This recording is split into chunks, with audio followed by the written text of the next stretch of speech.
Happy Monday!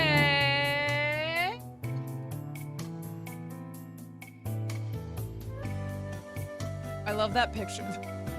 I love this video still of Mario. Just vibing. I'm so jealous.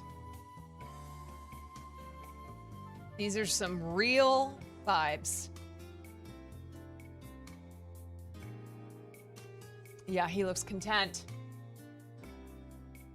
Ah. Hello, everyone. As a hint, you'll be streaming Super Mario Odyssey. I don't know what that is, but maybe.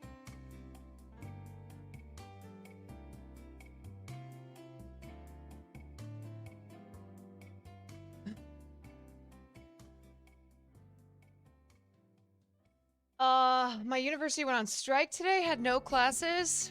We love that for you.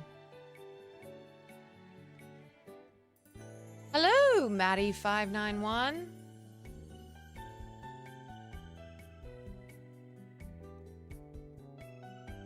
How are you doing today, guys? I took off yesterday. I had a nice day.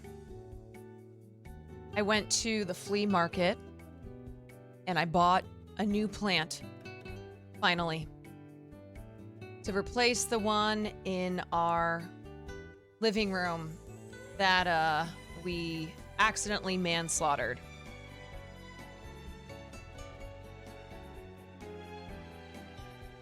It's my secret to always looking fabulous. Oof.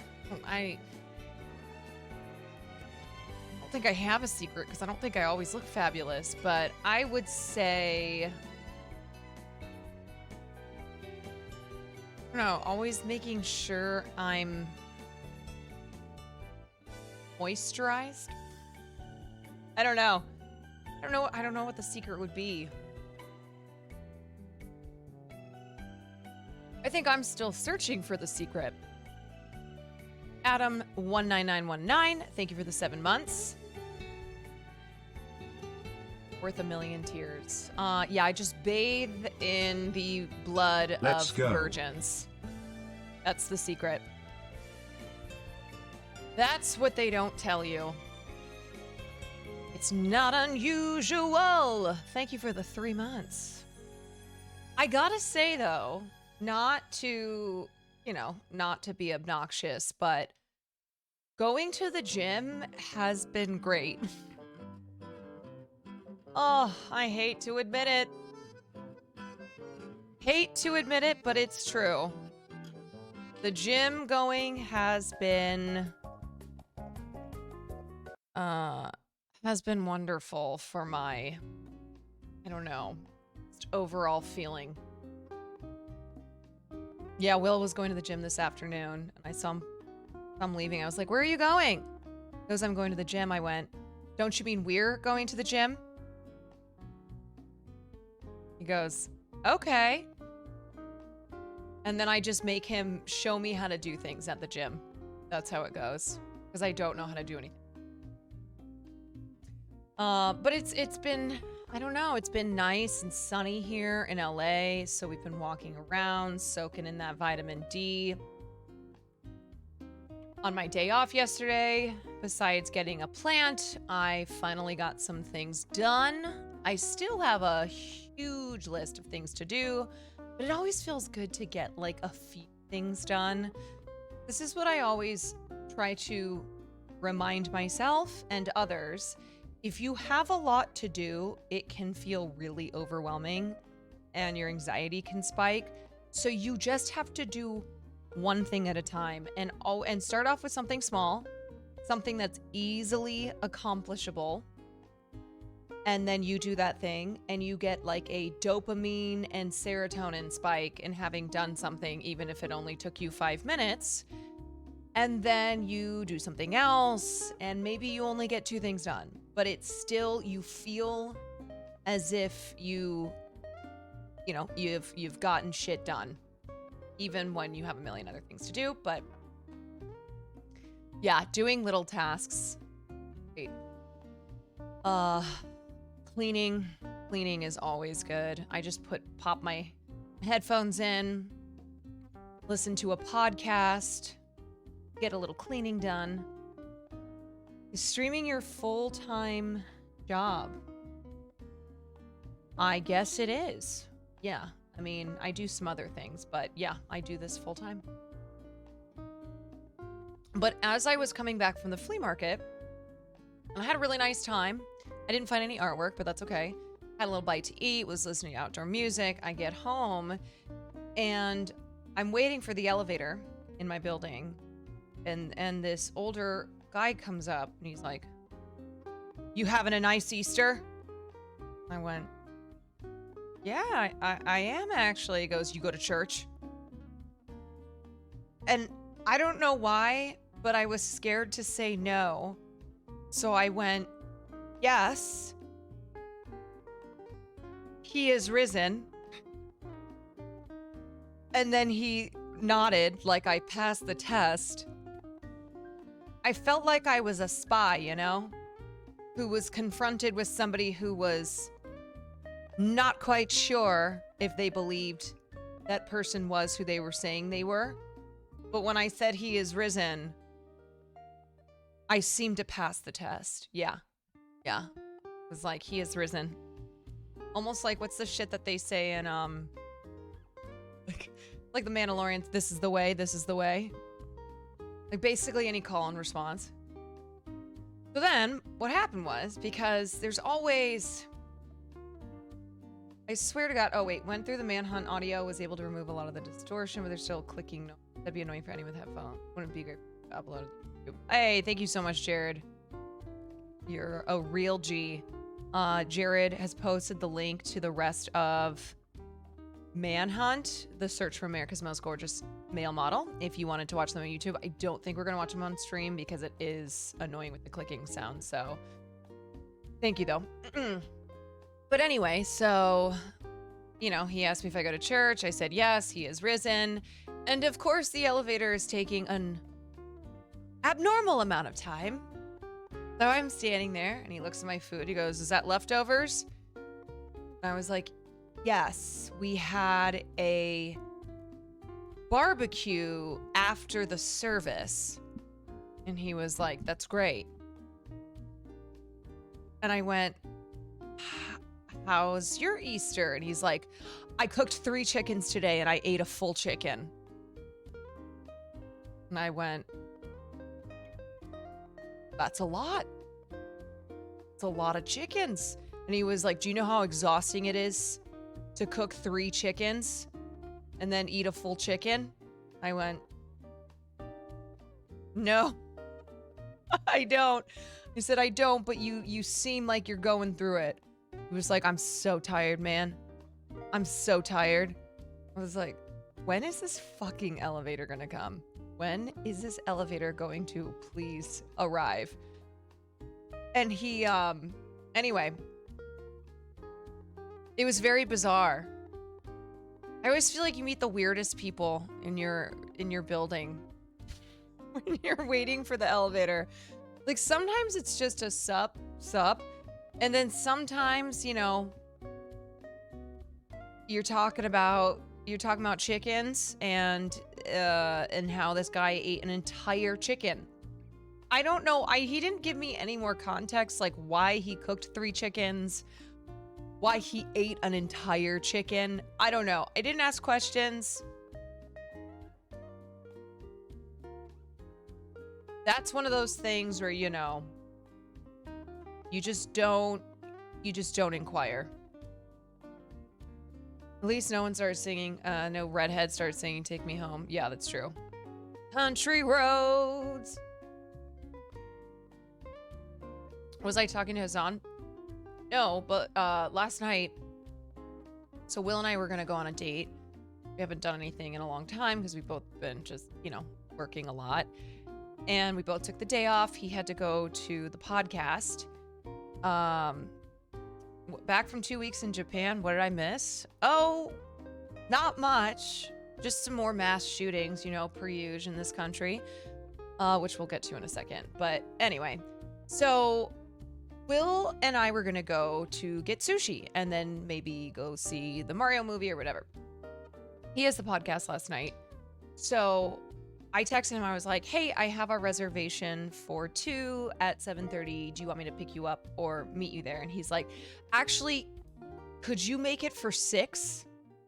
And I went, 6? Okay. So I make the reservation for 6 and I get all dressed up because I didn't know if we were going to do something afterwards. And I show up to the sushi restaurant and the entire podcast team is there. And I went, wow, gang's all here. Hi, everyone. How's it going? And they were all fucking exhausted, of course. So everyone's just like sitting around looking like they're on death's door, okay? Especially poor Cutie who hasn't slept in days. And Hassan who's just, always brain dead because of his stream and whatnot. So I show up and I'm like, I had a great day, very relaxed. I took my day off. Was really enjoying myself. And we sit down to dinner. And Austin's always Austin, so he's always an energetic good time. But everyone it was like I was with a bunch of corpses. And I was like, I'm having a drink. Does anyone else want to have a drink? They're like, no. Just studying the menu like I'm so hungry and tired.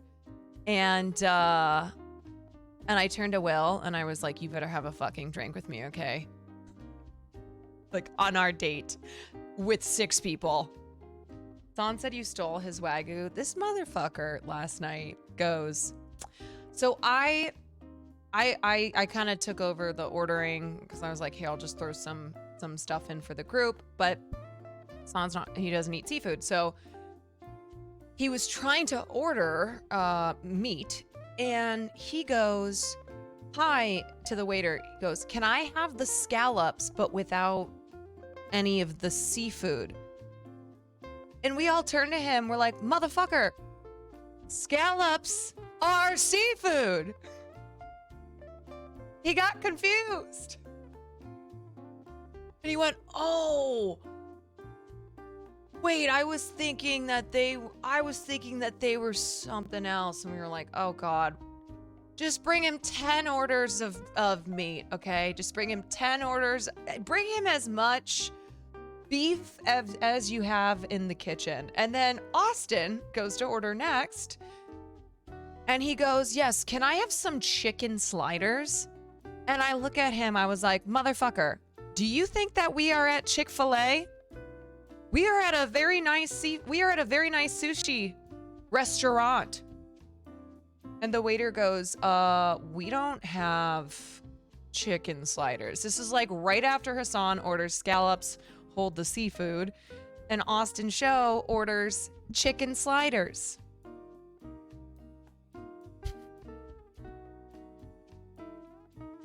On my date with Will, yeah. I feel so bad for this waiter. Yeah, same, but also, it was an expensive restaurant, so he got a nice tip. Yeah. Anyway, but here's the thing, okay? You know what last night reminded me that streamers are broken human beings, okay? Especially the ones at the top. They are broken. And it is why it is so important to take time off, okay? You cannot do this job every single day, all day, every day, like be on the internet, okay? It destroys you. It ruins your life. And I said to Cutie, because she's having a really hard time. Obviously, I haven't talked about any of this content. I don't really plan on it, but all the Fansly shit, and of course, everybody's got an opinion. Good evening, Miss Kwan. Good evening, Mr. Vale.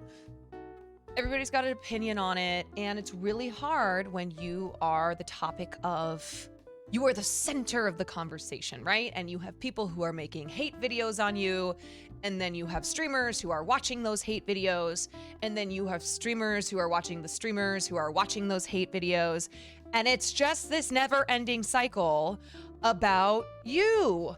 And it doesn't matter if there's people on your side, if there's people who are supporting you, inevitably you will see comments, you will hear takes of people who are taking a giant shit all over you. And obviously, you know, this isn't just something that happens to Cutie. Like just this morning, Hassan had some fucking drama on Twitter, but people need to take time off. It is really important that you take a break, especially if you're somebody who is constantly being talked about online. I don't know. I mean, I genuinely, I just don't know how you can continue to do this every day and take no time for yourself and expect that your brain is not going to blow up.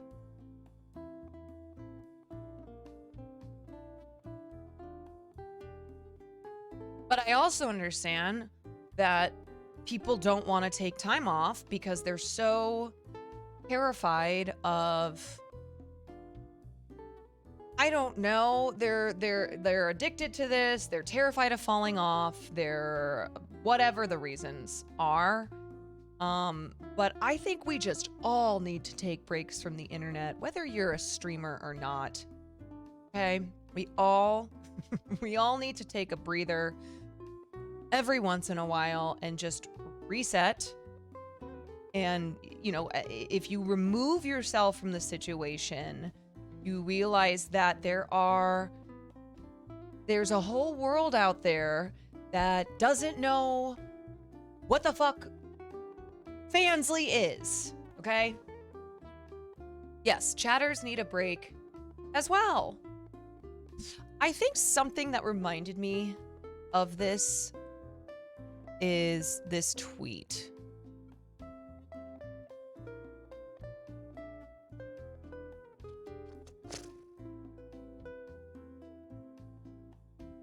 Where did it go?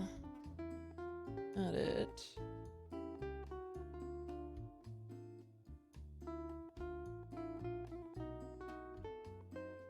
It's that tweet by that guy who he's like, I don't care about Bud Light being represented by gay trannies. I'm trying to find that tweet.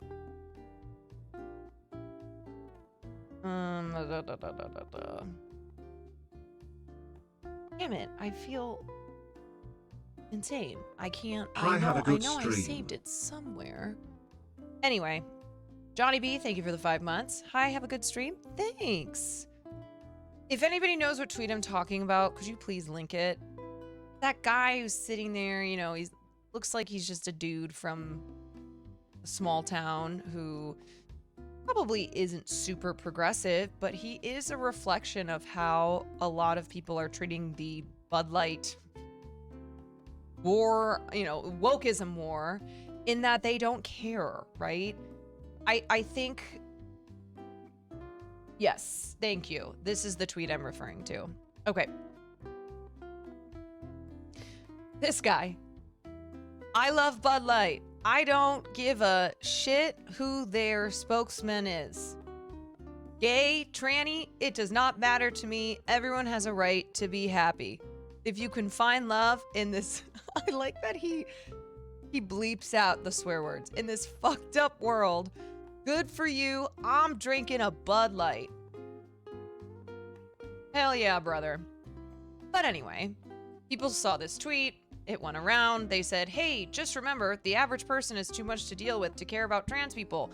Sometimes the only joy they have is a cold beer after work. They aren't going to give that up because a trans person promotes it.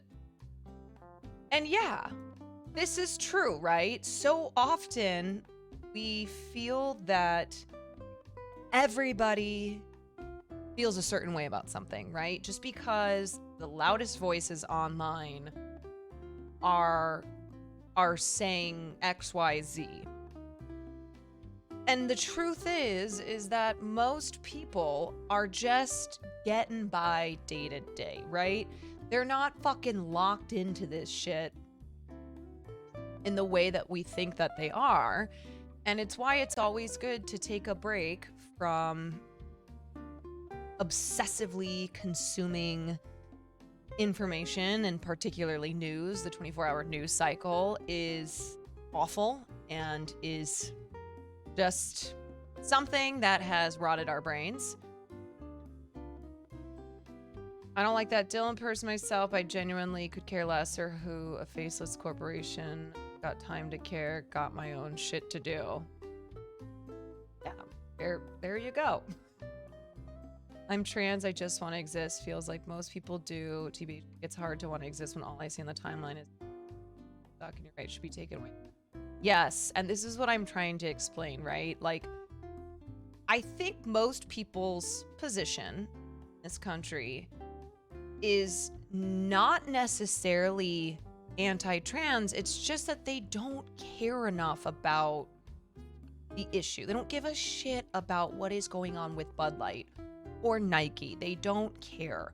They want to come home and drink a Bud Light at the end of the day, and it doesn't affect them if Bud Light is partnered with a trans activist. And I think that that can be really hard to remember. And it's also like, in an ideal world, you know, everybody would care in that they were active allies. But I guess in an ideal world, we wouldn't need everyone to be an active ally because everyone would just be free to get to live, you know, their lives as their true selves. But online, just it sucks you in, and it can make you feel as if this, you know, it's either people hate trans people or they love people, or, you know, in regards to streamers, like the drama that happens online and in the streamer communities is so niche. And if you go outside of Twitch, people don't even know, they wouldn't understand any of the words that you were saying. Like, if you tried to be like, if you said the word Fansly to the average person in America, they wouldn't know what the shit that was. And so, you know, this is what I was trying to tell Cutie when she was like, this has just been an awful time. And I went, well, then you need to take time off. You need to take time off. You need to take as much time off as you need to, because otherwise you will feel yourself crushed to death. I really think you have to have a healthy relationship with everything in life, right? My mom always said everything in moderation. It really is a simple but great way to approach so many things in life, right?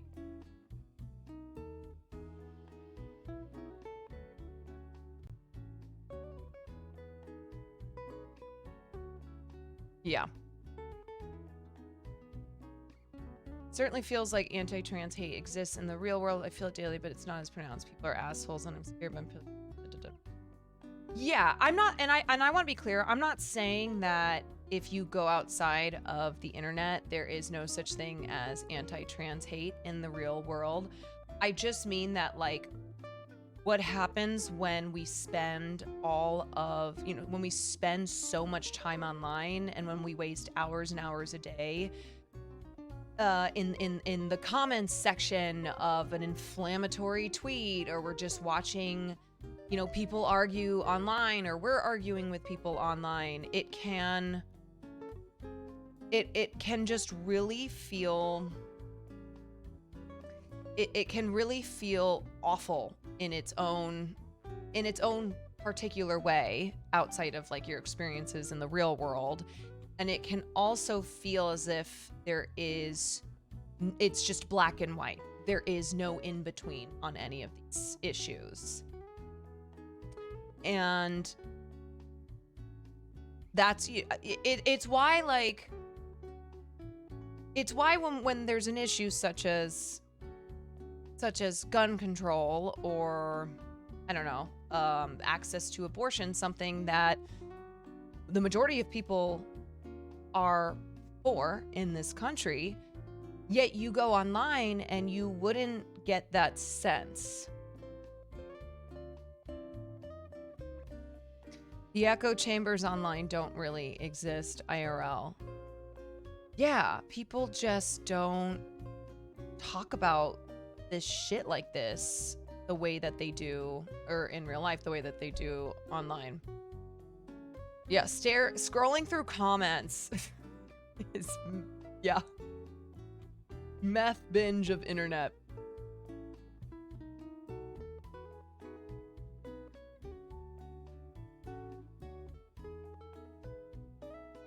Anyway, let's get into TV show am I watching nowadays? I'm currently on Mandalorian. I want to start Beef on Netflix. All right. Let's do some news coverage. We will start with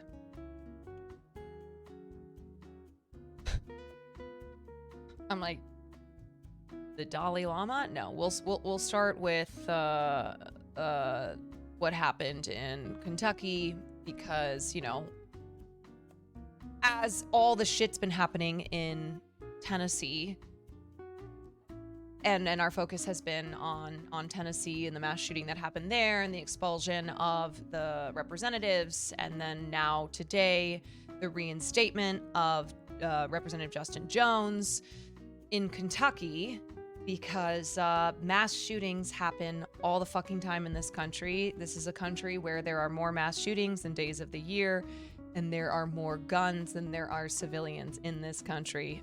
There was another mass shooting today in Louisville, Kentucky, that left 5 dead. Well,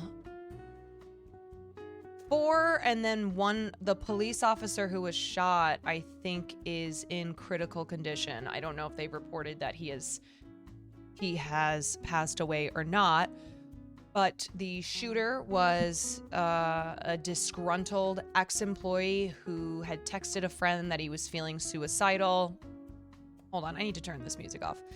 He was texting a friend that he was feeling suicidal and that he was going to shoot up the bank. And he did that. And unfortunately, Quant love. Reply K, thank you for the 4 months. Unfortunately, the Kentucky is not only a Second Amendment sanctuary state. Hold on. Kentucky is a Second Amendment sanctuary state, which means that they don't have things like red flag laws. So there was nothing in place to prevent this individual, who obviously was, you know, deeply struggling, had expressed a want to do violence, and there is nothing in the state to prevent this person from obtaining a gun. Louisville viewer here, love the Quantrage. Thanks for always talking about the tough issues. You're welcome. So,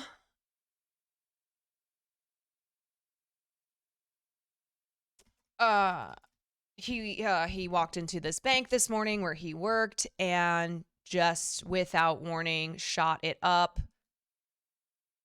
And so, yet again, gun control is the topic of conversation today, as it is so many days. Caroline, love your OTK content, but can't handle this cringe lip talk. GG. Well, that is your right to get to watch whatever content you want online. So, anywho, of course, just like in Tennessee, where you had where you have politicians who send out, Republican politicians who send out Christmas cards of them and their family members, just absolutely obsessing and fetishizing guns. Here you have Representative Thomas Massey, who represents Louisville, Kentucky, and this was a photo that he and his family used as their Christmas card in 2021. Yeah. Yep. So these are the people who are making it even easier to access guns in states like Kentucky. And we've had a whole conversation about Tennessee, and Kentucky is just as bad, if not worse, because of it being a Second Amendment sanctuary state. And even though Kentucky has a Democratic governor, Andy Beshear, Andy has basically said he has no power, will do nothing about gun control in the state, and that is up to the legislators, not him. So he did not veto. He didn't sign, but he didn't veto the law that allowed Kentucky to become a Second Amendment sanctuary state. So, okay, let's look at.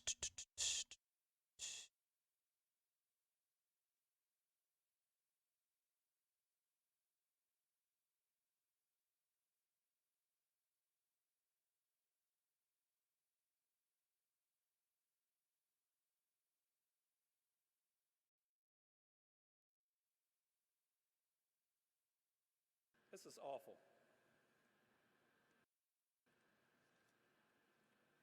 I have a very close Why friend. can't I turn up the volume on this shit?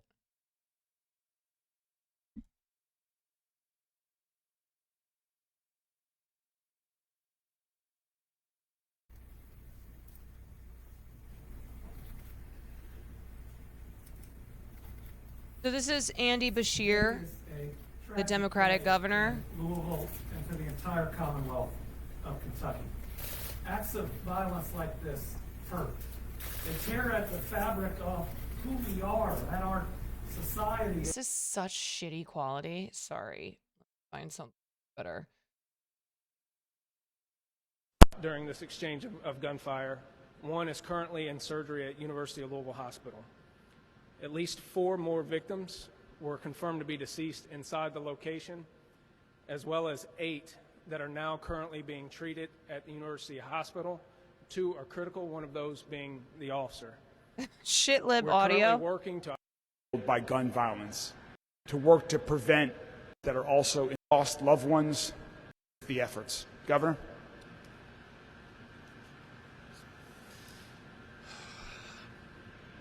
I want to start by thanking the brave heroes in LMPD and our other responding organizations. LMPD made it to this scene in a matter of minutes. Okay, so this is a really important thing to talk about when discussing the shooting today, is the fact that the cops got there really fast, right? The cops actually did what they're supposed to do. You had a very heroic cop who unfortunately was shot and is in critical condition, and yet people still died, right? And so the argument that, like, we need to arm our teachers, we need to have more armed guards, we need to have, if people are armed, then a good guy with a gun can stop a bad guy with a gun. That's just not true, right? There are many instances where there are people, guards, whatnot, just civilians who have guns, and people's lives are still lost when the shooter begins shooting. Yeah, they were on the scene in 3 minutes. It was a fucking bank, right? Like, talk about a place where, it's easy for the cops to show up quickly and handle the situation, and yet 4 people still were killed. After receiving the call, and there is no doubt in my mind that their efforts saved lives and they put their own on the line. And we have at least 1 officer in surgery right now that is there because he took those actions to try to protect the people of Louisville. I want to thank Louisville Fire, Louisville Metro EMS, and Emergency Management and the Louisville Sheriff's Office for the immediate response. They've now been joined by the FBI, ATF, Homeland Security, Kentucky State Police have requested in the Louisville Office of Safe and Healthy Neighborhoods Hey, in Ross this Mel, thank you for the 3 response. months. This is awful.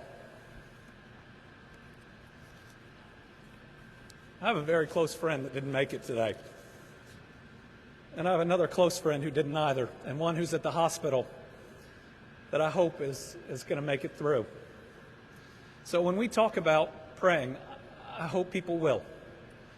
For those that we are hoping can make it through the surgeries that they're going through, and then we've got to do what we have done these last 3 years after everything. We've got to wrap our arms around these families.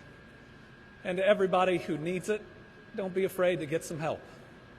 Our bodies and our minds are not meant to go through these types of tragedies. Yeah. And so I hope that all the brave officers that stepped into the line of fire, that are worried about one of their fellow officers, will reach out for help when they need it. I hope every one of those bank employees and folks in that building, one that I know well, and my AG campaign was out of that building. I know virtually everyone in it. That's my bank. I hope that they will all reach out and get the help that they need. There are a lot of people that are hurting today. And if we have a place to focus our energy, I hope it is to surround them with the love and the compassion that we have been so good at showing one another. I want people. This is so frustrating. I mean, this is a Democratic governor, but he is still repeating the same thoughts and prayers messaging that has been so popular for the last couple years in response to a shooting like this. And then what's going to happen is they are going to talk about mental health, which we will discuss in just a moment after this video is over, as to why we have to stop blaming just mental health for this situation of out of control gun violence and understand that mental health is being now used as the right wing crutch to blame now also like the LGBTQ community, to blame this epidemic rather than addressing the root of the problem itself, which is the continual easy access to guns and the People to know that while proliferation today of is a guns. horrific act, I do believe that this is a safe community. Yes, I understand with he's officers up doing for their re-election very best last year. each and every day, and that's what we saw here. Kentucky is a red yes, state. I know that there are steps that the police department is taking to do things better after a recent report, but we certainly saw, I think, the very best from them today, and I want to thank them and all our other law enforcement officers for responding and doing their best to try to save some of my friends and many others. Thank you all.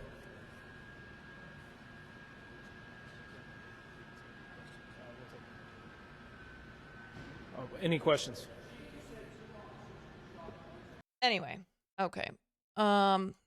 So regarding the topic of mental health as it relates to mass shooters. So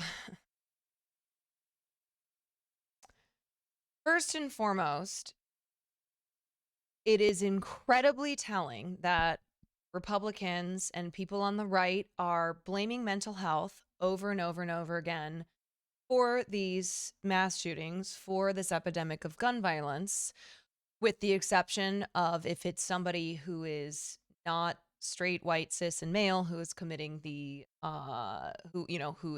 has done the shooting in the case of the Tennessee shooter. But otherwise, they are blaming mental health because it has now become the easy way to divert attention from the issue of the proliferation of guns in this country and instead onto something that has become very popular to talk about, which is mental health. But at the same time, Republicans repeatedly are voting against bills that are have been created by Democrats in order to help those suffering from mental health and mental illness in this country. So, for example, last year, after an entire year and, years before that of talking about mental health when it comes to gun violence. Republicans, 99% of Republicans voted against the Mental Health Matters Act, which would have increased students' access to mental health care and substance use services. So this was a bill that was brought to the House floor by Democrats, and 99% of these Republicans voted against this bill, even though all they've been talking about is how we need to address the mental health situation in this country. So, okay, right then and there, like obviously they are using mental health as 99% seems like there was one Republican who voted for the bill, and every other Republican voted against. So, the other thing that we need to talk about is the fact that this country is very complicated between the different states' rights and then what's happening at a federal level. And so even if even though yes, mental illness plays a part in certain mass shooters, with certain mass shooters, not all mass shooters, but some mass shooters, yes, are mentally ill, diagnosed or not, because of the way that gun laws work in this country, and then also laws like HIPAA. People who are mentally ill are still able to access guns. So it's not enough to just talk about the connection between mental illness and gun violence because of the way that gun laws still work in this country. I'm not American, so I could be wrong, but I was under the impression that both sides keep trying to insert several things into the bill instead of just focusing on one thing. No, not quite. What happens, I talked about this last time, but typically after a mass shooting in red states, they loosen gun control laws, so they make it easier to obtain guns. And in blue states, they tighten down and introduce laws that tighten gun restrictions. The Pope of Clowntown, thank you for the 3 months. So let's just also take a look at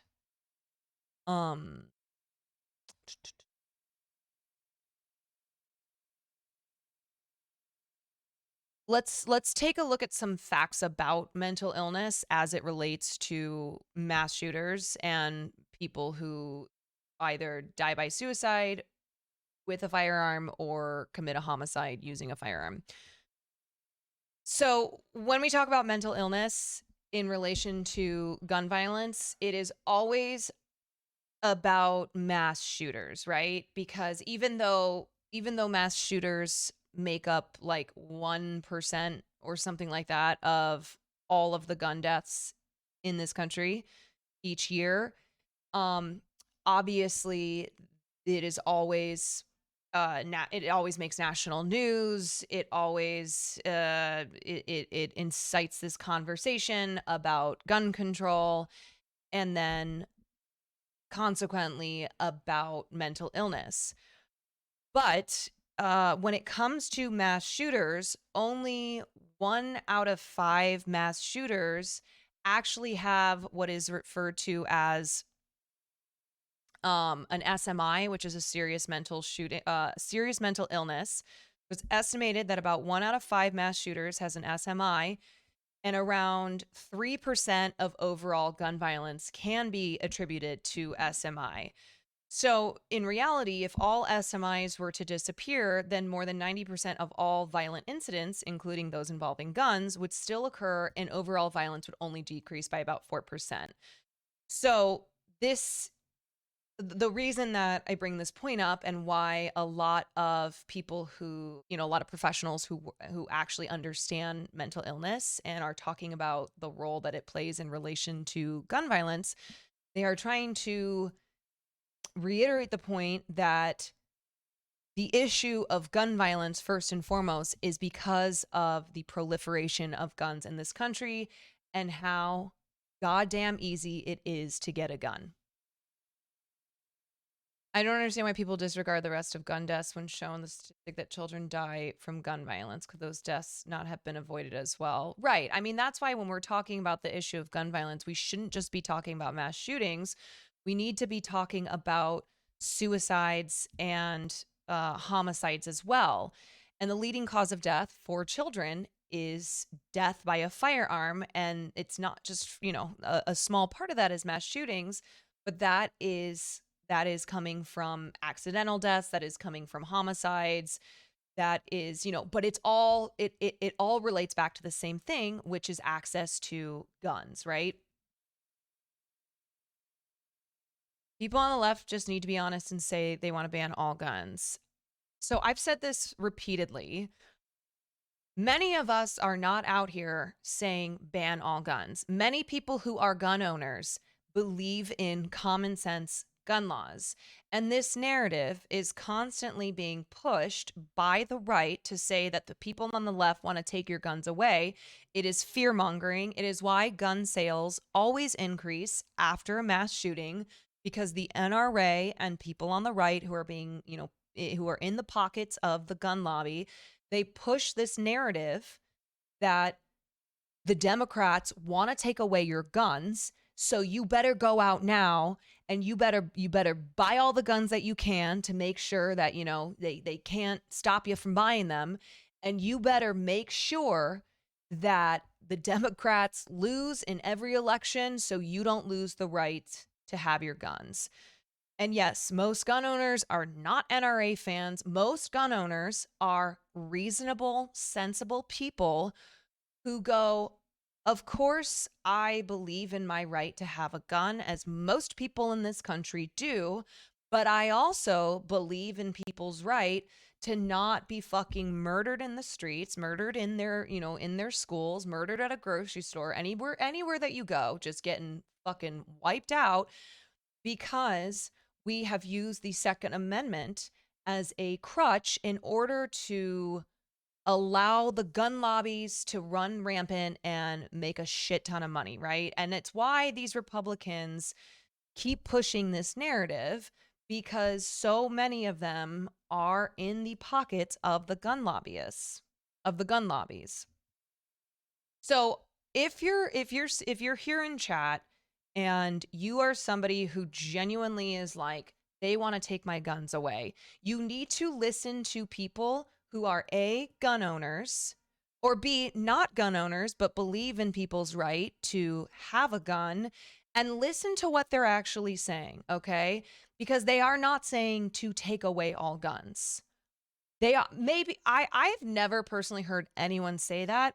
I'm sure there's 330 million people in this country. I am sure there are some people out there who have gotten to a point that they go, yeah, you know what? Fuck it, take all the guns away. But most people in this country, whether they are gun owners or not, Beto O'Rourke never ran on that. You are so incorrect, my friend. Beto O'Rourke did not run on a platform to eliminate all guns, okay? But that is what you're hearing, because you are listening to either Fox News, you are listening to people on the right, you are listening to Republicans, and they are saying to you, Beto O'Rourke, Democrats, et cetera, they want to take all your guns away, because they're fucking lying. Taking away your AR-15 is not taking away all guns. Taking away assault rifles is not taking away all guns. Nobody needs a fucking assault rifle. Yes, Beto O'Rourke has talked about gun buyback programs, et cetera, but he has never, and nor has any Democrat, ever stood up there and spoken in favor of gun control in the form of getting rid of all guns in this country, that you no longer have the right to own a gun. I'm being honest, I'm independent and own no guns. Well, I'm just imploring you to understand that, like, yes, many of us do believe that you should not own an assault rifle, as do gun owners. Many gun owners agree with that no citizen of the United States, just an everyday citizen, needs to own an assault rifle, a rifle that was designed for war, okay? These are and you talk to hunters, you read what people who like use guns every day in their, in their line of business or whatever because they live in rural parts of the country. They will also say to you, nobody needs an assault rifle. You want to use the excuse that you need it for hunting, then you're not a good fucking hunter. If you need an assault rifle to take out a fucking deer, to take out a rabbit, then you're just a terrible fucking hunter. And that's the truth of it. But anyway, this argument gets so exhausting because of the disinformation campaigns that have been circling around on the internet, through media outlets for years, and you can see how these work, right? And every time there's a mass shooting, it's the same fucking story, right? It is the same goddamn bullshit that gets pushed online saying that getting rid of guns will do absolutely nothing, and instead it will impede and getting rid of guns, which Democrats aren't calling for, and it will impede on your freedom, and they want to take away your rights, and blah blah blah, and how this has to do with mental illness, except at the same time not talking about the fact that like I just talked about, when it comes to mental illness, most cases of gun violence have nothing to do with mental illness or diagnosed mental illness. And even if people are mentally ill, that there are so many loopholes in this country for them to get around any existing laws and still purchase guns. And in Kentucky there is no red flag law, so this shooter who messaged his friend and said, I'm feeling suicidal, I'm going to go shoot up the bank, I think. There is nothing put in place to obtain a restraining order on this man to make sure that he cannot access his guns. What about the good guy with a gun? Yeah, because here's the thing, right? The bad guy with a gun always shoots first. That's just the story, right? So, like Charlie Kirk says, people are going to die anyway. It's just a part of living in this country. I think something that's very telling is what's his fuck? Who's that representative from? I think this was a couple weeks ago when this video made the rounds. Tim Burchett. Okay, so I think what's happening with Republicans is that they are saying the quiet part out loud on every issue, right? And a lot of times the quiet part is not actually quiet, but it's just it's a saying to mean that, oh, they've just gone and openly said what their agenda is. And so right here, who even knows what mass shooting this was after, but this was a couple weeks ago. 3 precious little kids lost their lives, and I believe 3 adults, I believe. Okay, so this was after the Covenant Christian school shooting in Nashville. And the shooter, of course, lost their life too. So it's a horrible, horrible situation. And we're not going to fix it. Right there. Right there. We're not going to fix it. We are not going to fix it. Yeah, we number the shootings now. We number the shooting. This guy, yeah, this person, this representative is he's awful. He's really, really awful. But what he said right here, and we're not going to fix it. Criminals are going to be criminals, and we're not going to fix it, right? It's the quiet part out loud. And not only are they not going to fix it, they are making it even easier in states like Tennessee and Kentucky to buy guns, right? In Tennessee, you can walk around with a concealed gun and not have to have a permit for it. In Kentucky, you can have a history of abuse, of violent behavior. You can threaten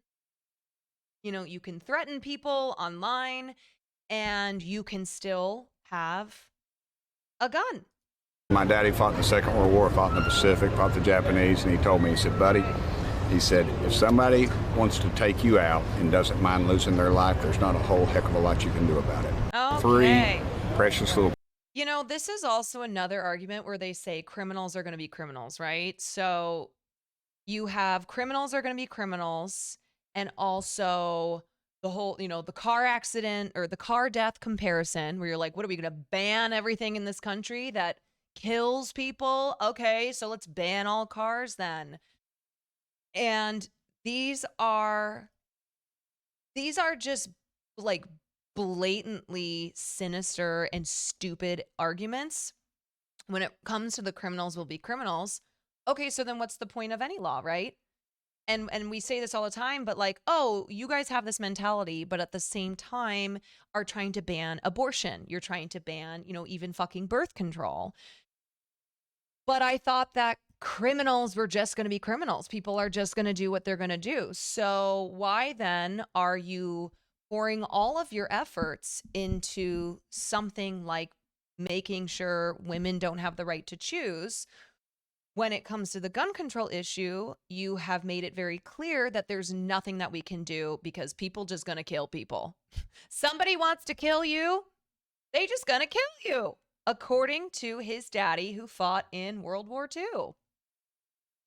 So, again, this is just a cycle of the same stupid arguments, the same bullshit excuses and rhetoric and blah, blah, blah, blah, blah that is being pushed by legislators, by people in media, by pundits on the right. And we find ourselves in this, just stuck in this same hell every single day. Because just today, there was another shooting elsewhere in Kentucky, and they had to clarify that it had nothing to do with the shooting at the bank. That is America, right? Your focus is over here on one horrific tragedy. Something else happens, something else tragic happens that very same day. It was 2 blocks away, yes. And they have to clarify when reporting on it that, oh, these are 2 unrelated events. These are 2 unrelated events.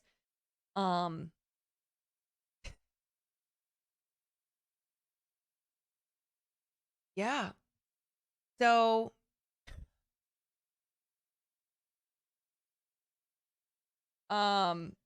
anyway, I really do think the whole mental illness in, discussion in relation to gun violence is something that, of course, we need to tackle the issue of mental illness in this country, but we can't allow ourselves to get swept up in this narrative, in this distraction from the real issue of gun violence, which is just A, how many fucking guns we have in this country, and B, how easy it is to get a gun.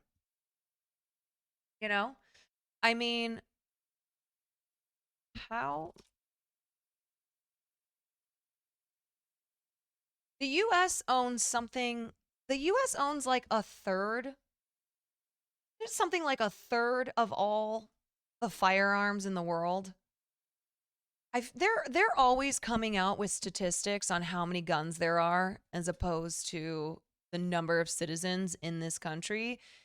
And every time they release a report, it's even more guns.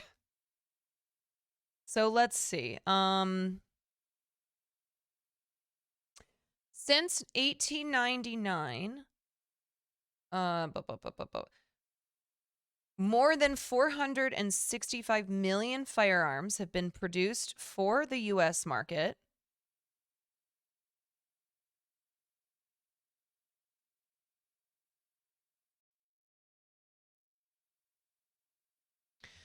So in 2021, the number of guns produced reached 465 million. And so if you look at the graph, it's like this. Boop. You know, this is what I hope that my my Twitch tracker looks like. I hope my Twitch tracker reflects the production of guns in this country. Because as you can see, decade over decade, it just keeps increasing.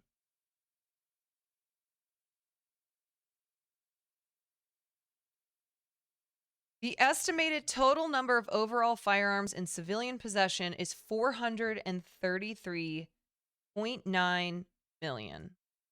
That means that there is more than one gun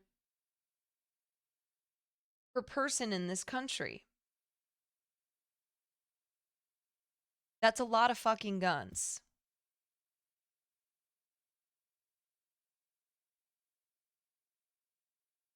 All right, so let's watch this. This is a Vice video from a couple months ago, but because we constantly are dealing with this issue of gun violence, honestly, any video, even fucking Bowling for Columbine, which was made 23 years ago or 20 years ago, is still relevant today. So this is only from a couple months ago, but I was watching videos today from 10 years ago and just being, just being blown away by the fact that it's still relevant. I own 0 guns. Someone's picking up my share. Yeah, probably one of those fucking congressmen like Lauren Boebert who posts a Christmas card, sends out Christmas cards, her and her family members, each holding at least one gun.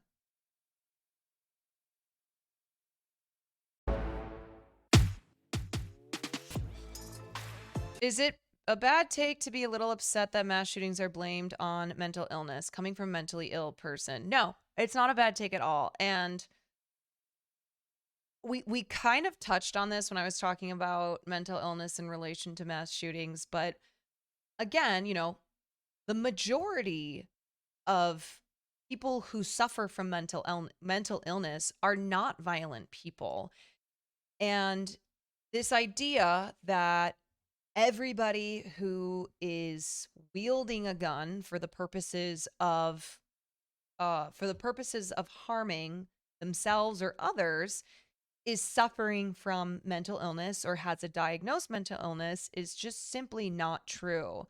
So again, mental illness is something that has become a very flashy phrase to use in politics because of the ability to blame something like gun violence on mental illness rather than the ease and access of obtaining a gun. Love the OTK content you did with them recently. Thanks. You guys, like I said, there are people who come in here who find me from OTK, and this happened with that chatter earlier, who were like, well, hold on a second. Wait a second. I thought you just did fun, stupid content. Thought you just did silly content. And so it's why, like, I usually open up my streams with political content. So anybody who's like, oh, I'm going to check her out. I remember her from this and that, or from whatever stream, they'll know pretty quickly that on the stream here, especially with this issue of gun violence, we do talk about that. Uh,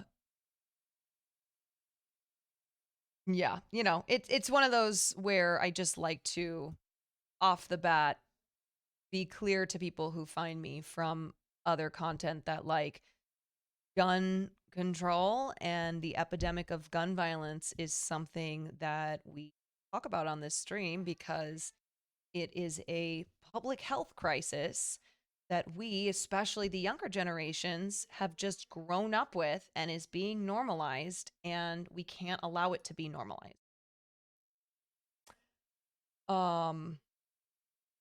I don't know about you, but I like Hassan. I hate that guy. Fucking Hassan Piker. The guy who thought scallops weren't seafood? Fuck that dude.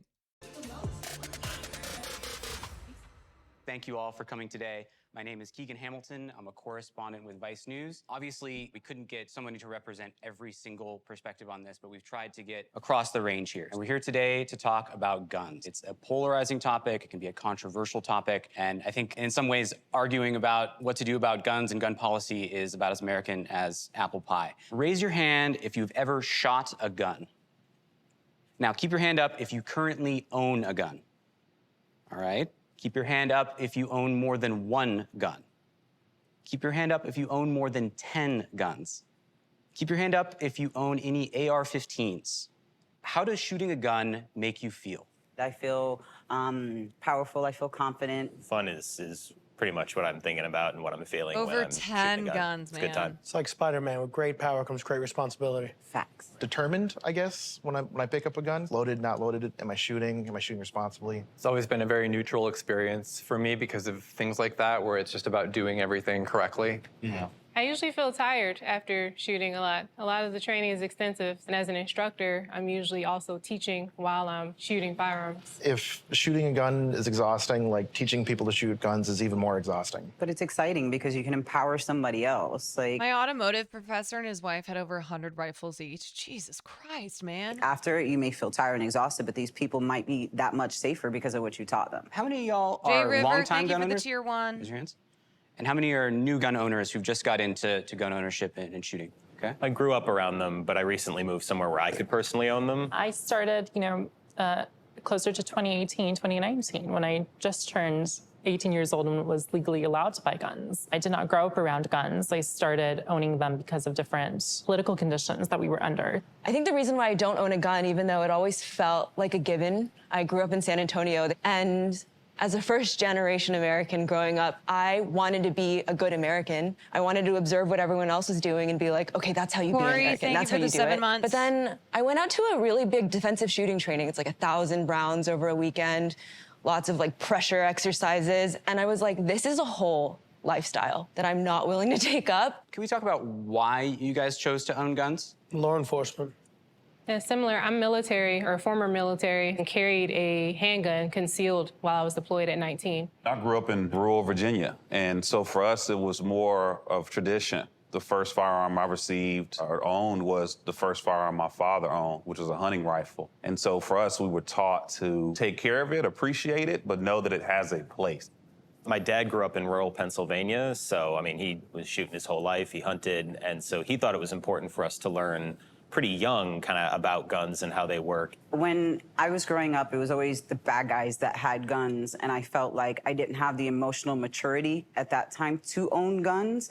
But as I got older, I started seeing it more as recreation. And then as, the climate in the world changed and events happened in my life, I started to really be empowered by the security that they offered for me. Well, I actually used to be a gun control activist, and there were certain events that were happening where violence against trans women was, increasing across the country. And there was this one video that went viral where a trans woman was violently mobbed in a gas station one night, and that was a clicking moment for me. At that moment, I was like, you know what? The only thing that would have stopped her from this violent mob was, in fact, a gun. How does the Second Amendment affect the way that you view gun ownership as a right in this country? I think my right to defend myself how I see fit comes from my creator, not the Second Amendment. A lot of people hinge on the Second Amendment and the verbiage, and we dissect it and we try to interpret it. But ultimately, every person on this planet was born with the right to defend themselves. I don't have any skin in the game. I don't own guns. So as far as Guns 2A for goes, I do not Jesus. feel like that is a right that I personally want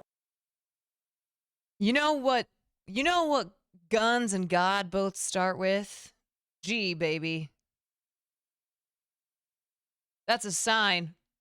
Praise the Lord, pass the ammunition. God. Man, I gotta say, I haven't been religious for years, okay? I haven't been religious for decades. Mortog, thank you for the Prime Gaming.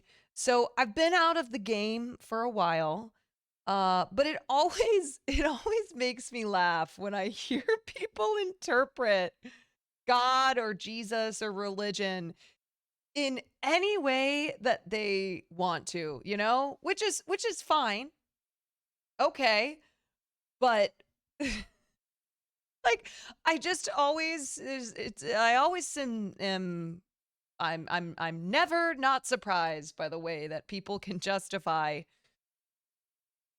something in life because of God. And so in this woman's case, it is that God, she needs to have a gun because of God. To protect or defend. Did I go to church? Yes, I was raised Catholic, so I had to go to church every Sunday for the first 16 or so years of my life. And I feel very conflicted about the Second Amendment. At the end of the day, when we talk about the Constitution as this sacred document, Jay it Hearn, was thank you written for the by 5 a months. bunch of rich white guys who owned slaves, didn't let women vote, and thought the Electoral College was a good idea. So maybe it's not a perfect document, and we should kind of update it as time progresses. It's my right to defend myself. There is an ample amount of time between the time you call the police and the time that they arrive. It's my right to be able to protect myself in any way possible. As a survivor of gun violence, I can't. Okay, I'm curious. I can't remember. I think I've seen this before. I can't remember if she is pro gun control or not. Because again, this idea of needing to protect yourself, right? That is my right. Who knows when the cops will show up, especially, if her as a black woman, maybe she's approaching it from it's even worse depending on your race. Lil Smooch, thank you for the 7 months. But nobody is saying that you don't have a right to defend yourself.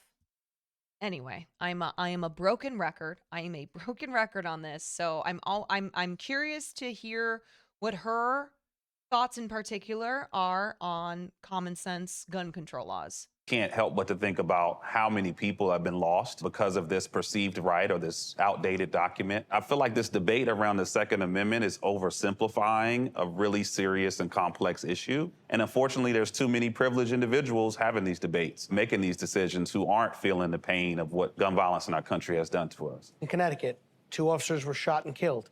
One guy is firing 80 rounds. One guy. I don't know if those 2 cops combined had 80 rounds. Now, I don't know how else they would have defended themselves other than a firearm, but it also comes out to who gets it out first. Personally, forget law enforcement, I have a 4.5-year-old son. I want to have a chance that, God forbid, I'm in a store and I see somebody down an aisle, or I hear a sound that sounds like a firearm, that there's a good chance that at least my son's going to survive. We're in a world where we are literally out-arming who's supposed to be protecting us. And it's all coming from a place of fear. If we're thinking about how to protect our homes or to protect our families, there are better, lower-risk ways to do that. And as someone who's been shot, having a gun on me would have not saved my life. If anything, it would have cost me my life because it gives you this false concept of confidence in a life-or-death situation when your first instinct should be. Yeah, that relates to what Insight Chariot just said, where there's no statistical evidence to support the claim that owning guns protects you from becoming a victim of crime. Yeah. To flee or evade. What are your ideas about other cost-effective ways to defend yourself? Well, when we think about defending your home or your body or from harm or assault, the most impactful thing you can have is a known deterrent. A gun is not a known deterrent. And so when we think about keeping our home safe, specifically simple things like having a dog, having the lights on, having a fence, having a security system, a security camera is more effective at protecting your home. What do you guys think are actual good ideas in terms of gun regulation, if any? The question I have is, are we going after the guns or are we going after the people that are using them illegally? The second something happens, they don't talk about the person that committed the crime, but if someone's not on the opposite side of the gun, it will never go off unless the trigger is pulled. And I think there needs to be more accountability, whether legally or not legally used, there needs to be accountability for people to say, wait a minute, if I do something really dumb with this or hurt somebody, I might not see the light of day for a while. We've created this image in America, and I partially blame the media, that violence in black communities is a result of criminal activity, when in reality, most situations are interpersonal conflicts that are not connected to another felony. And that false sense of having a firearm will make me safer turns what would have been a fist fight, an argument, into something that causes someone their life. You move your finger and you end a human life. That's a responsibility that we should take a lot more seriously in this country. You get convicted of domestic violence. No guns for you. Universal background checks, I think, would be a great idea. And I think the idea that we don't treat something that was created for killing people with that kind of respect is a really weird disconnect in this country. This guy has over 10 guns. I think a big problem with people have with And he's like based. universal background checks, requiring regulation and accreditation. I teach and I give out certificates and all that, but states have been sued for the fact that they won't give it to BIPOC. They won't give it to poor people. They won't give these rights to trans people. You start denying these rights and they're like, oh, well, we regulate this, but we only give it to the rich and we only give it to the well-connected, right? And then on the other side, we don't make education available to all these people that can't afford it. Like, why isn't it free? Why can't you go down to City Hall and take a class on how to teach your kids about firearm safety? We've kind of gotten rid of all of that. We've kind of moved to an abstinence-only education culture. If you have someone in your community who commits a crime, it's the community's fault. Like, how did that person get to that point? A lot of folks here say that they own guns as a self-defense tool. How do we feel about that? Shit is so bleak in America. Like, Wait, I what? don't blame. I'm sorry. I'm kind of pondering what that guy just said. If somebody commits a crime with a gun in a community, then it's the community's fault. No, brother. People that is way too simplified. Okay, it is absolutely oversimplified. Yeah, it's the community's fault because we're all just separate communities. And it's not as if we are under the control of one government, right? Feeling unsafe. Everyone here is concerned with survival. Everyone who picks up a gun is concerned with survival. There is this sense of despair in America when it comes to resource scarcity, food scarcity, housing scarcity, scarcity of care. People do not resort to terrible things when they have support, when they have a community, when they feel like their survival is not at stake. In America, the two solutions that are introduced are too heavily focused on the individual and the gun. But a solution we never introduced is regulating the gun industry and the profiteers of masses. Yes, once again, guns are one of the only consumer goods that are not regulated by a governmental agency, okay? Guns, something as dangerous as a gun, is not regulated by a government agency. Amount of weapons being introduced into America. And I think that's something that in America we're not talking about. We're not talking about how do we hold the profiteers, the gun capitalists Microwaves are more accountable regulated in this conversation. We forget to talk about white nationalism and the fact that this country was a settler colonial country based on taking land from indigenous people and suppressing enslaved people. Gun conversation, as soon as you wade into it, is so frickin' racist. It's really misogynistic. And when we really start to zoom in on this stuff, we find levers. We can better identify where threats come from, what kinds of discourse really start to put us in danger. And actually, the gun industry lobbies a lot and pays for the campaigns of a lot of people who condone this kind of culture. And so that's one lever in which I think we need to be put a lot more scrutiny on. I agree with a lot of things from what everybody else said, but I feel like a lot of the gun control issues drown out the actual issues. Like, let's take school shootings, for example. School shootings are awful, they're horrible. Yep. But here's my question. What has been done to make schools more secure? I do executive protection and armed security, and I've been offered countless times jobs at schools. They pay You're going to create a class, $13, right? $14 an hour. Andre, thank you for the 3 months, buddy. No, I am not going to go to Creator Clash. I am lay tired. a single mother with 2 kids. That's not an amount I can work for, nor does it reflect my value as a security officer. But what is being done for it? We're not paying security extra. We're not, doing single points of entry. We're not reinforcing the perimeters. We're not doing any of those things. We're focusing on gun control, and yet when this happens again, we're confused as to why it happened again, because nothing was done to stop the problem. I don't think, turning schools into fortresses, having more armed security is the solution here. I'd rather have a part-time school counselor than a full-time, resource officer. There are counselors, though. But are they? Like, when you put a police officer in a school, Yeah, but she is... Okay, the problem with that woman's argument right there is that she's not addressing why these schools need to be made more safe, right? She's missing the whole goddamn point.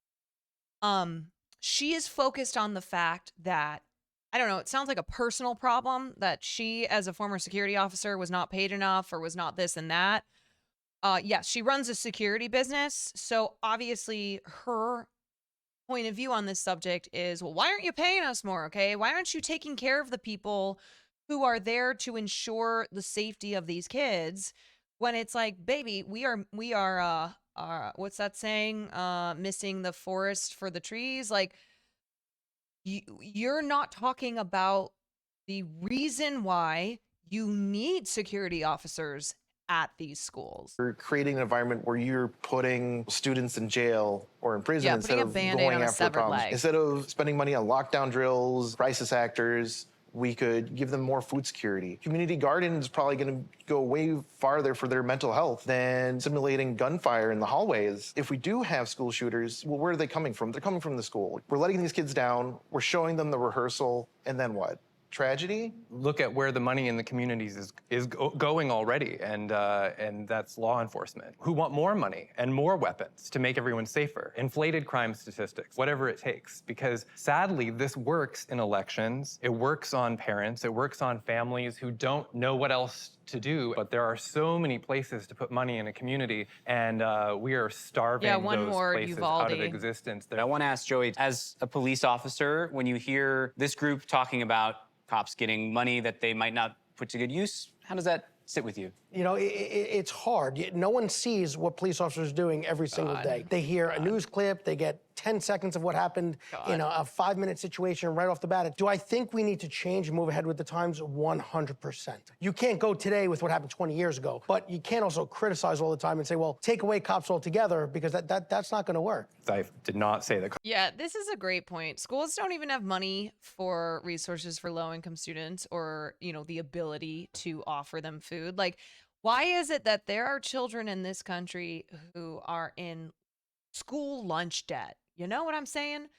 And yet we're talking about allocating all of this money to make these schools fortresses. Like, this is the whole conversation is just so fucked up, man. We're talking about these kids. We're like, we're not making it any less easy for them to get shot in terms of, cutting back on the number of guns in this country. We don't give a shit that there are kids out there who are in school lunch debt, who are going hungry because they can't afford lunch. All of these, we're not talking about just the myriad of education issues. We're focused on, this fortifying our schools and talking about, how do we make these schools better for children in terms of, like, how do we make them able to handle, to better handle people who come in and want to shoot them up? Like, that's the conversation that we're having about our children and school system. Cops should be taken away altogether. This is an area that resists reform, resists regulation. We don't get to see the inner workings of everything. We can give cops body cams, but we can't make them switch them on. And any government body that refuses to be regulated, that resists transparency, should not be increasingly armed, should not be increasingly funded. If you want respect, transparency is the way. If you want people to trust you, you have to show them why you're trustworthy. But we need Honestly, just give so the much kids more guns, yeah. from police. There's a lot of oversight and accountability that I don't see with the police. And police are people. You know, people have the full range of what they're capable of. And we have seen enough evidence that there are police officers who abuse that power. And I think that the real fact that They cut to his face. They cut to the popo's face. that there is no oversight Brilliant. and ability to ensure that they are That's what we doing call their camera jobs work. well is a real problem with people who are licensed to kill. But that's false, though. You would make it seem like cops are running rampant. There's a lot more oversight than people know, whether it's federally, city-wise, and there are bad apples, and there's people out there that should not be police officers, and there's nothing more than a good cop that doesn't want a bad cop on the street. The oversight, there's a lot more than people know. But we have to take everyone's word for it, though, from inside. I don't know what that means. I'm saying that you're saying that there's lots of oversight. But again, we just have to believe that, because anytime someone from outside attempts to explore that, it's obstruction 100% of the way. I wouldn't agree with that. I really struggle with Okay. this concept that we have to fund communities. Yeah, or it's like, oh, the information is coming from within the police institutions, right? And so the one guy was making the point, like, what? Oh, we're just supposed to take your word for it? Like, when the police union, the head of the police union gets up there and is like, yeah, we're holding our police officers accountable. We're all just supposed to be like, yeah, I'm sure that there is no bias at play here. fund police. No, we She's have like, the I wouldn't know resources anything to about fund that. these communities, to fund solutions that we know work, to invest in education, to invest in violence intervention and victims. Like, we're not willing to prioritize life, then we're going to pay the cost on the back end. And one other thing, I think we have to remember that this is not just a crime crisis. You know, 2/3 of lives lost are lost by suicide with guns. This is really a public health crisis. And we keep pivoting back to crime control strategies, and it's failing. No, you nailed it. We're the richest country in the world, and we can't make sure everyone is secure in their life, doesn't have fears. You want to sell less guns? Okay, not this guy, and this guy's okay. The guy before him is so smart. He is bringing up the most important points when it comes to this conversation. Because again, mass shootings account for 1% of gun deaths each year. Suicides, on the other hand, are increasingly, are increasing in this country, and I believe are what account for the most gun deaths year after year. Phoenix 77, thank you for the tier 1. Make people less fearful. People plan for their fears. Why do people buy guns? Well, they want to feel safer. Well, why do they need to feel safer? Well, because of their community. I was just like, okay, what can we do for their community, right? I do not believe that police can in any means provide security and safety for us. And a huge part of, wanting to own guns is an aspect of, police failing us. And so to suggest that it's anecdotals, that it's just a couple of bad apples within the system is completely incorrect. We have seen the system fail people and fail to really protect individuals. And so this suggestion that we can fund both, that we can fund both our sense of security and our sense of safety, as well as funding the police departments, is completely false, because a huge aspect of our safety being a detriment is, in fact, the police state's initiatives. What changes would make a difference in the real world, practically speaking? Kendra, I want to hear your thoughts on this. I'm a range safety officer, and Bro, there's a lot of based people in this panel, and I'm glad they seem to be speaking up the most, because the ones who are not based, I think, are understanding that they are outmatched. as long as I've worked on the range, I have seen police come there and train once, right before their qual, or not even, they only come for their qualification. And I have some friends that they train pretty often, but the vast majority, I outshoot them by hundreds of rounds, and I just don't understand that. I do situational training, I do verbal judo so that I know how to de-escalate situations when I encounter them, and I feel like that's what the police force is missing. They need that consistent training with current events that are going on, with different situations, with their firearms. I feel like she's just trying to get a job. Like, every single time she opens her mouth, It has something to do with her business. Yeah. Like basically, here's my business card. I do X, Y, Z, A, B, C, D, E, F, G. Like it is so clear that she is just pitching herself and her company in relation to this problem. I mean, you gotta respect the hustle, yeah. So that they can better protect us. That's what they're there for, and there's no getting rid of them. I disagree. What the fuck is verbal The firearm judo? is the last tool a police officer uses. I hope Joey agrees. If they're only spending one day at the range, and because they only think they're going to use their gun that little, and they're spending all their time training de-escalation and learning about their community and being a part of it, I'm fine with that. But I did mention de-escalation. No, but Situational you training, mentioned it for all yourself, encompassed. though. No, But no, for, like- for police, they need. But police officers don't learn de-escalation at the firing range. They should. Well, They learn to, shoot accurately, hopefully, and kill, inevitably. There needs to be a balance. You mentioned it 100%. for When you defund the yourself. police lack in training, that's a problem. Police need to be trained because everything in life is muscle memory. The number one thing you should do is use your mouth, no matter what you do. You go out there, you talk, and that's where the de-escalation comes in. Hold on. The number one thing you should do is use your mouth. Is that what he said, or do I need to go back? Can I get some confirmation that this cop just said the number one thing you need to use is your mouth?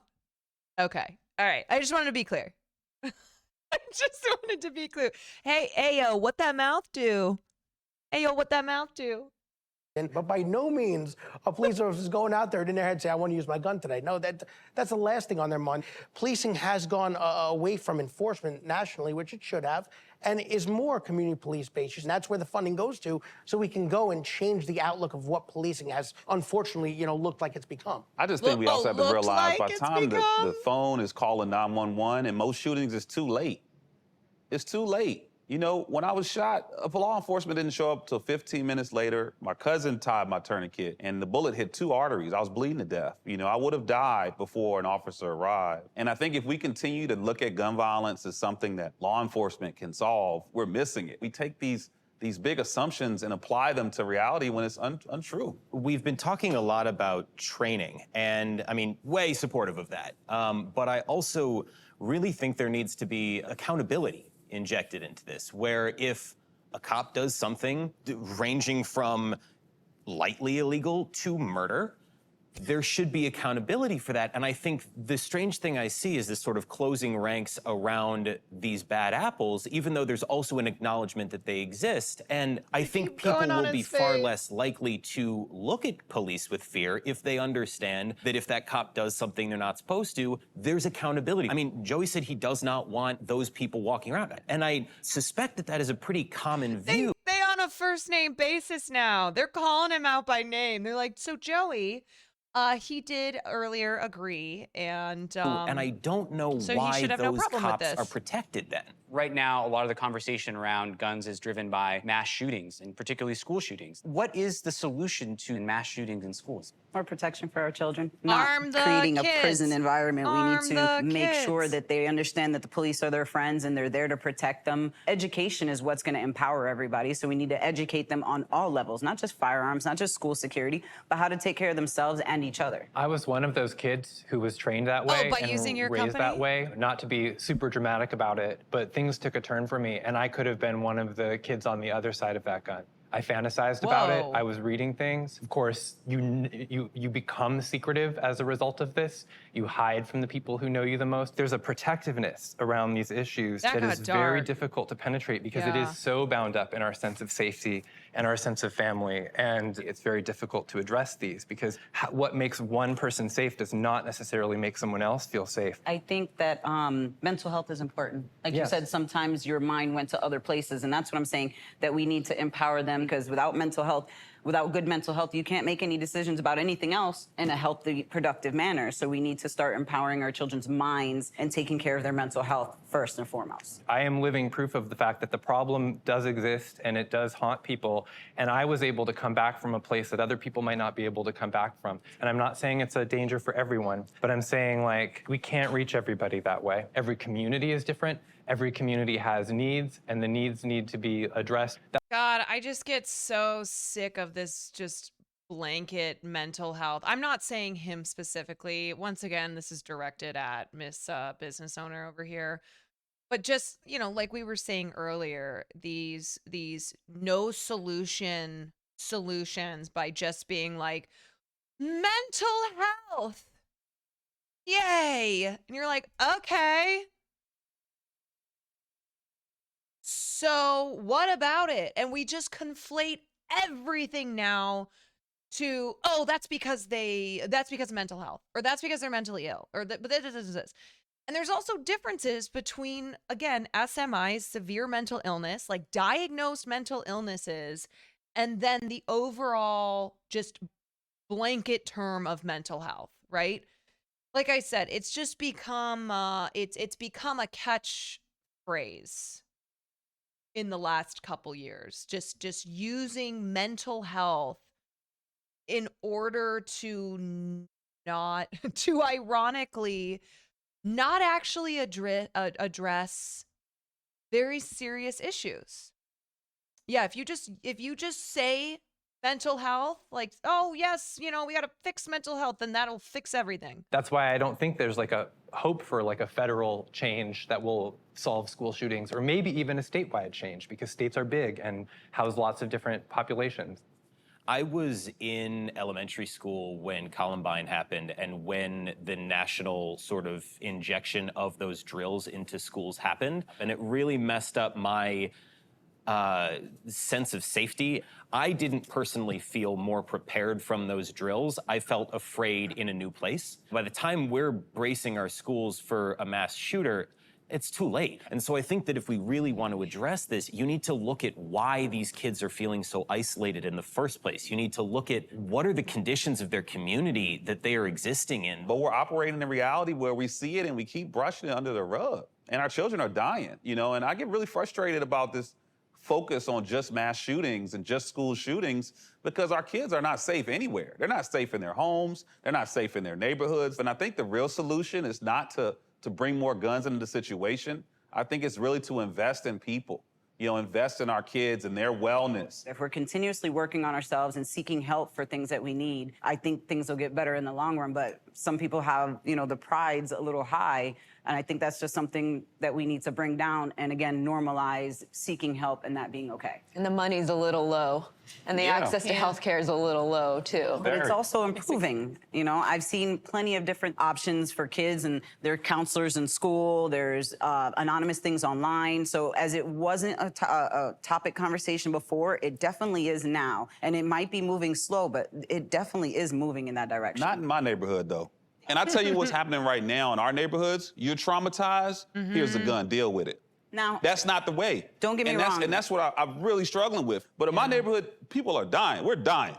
And so we can't just sit here and say, hey, pull yourself up by your bootstraps when people are laying on the concrete. One thing that came up earlier was universal. He just shut her the fuck up. Background checks. And I'm curious, does everyone here support universal background checks on all gun purchases? And if so, why or why not? If I want to give anyone on this panel a background check, I can't do it. I have to go to a store with a license, and they can do it. And they usually do it at a cost, right? Why don't we just open up the background check system? Like, why don't we give people... Unless, too, it's a private gun sale, right? I mean, there's just so many ways to get around the most simple. It's hard to say what the most common sense gun law is. But I would think background checks, right? Expanded background checks is something that it is hard to believe anybody would disagree with the notion. Like, you have to get a background check if you apply for a job at, like, I don't know, a fast food restaurant, like anywhere, any job. There many times they're doing a background check on you. You go to purchase a gun and there's no background check being done on you. That's fucking crazy. Yeah, but red flag laws, like I said, it's hard to say what the most common sense gun law is that we are not able to implement, or if we have, there are still loopholes to get around that law. It's hard to argue which is just the most, oh my God, how are we not on the same page?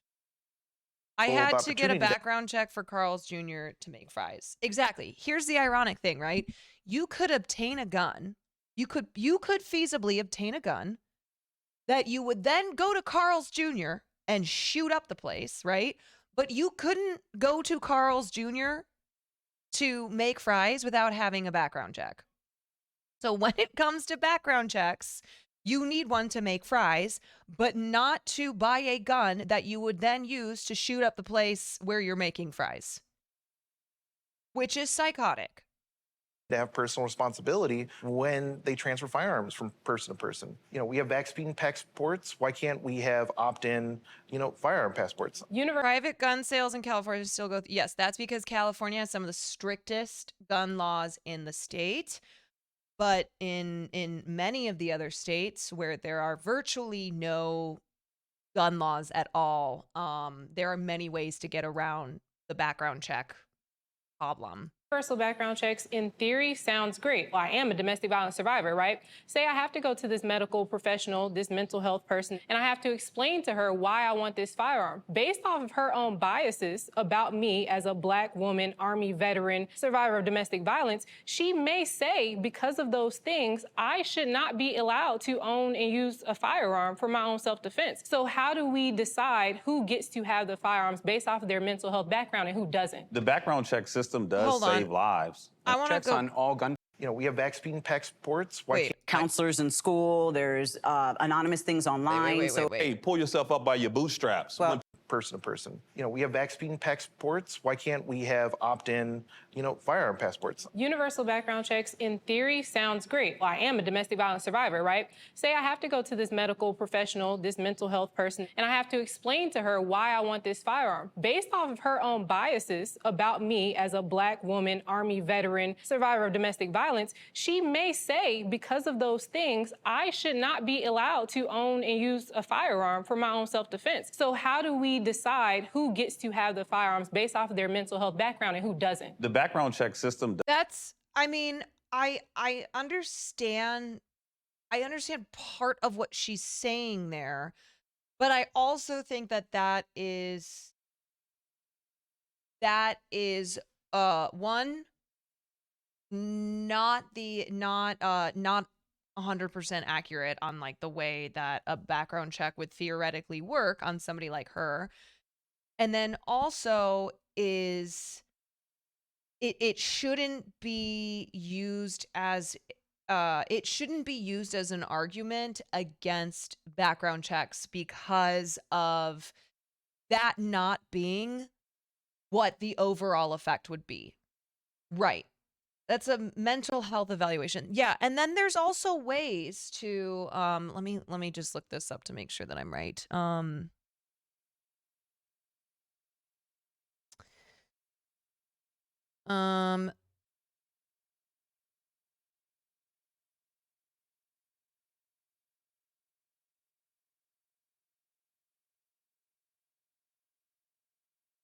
Hold on.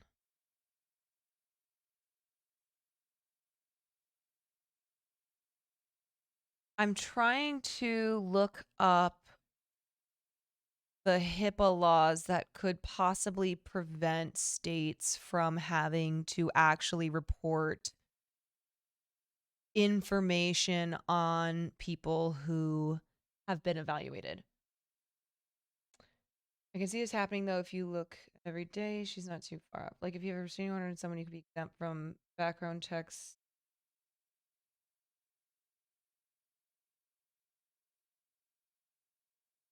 Yeah, I mean, what she's describing is hypothetical. It is just her hypothesizing on her specific situation based on the factors that,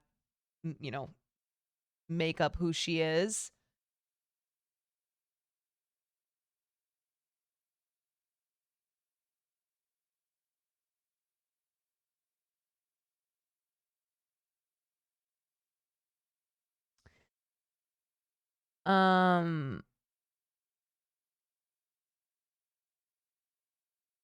Anyway, I was trying to find this article. I know I was reading an article earlier that made a point that I wanted to bring up. Anywho, I'll see if I can find it later. Let's just finish this. Does save lives. And I think there are some tragedies that could have been avoided if we had a stronger background check system. Charleston, for example, young man applied for the background check after the deadline. They said, okay, well, we haven't seen any flags yet. Go ahead and purchase the firearm. And he went into a church and slaughtered black folks. And I do think that there I'm a therapist. You would only report mental health records in certain states. Us 3 qualified by having presenting high risk situation, and we have a substance concern who guns simply based on mental risk. Okay, yeah. I mean that seems pretty common sense. There's real questions about bias and how these systems are applied and what the different flags look like. And I really think we have to get more focused on what is the goal here. Is the goal to preserve some perceived right? Hold on, I think my noise gate is. Let me turn that down. Thanks, Dan. All actors have mental issues. They say, look at Heath Ledger, for example. No disrespect. Are you saying that because I'm an actor? Or is the goal to save lives? Are you trying to tell me that I am mentally ill simply because of the fact that I am an actor? And you used Heath Ledger as an example. I'm drunk, sorry. You know what? Hopefully you don't have a gun. No disrespect. The drunk defense. Yeah. Anyway. So I thought that was let's funny. say somebody does this universal background check, and then there's an existing gun registry, and they register on it, and they've cleared all of these things, but then they still go out and commit a murder. There's no Some people shouldn't cook. They should just stick to takeout, okay? room with little green lights that says because this person registered on all accounts, we're keeping track of them, and all of a sudden this green light has gone off, and yes, we know this person's about to commit a murder. So again, speaking of prevention, what is that preventing? But we do that with automobiles, right? If you get how many drunk driving incidents or speeding tickets, at some point your license gets revoked, right? Because they're like, hey, we don't entrust you with this car anymore because you could harm someone else or yourself. But that is a thing, though, with firearms. When you have a weapons carry license and you commit a crime, they revoke your weapons carry license. But we're talking about if they haven't committed a crime yet, we can't predict. There's no way for us to know. That is actually so inaccurate, right? I mean, look at the shooter in it's hard to recall. There's so many. The shooter at the campus in, what was it, Michigan? I think it was Michigan. He specifically had a misdemeanor for a gun-related offense, and he was still able to have a gun. So, again, this person's arguments are just not, they're just not very strong. I mean, she's not using like the right-wing arguments about freedom and Second Amendment and stuff, but one, her arguments are not, are not applicable to the entire issue. They seem more so hypothetical to her unique situation. And two, she is not addressing the reality of, this point that she just tried to make right now, where like if you commit a crime, your guns get taken away. That is just not true. It's going to happen in the future. But right now, our background check system has loopholes where even after you commit a crime, you still can keep your firearm or purchase your firearm. So I see what you're illegally, saying. illegally. So no law legally. or policy. There is no way to legally purchase a firearm. The boyfriend loophole is a perfect one. So that's illegal. I do this every day on the 4473. It's the ATF form you fill out to legally purchase a firearm. Are you the actual transferee or buyer of the? No, legally you can. Maybe not everywhere. Not a place like California, but she clearly doesn't understand that there are places in this country where literally anybody can get a gun. Like, this is the problem with Illinois being right next to Indiana, Illinois being a blue state that has very, very strict gun laws. People just go across the river to Indiana and get a fucking gun and then come back to Chicago. This firearm. So if I am a girlfriend and I'm buying a gun for my boyfriend, that is already a federal crime. It's already illegal. The boyfriend loophole that I think you're speaking to, the fact that if someone assaults their girlfriend, if that doesn't necessarily go down in the record as the same way as if he assaults his wife. And so if you assault your wife, then that becomes something that forbids you from getting a firearm. But if you assault your girlfriend, even if you're convicted of that, it doesn't necessarily go on the record in a way that prevents you from getting a gun. We're not going to eliminate every person who wants to commit a crime. The goal is to bring the numbers down and to take out the ones we can. You know, we don't live in a society right now where things are crushing it. So I kind of feel like some of these possibilities, you know, there's always going to be drawbacks to things that we try and do. I question whether they are worse than the amount of boyfriends who kill their girlfriends now. I want to bring it back to the gun question because we keep talking about mental health, and there are specific laws that deal with this. Red flag laws. If someone has a mental health crisis, those laws exist to try to take the gun away from that person before they commit a crime. How do we feel about that? I'm pretty pro red flag laws. I understand that these laws should be implemented very carefully. There's a lot that goes into the rules portion of passing these bills that should be very well thought out. But I think the overarching question needs to become, do you agree that people who are in certain situations should have guns or not? But I personally think that there are characteristics you can meet, there are situations you can be in where, yeah, I do not want you owning a gun. Well, I think the question is not so much whether or not people should have guns in certain situations. I think most people would agree, you know, there are certain people who should not have guns. But I think Yeah, that's the other thing. They always try to have an argument where they're trying to say that nothing we do will eliminate all gun deaths when that will never be the goal. Yeah, I mean, this is something that people say whether or not they are right wing or they are just people who don't think that gun control laws will do much. They're just not super on board. And it's this idea that it's not being done with the intention on eliminating all deaths, right? That is unrealistic. We talked about this when we watched the Charlie Kirk video where we talked about dying from car accidents and how what are we ever gonna prevent everyone from dying? No, of course not.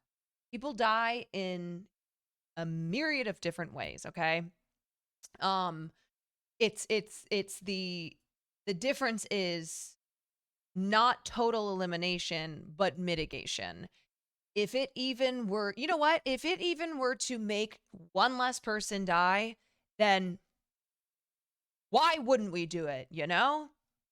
I think the question is more so, will the United States of America truly take away guns from those that need to have their guns taken away? And I think the answer to that question is no. The United States of America has very easily labeled people criminal that they should not be labeling criminal. And they're more concerned about profiting off of that label than they are actually preventing violence. And so the question is not so much should red flag laws exist. The question is more so, will the United States of America actually enforce the law the way it needs to be enforced? And no, the United States will not. I'm curious, who are the people who you think shouldn't have guns? You say there are certain people. What do you have in mind? Well, I certainly think plenty of right-wing ideologues should not have guns. I think plenty of violently anti-trans people should not have guns. I think violent misogynists should not have guns. I think violent racists should not have guns. I think those who have the audacity to believe in ideology that is, in fact, an incredible danger to most of us who are in society that do not look like them should not have access to guns. With all this legislation, the question is, who do we have drawing it up? The people who never owned a gun? Or the people that have owned guns? You know, what's the right answer? I don't have that. I think everyone should have a right to carry a gun, but we've touched on it. You know, if you're a violent person, you shouldn't have it. Domestic violence history, shouldn't have it. Drug trafficking, sex trafficking, because a lot of times in the law enforcement world, when you have a lot of drugs You end up having a couple guns. If you're sex trafficking, there's someone probably with a gun. How are we going to make sure bias isn't playing a part? The people who are enforcing the red flag laws, there are some elitist people in this country who feel like, well, only we should be protected by firearms. The onus should not be on our government. I think as a society, as an adult in this country, there should be some responsibility in knowing yourself and being able. This is their first gift sub in the channel. Skyanon, thank you for that gift to DeGremlo. I just feel like all of her arguments are so weak because they are really hypothetical. And it's almost as if she is searching for any way to justify why there would be potential, or to justify why we should not enact a law like this because it wouldn't be perfect. I don't know. She strikes me as really young. I'm not making an assumption about all young people, but like she is obviously a ex-military. She seems very young. She just seems as if she is like, she's not saying anything angrily, but she's coming across as really naive with her so-called arguments here. Able to identify when you are okay, when you're not okay. So I think we need to figure out a way to give the people the tools they need to identify themselves. Hey, I'm not okay. Hey, I don't need to have my firearms right now. Hey, I probably am going to hurt myself or someone else, and then provide the resources to do that. I mean, that sounds great in theory. In reality, though, that's not going to happen every time. And I'm curious what you think is the threshold where somebody should say, you can't have a gun anymore. I don't think that decision should hinge on one person or just an attorney or just a judge or just a mental health professional, because I've seen in a lot of these red flag instances, these people never get their firearms back. Well, if my mental health has declined this day or this month is tough for me, but then, I go to therapy or I fix myself and I'm better months from now, I should have my rights restored. You can't keep them forever, right? I think there should be a process for that as well. I think those protections and checks and balances are just critical, because right now America criminalizes black men. There's no doubt about it. I've been through it. I've never been caught for some type of violence offense, but I've had guns drawn on me by law enforcement 5 times, right? When I was shot, when I arrived at the hospital, I wasn't met with a nurse or a doctor or a surgeon. I was met with 3 investigators, and they asked me, where's my gun? And in my situation, they were more focused on solving the crime than saving my life. And I think we have to really see that reality that's impacting our communities every day before we push forward laws and legislation that adds more authority and resources to a system that's biased against us already. So there's a lot of times that there's a red flag law that's called, and there's uniformed police officers who go to remove a firearm from the situation, who might have biases, who might have racial ideologies in their head. And I think that's a lot of confrontation. I feel like there's a lack of training. The police officers that go to serve these red flag laws, there needs to be a lot of checks and balances, and there needs to be a lot of accountability in how these things are executed. When we talk about regulation and laws, people need to understand, like, especially on the left, this is going to take the firearms away from the Proud Boys and the Oath Keepers and the 3%ers and the white militiamen. They're not. Those people don't have any interactions with the police normally, right?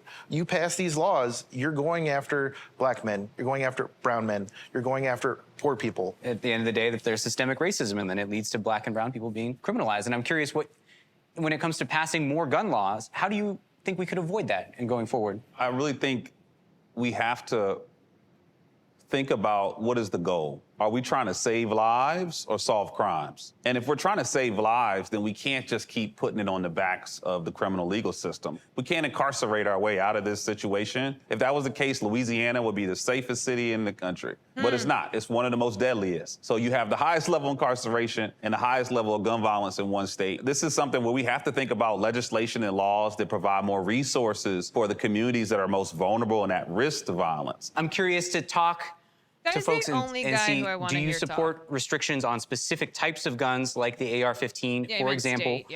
If so, why or why not? You know why the AR-15 is popular is because it's affordable. You can customize it to whatever you need to do, whether it's self-defense, hunting, target shooting. I think what you just said, though, is part of the problem, too, because the AR-15 is really like it has a marketing appeal. And America does the marketing really well. And people respond very well to marketing, especially if you're selling them something they already want. So it's very convenient. The pedestal kind of grew up under it. But now that it's there, it's very hard to take that back. Who are you trying to defend yourself from with an AR-15? I can A answer zombie that. apocalypse? Anyone. or- Someone else with an AR-15. The logic. No, the thing is, as a responsible gun owner, a person who owns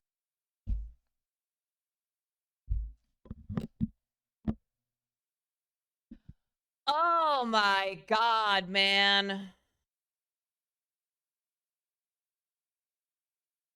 Okay. Bro, she really went. The reason that we can't ban AR-15s is because I need to protect myself against somebody with an AR-15. I cannot. several rifles. Our president's protected with rifles, AR-15 style rifles. Our law enforcement officers use, carry, and have AR-15 platform rifles. So if I'm defending myself against, a lot of the 2A people will say my government, I have to have equal or greater access to the tools that they have as well. Is the president's life more important than mine? If you don't like them, that's great. Don't buy them. That's not how it works, though. You only need to get hit with one bullet to die. Just because someone has an AR doesn't mean I got one. We're equal or on the same playing field. Have you shot them, though?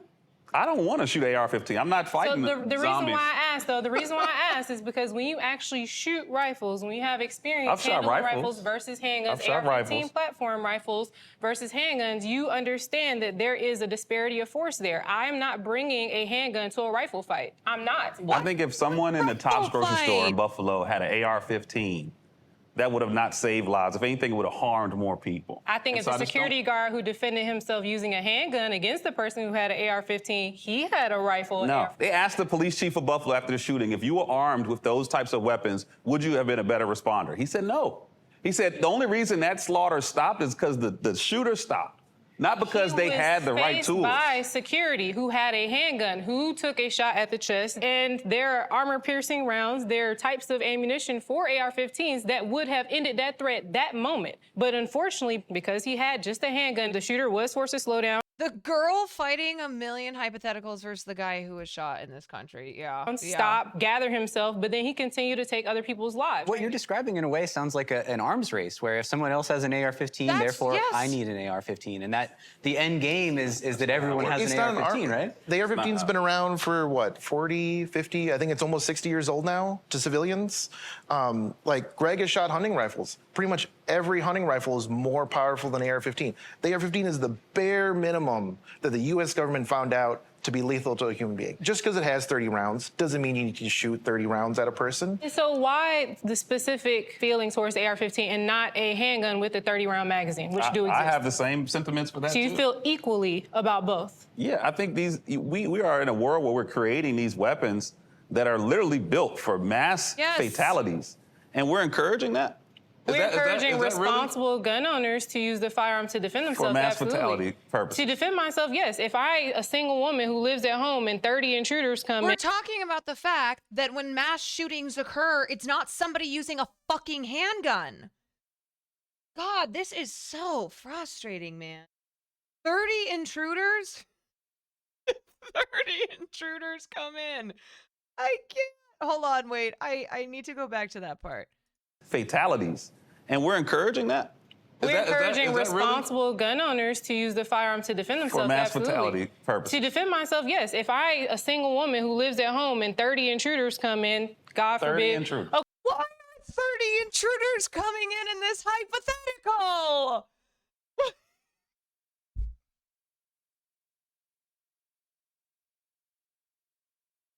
Why are they...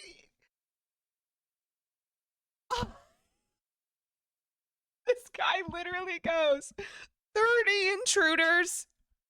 30 intruders. Who are ya? John Wick? I don't understand. What is this fucking argument, man. Bro, and she just is so it's like she doesn't understand why anything that she's saying is insane. She's just saying it so calmly and so rationally. She really is. You know what it is here? All right. This actually makes sense to me now. I forget she's ex-military, right? She is applying her PTSD or her experiences from fighting overseas. We're like, yeah, maybe there was a situation where a lone woman would have 30 intruders. It was called being in war. It was called being in battle. And she's applying that to civilian life. Or she's just, I don't know, watched too many zombie movies. Like, it's not funny because it really is a very sad, like, this is very sad that her mind works this way. I understand that not all veterans are like this, but it seems very clear that her experiences are causing her to say insane things like, if I'm a lone woman and 30 intruders come into my house, I need an AR-15. Like, that's not okay. That's fucked up. And I really do feel for, I do feel for her in that sense, right? You know, the paranoia, the, just the PTSD that can arise from being ex-military, from being a veteran. But man, this is just an argument that makes me want to,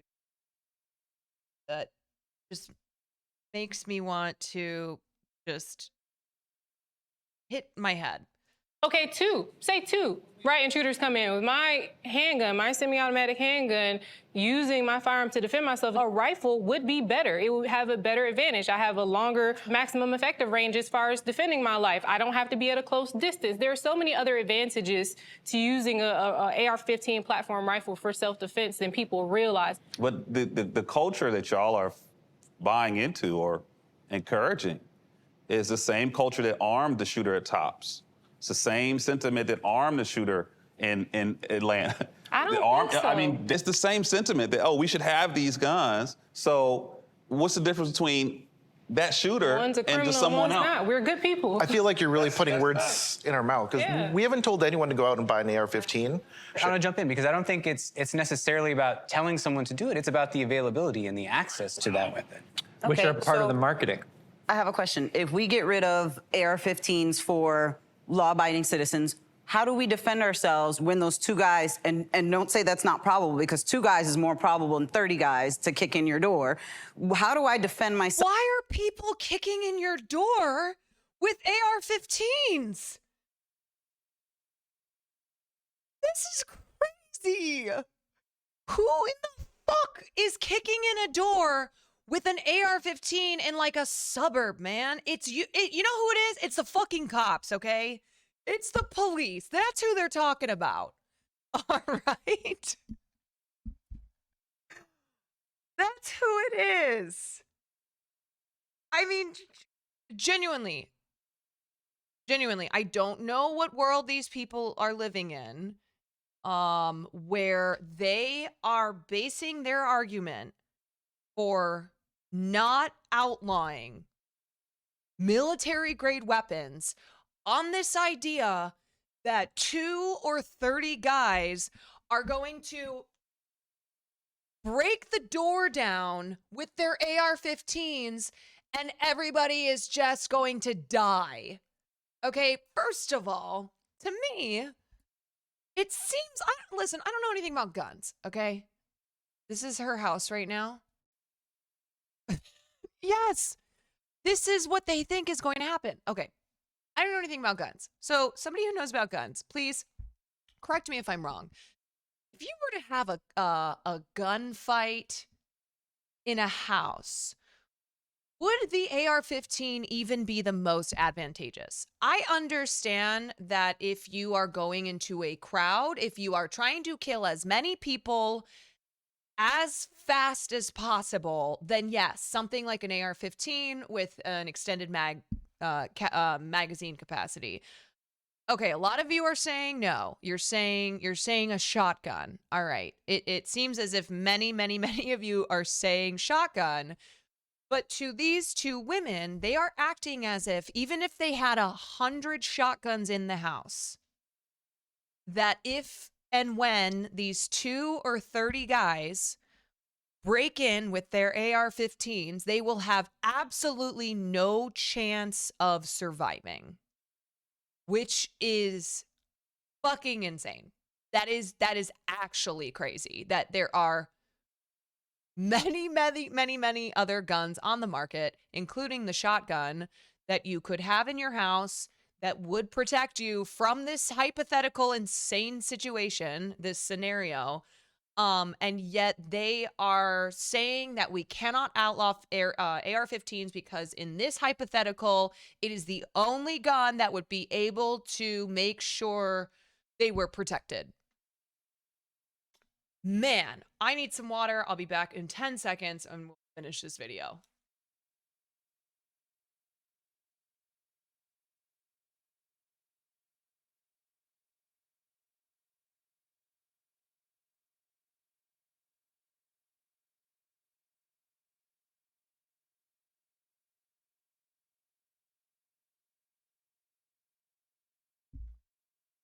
Okay.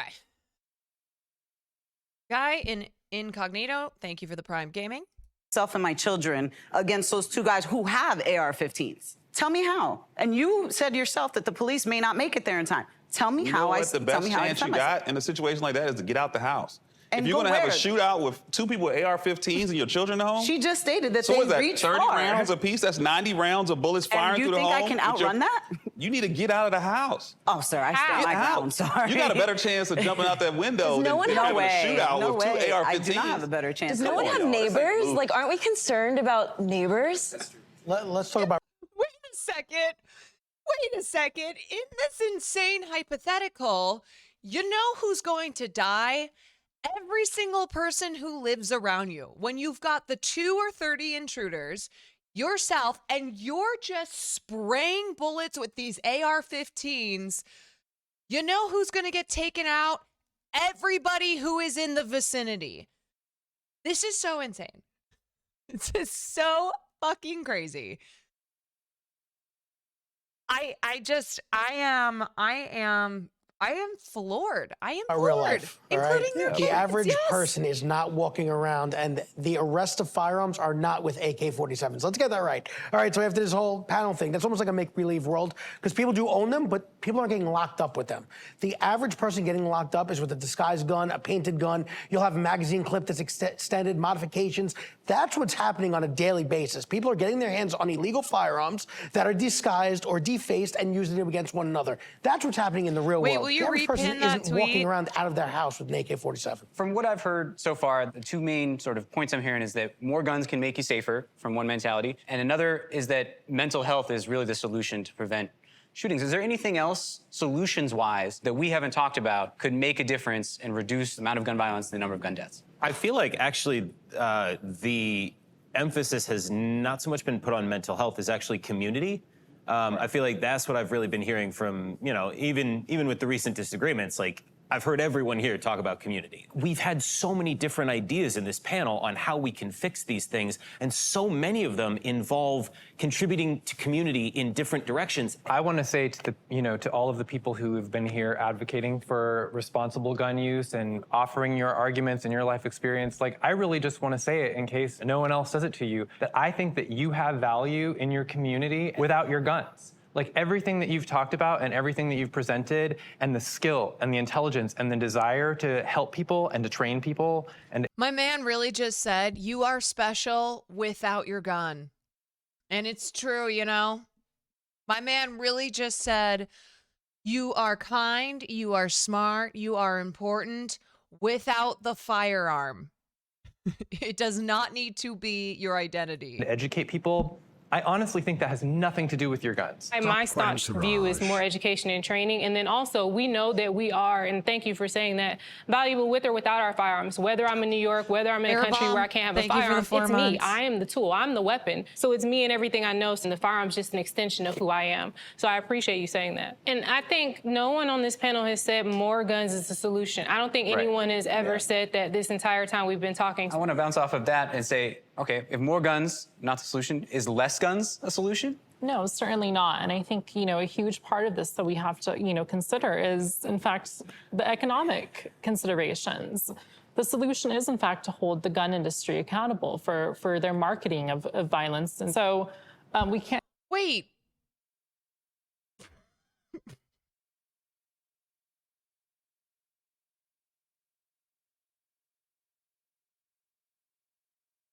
What is her argument?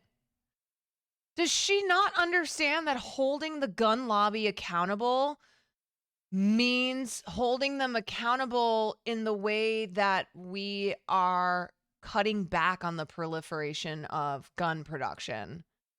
What in the lib? I genuinely am so confused.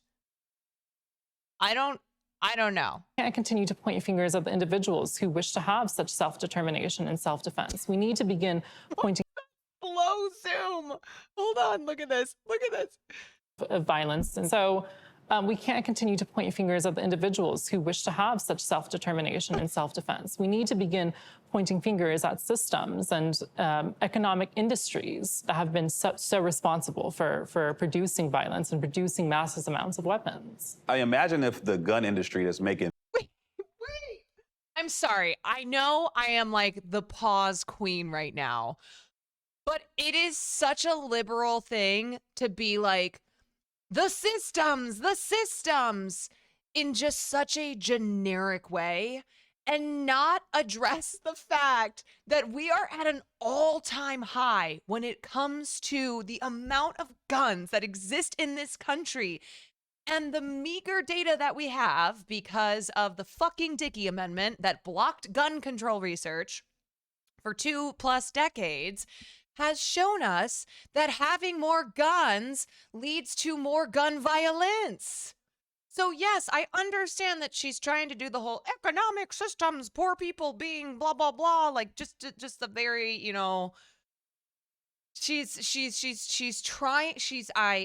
am getting the sense that she is a leftist, but she is not, she's missing the point here as well.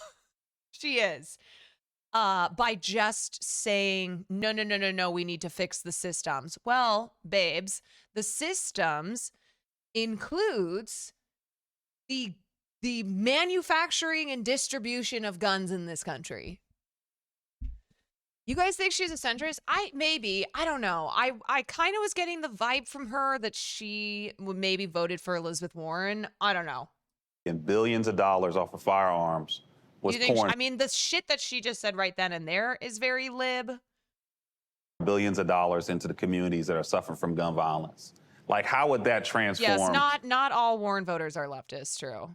Our entire culture. But right now, we are living in a world where this billion-dollar industry is selling that more guns equals more safety narrative, and we're buying into it without pushing back and saying, actually, what we need is more resources for those that have been traumatized. I wouldn't say that we're buying into it. I think we're simply recognizing the reality that there's a violent world out there and that we need to, in fact, protect ourselves. And we can't simply skip over the fact that the world is violent to live in a utopia. But the best way to protect ourselves is to prevent violence. Yeah. And that's true, it is to prevent violence, but it's also about self-determination and self-defense as well. And we have to understand that there are, in fact, mechanisms to stop violence from occurring in the first place. But the only mechanism to end violence that has already occurred, that is already going to occur, is in fact largely the use of firearms for many of us.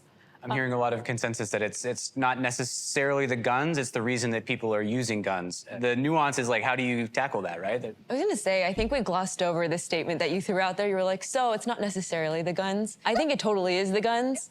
There's a unique gun violence problem in America. We have, per capita, way more guns than every other country. We have a unique problem. Yes. And it's not just domestically. And the reason why everyone here who does own or regularly shoot guns, it's their weapon of choice because it is the gun.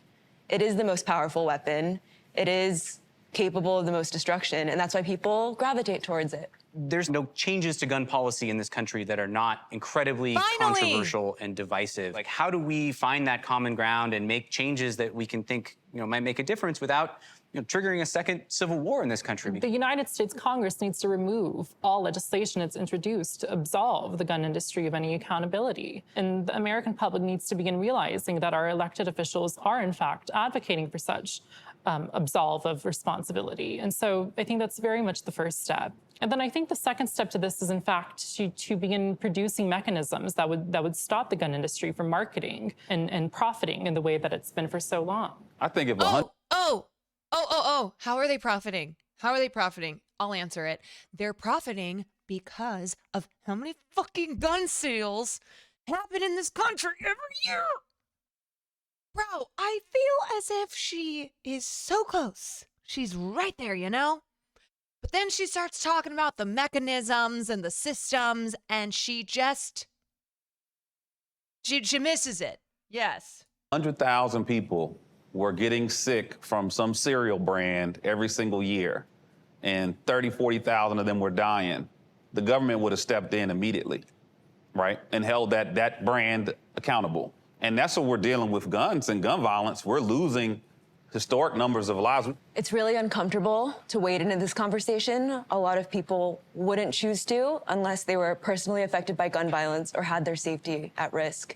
And so I would encourage people to sit with the discomfort because it's everybody's problem. It's not just America's problem. It's actually a global problem. Or if they're a Twitch streamer named Caroline Kwan, just kind of who, want to draw people's attention to the fact that likes getting yelled at there online. have been a lot of different views on this panel, and yet we are very much pushing for a safer society where fewer people are killed by guns. This is really important for the national conversation because this is what actually drives progress as opposed to just everybody fighting on their side.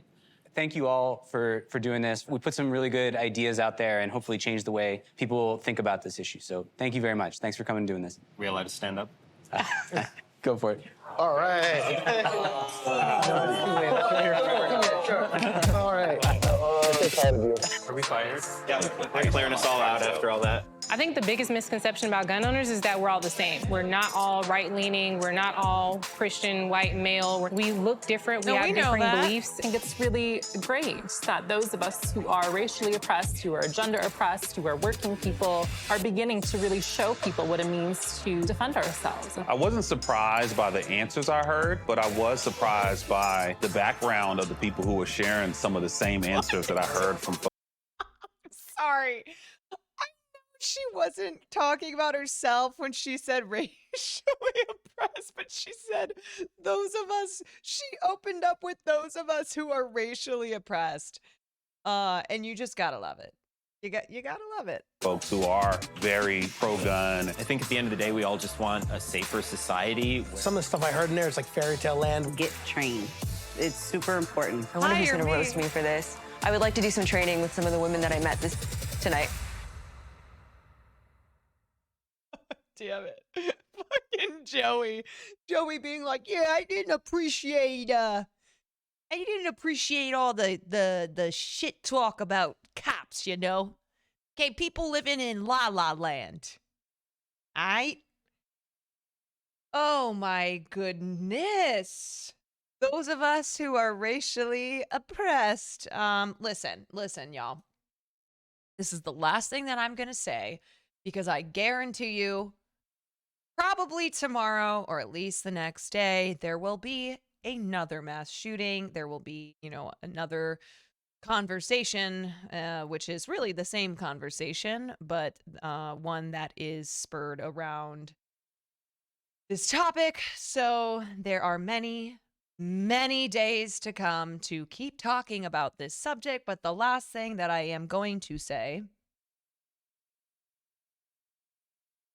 is, and I want to be so clear on this, okay? What we want is to live in a safer society where guns are legally owned, okay? They exist. They're not going anywhere, just like in other countries that are considerably safer when it comes to gun violence and still have guns. But we need to realize that this is a severe public health crisis, an epidemic that is taking the lives of people every single day, particularly those under the age of 24. Firearms are the leading cause of death with young people, and we should not live in a country where we are okay with that, where we have normalized being killed if you go anywhere, okay? That is what we are trying to do here. If you are like me on this side of the gun control debate, we are not trying to take away every single gun in this country. We are trying to fight for common sense gun laws to make sure that after mass shooting, states or cities where that mass shooting occurs don't loosen the very meager gun laws that exist. Okay, we are just trying to make this a safer country, and having more guns, arming more people, all of these things that have been suggested ain't the way.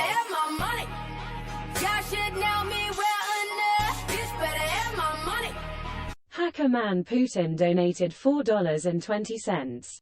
Next time you are in Austin, you should hit up Brandon Herrera, the AK guy, and donut operator for a range day to learn about firearms. Just education, no politics. Thank you for that, Dono. I have gone to the gun range before, so has Will, so have many people who would be saying the exact same things that I have. We just watched an entire panel of people who are gun owners and gun users who made many of the same points that I've been making for 2 hours. So this has nothing to do with me not, if you just felt a gun, then you would understand. Maybe that's not the point that you were making, but I don't think that this is something where it's like you just got to try it and then you won't care so much. You just gotta feel the gun, be the gun, see the gun. Anyway, the Lone Stoner, thank you for the tier 1.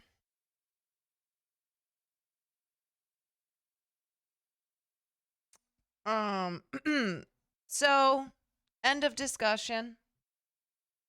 When I say I know nothing about, you're right, I did say I know nothing about firearms. I mean in the sense that, like, if 30 intruders are breaking into my house, is using an AR-15 the best gun to take them out? So you are right. I did say in that, in trying to get people who are much more of experts on guns to help me understand this hypothetical. But this is not something where I believe in gun control because I've never felt a gun, because I've never shot a gun, because I've never made love to a gun, like whatever. Anyway.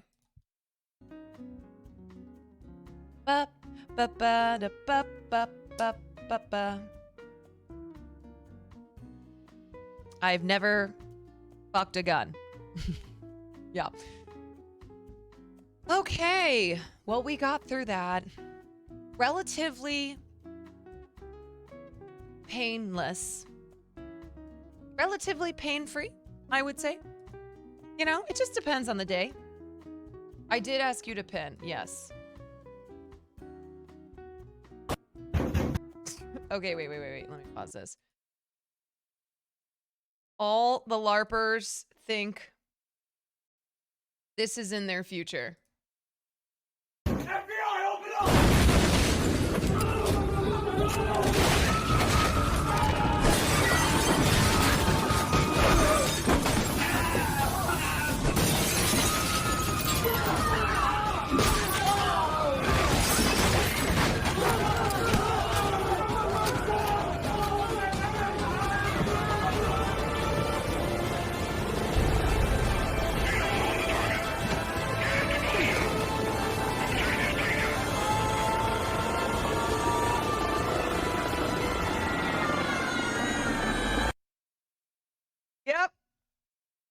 That is in their future.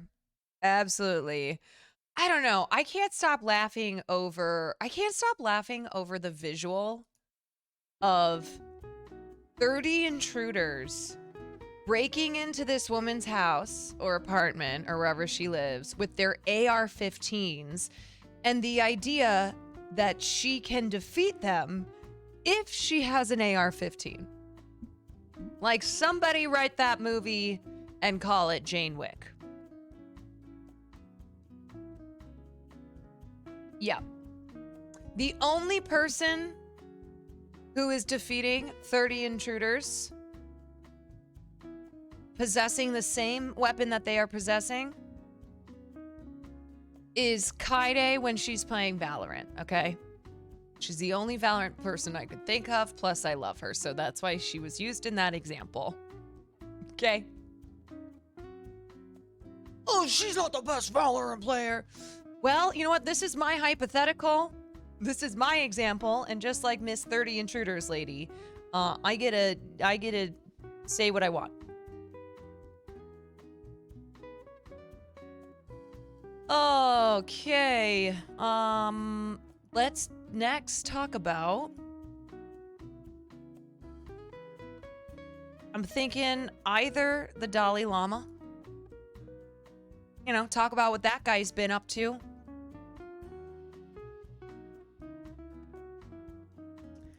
Or we have, what else did I say I was going to talk about in my stream title? Dalai Lama. We talked about gun control. Harlan Crowe, yes. Okay. Let's do Harlan Crowe. Let's do Harlan Crowe. Yep. All right. So, okay. We talked a few days ago about Clarence Thomas, who is just continuing to be the least crooked Supreme Court justice in history. So, a ProPublica story came out about Clarence Thomas and his penchant for luxury travel. And it turns out that over the course of 20 plus years, he has accepted gifts from a mysterious sugar daddy Republican mega billionaire benefactor named Harlan Crowe. He was going on his private plane.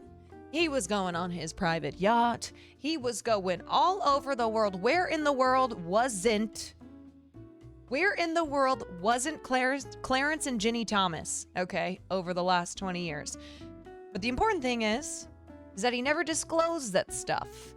And Clarence Thomas came out and said that he was told he didn't have to. So, you know, who are we to say what a Supreme Court justice should or should not understand about basic disclosure laws when it comes to federal judges? So, anyway, this has been a story that has been on, yes, and then Harlan Crowe also financed Ginny's Tea Party organization that pays her a very generous six-figure salary every year. So, you know, Harlan Crowe has just really been funding the lifestyles of the Thomas family. So anyway, this has been a story the last couple days. And what just came out was the fact that Harlan Crowe has a certain obsession with memorabilia from a certain time period in history called Nazi Germany. So here is my friend and yours, Ben Shapiro, local resident Zionist, who is somehow always finds a way to defend the actions of Republicans, even when they are incredibly suspicious and revolve around something like having Nazi memorabilia. He's a very, very bad man. You're not allowed to be friends with Justice Thomas because apparently they're now accusing him, I'm not kidding you, of being like a Nazi. The reason is because this is what Nazis do. They make friends with Clarence Thomas. That Nazis, famous for loving black people. That this is one of the things they're most famous for. So Kevin Cruz, who is just a ridiculous human being, a pseudo-academic over at Princeton University who has somehow avoided plagiarism charges that have gotten him kicked out of the university. He tweeted out, I've spent decades of my life researching and writing about white supremacists, and no, I don't have any paintings or statues of them in my house because that's not something you do with the people you hate. What's he? Yeah. That's a very, very, very valid point. Talking about there? Well, apparently, Harlan Crowe collects basically memorabilia from defunct communist and Nazi states, and he has a garden in which he displays these things to show what the capitalistic free market and Judeo-Christian ethic has overcome. Oh. Apparently, this now means you're a fan of these things. So, if you... Okay. Okay. It's to show what they have overcome. Own a piece of memorabilia from an evil regime in order to demonstrate to your children so that people remember for the future what that evil regime was. This means you're now a fan of that thing. Okay. According to Kevin Cruz. This is the actual thing they're going for.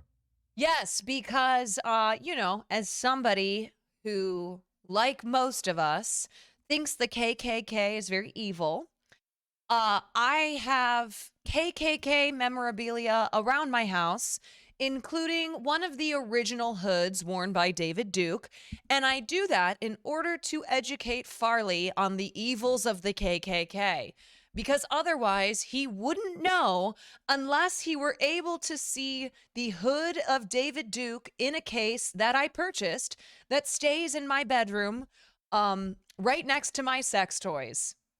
According to the Washingtonian, when Republican megadonor Harlan Crowe isn't lavishing Justice Thomas with free trips on his private plane and yacht, he lives a quiet life in Dallas among his historical collections. These collections include Hitler artifacts, 2 of his paintings of European cityscapes, a signed copy of Mein Kampf, assorted Nazi memorabilia, plus a garden full of statues of the 20th century's worst despots. He said that he's filled his property with these mementos because he hates communism and fascism. Well, I mean, that seems like a reason why you might own this stuff is to remember the things that you hate. That's it. But apparently this makes him a Nazi and a... You guys, Ben Shapiro just read the list of items. So, not a full list, just some of the items that Harlan Crowe possesses.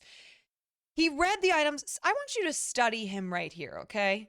I want to go back and study him. He lives a quiet life in Dallas among his historical collections. These collections include Hitler artifacts, 2 of his paintings of European cityscapes, a signed copy of Mein Kampf, assorted Nazi memorabilia, plus a garden full of statues of the 20th century's worst despots.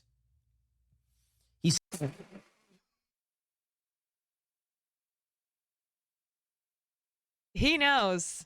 I just want you to know right there, okay? I want you to know right then and there, he knows that the argument he's making here to try to defend Harlan Crowe is insane. He said that he's filled his property with these mementos because he hates communism and fascism.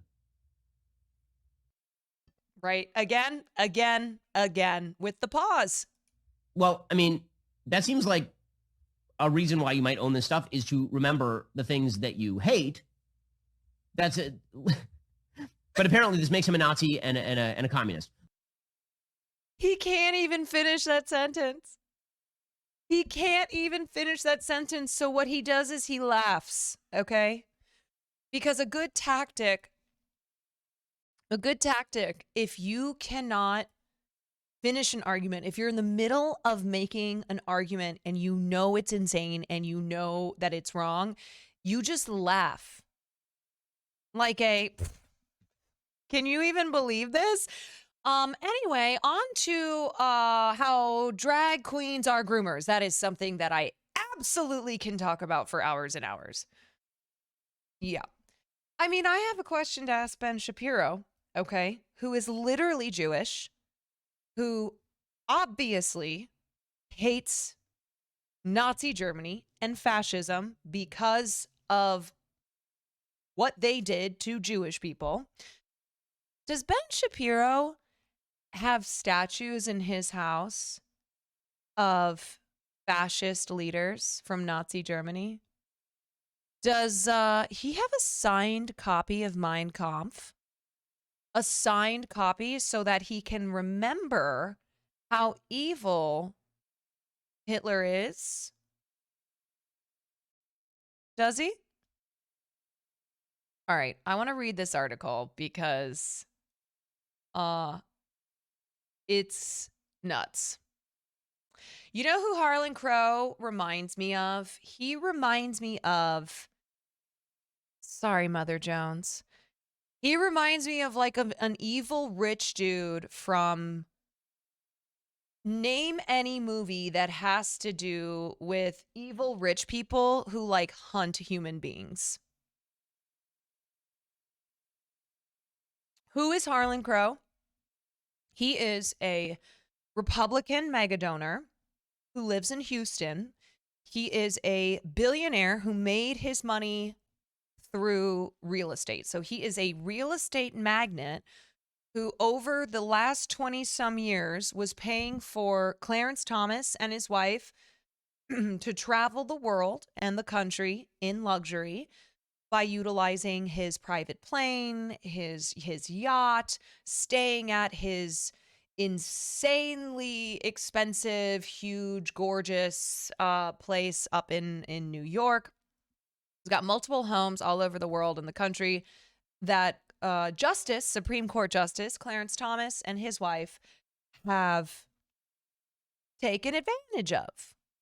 False prophet, thank you for the 7 months. All right. What is on display at Harlan Crowe's Dallas mansion includes 2 Hitler paintings, not 1, but 2, because 1's not enough to remember how evil Hitler is. You got to have 2. A signed copy of Mein Kampf and swastika embossed linens. Okay.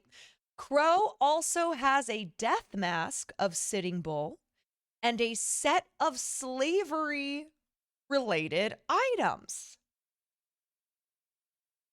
Very normal. You know, when you go over to Grandma's house and she takes out the good china and the good linens, and there's a swastika embossed on them. So in 2014, Crowe described his displays as, quote, a historical nod to the facts of man's inhumanity to man. Several years later, members of a national bipartisan commission who attended a dinner at his residence were disturbed by the relics, prompting an organizer of the group to raise the issue with Crowe, according to correspondence between Crowe and this commission obtained by Mother Jones. Leaders of the commission now say it was a mistake to hold an event at Crowe's home. Holy shit. I can only imagine what items were not on display. You know what I'm saying? What items were in his private room? Like the corpse of a slave? Or like somebody who died because of the Nazis in World War II. He has like the skull of a Jewish person who died in one of the camps that he just has by his bedside. I mean, this guy is scary. This is a scary, scary guy. So anyway, we were told that Harlan Crowe had a collection of Americana, some of it from the Revolutionary War, and we thought it would be a nice connection because this was a commission which was created to explore how best to respond to the weaknesses and vulnerabilities in our political and civic life. It was comprised of accomplished academics, artists, government officials, and journalists from across the country. Crowe welcomed the commission members at the door, but did not stay for the meal. The dinner was held in a section of his library where, according to Oxtoby, no offensive or controversial material was in view. But members were invited to examine the rest of the collection in other rooms. and several who did encountered disturbing items. This past weekend, Dana Boyd, the tech scholar and Microsoft employee who was a commission member, tweeted about that evening. She said she had been deeply shaken by the Nazi memorabilia. She added, "Years later, I still shudder thinking about the Nazi uniform decorations in Harlan Crowe's house and the painting and the antebellum, which is pro-slavery, artifacts." Yeah, because here's a question. In addition to having like, Nazi shit and pro-slavery shit, does he have them alongside like allied shit and anti-slavery shit? You know what I'm saying? Like, does he have a whole museum that you could argue is representative of a time period?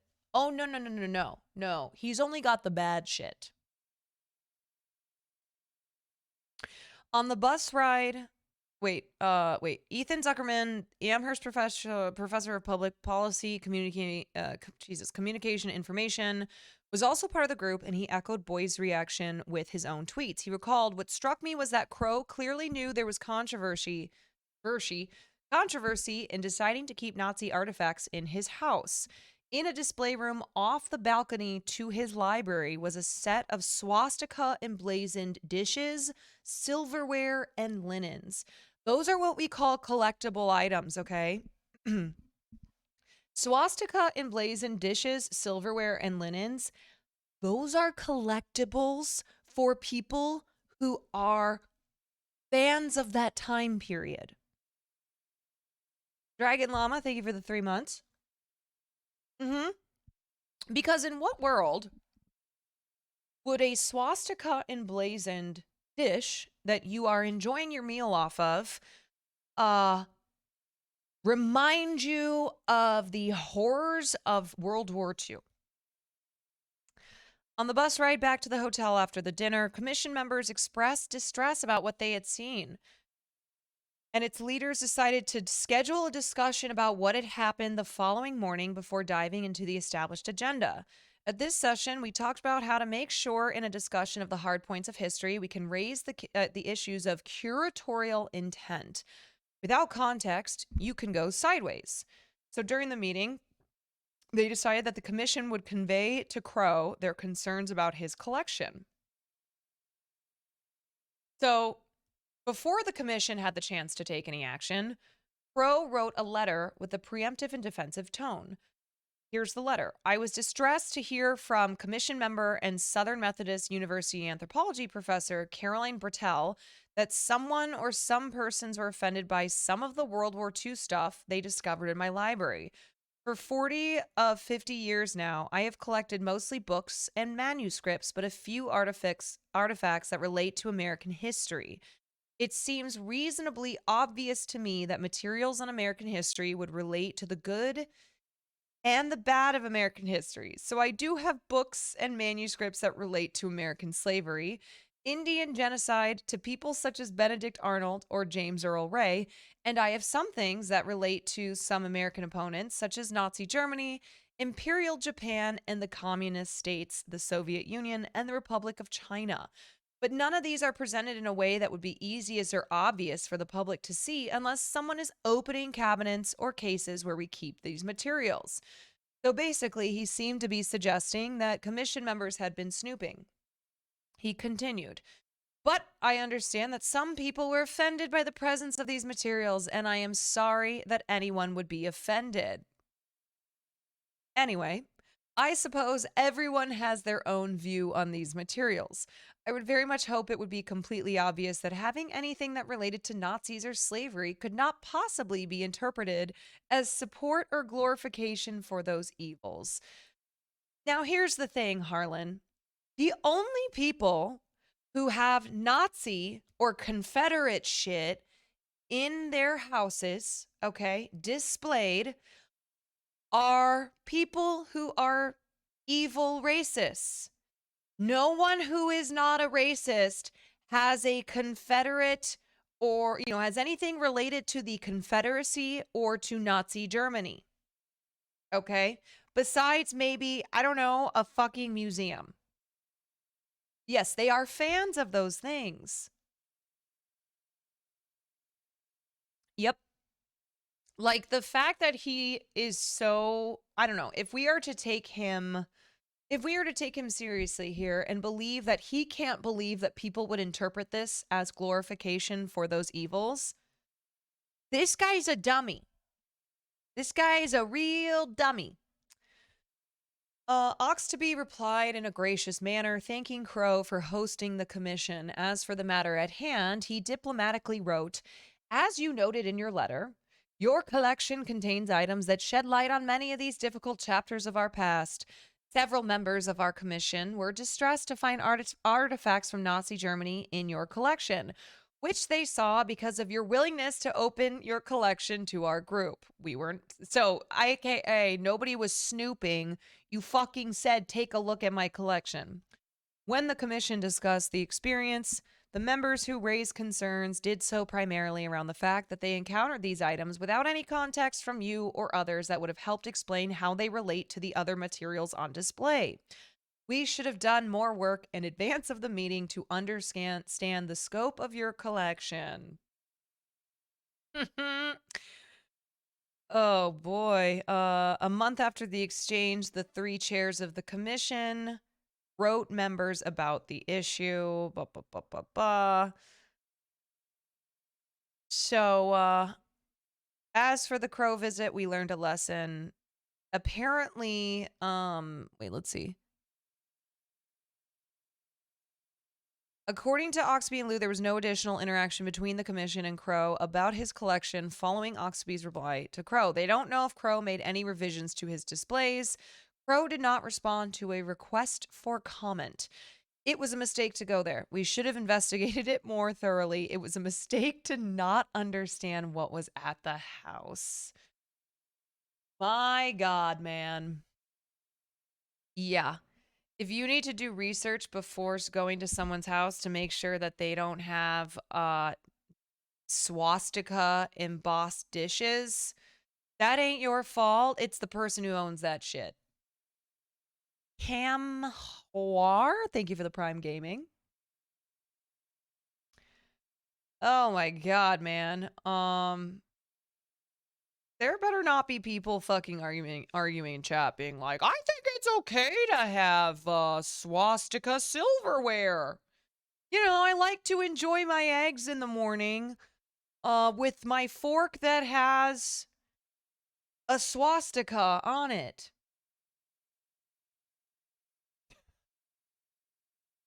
And yet, there are probably people out there think it's okay.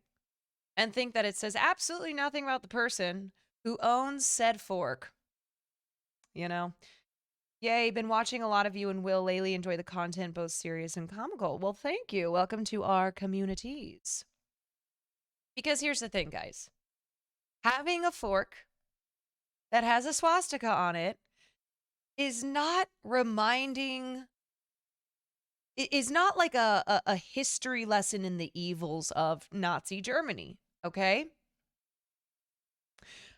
Having a photo, not one, but 2 portraits of Hitler is not necessarily a history lesson in the evils of Nazi Germany.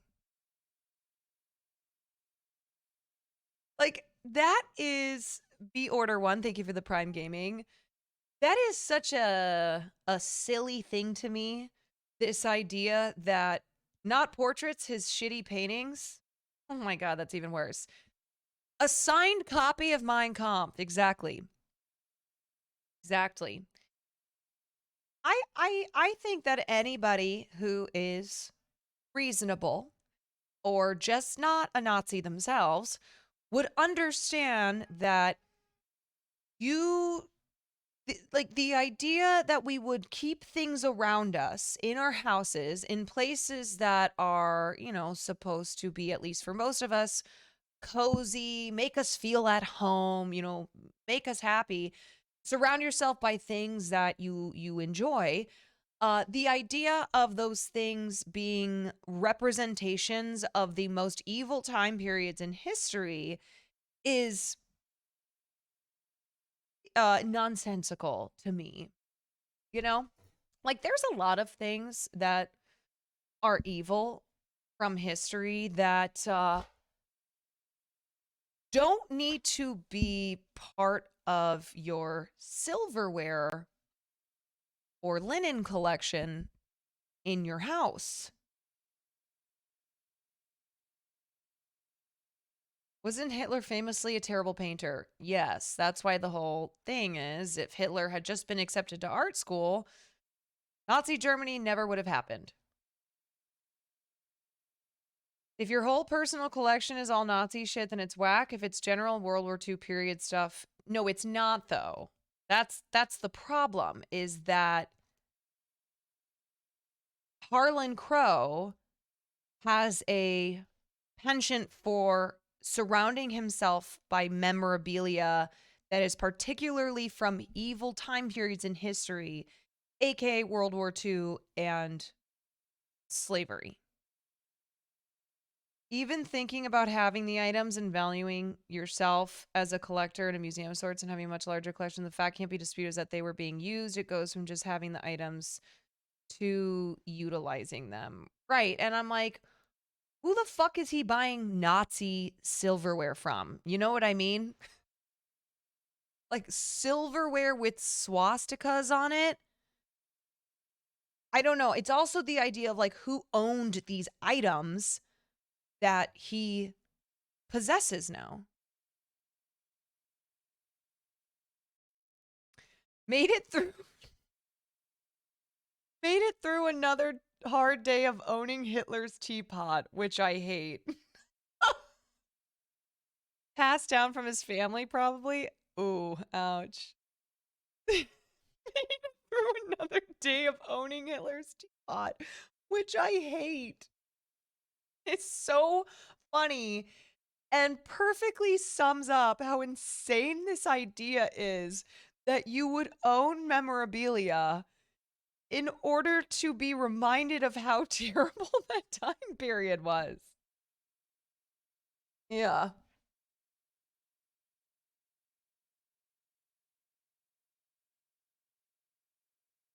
Also, from a collectible point of view, Nazi things are not that rare or desired for collections. Assigned Mein Kampf is 4 times less than The Hobbit from the same time period. Yeah, I would believe that. I just, again, why is it signed? Why specifically does he have a signed Mein Kampf copy? You feel me? You know what I'm saying? Like, that is a collectible.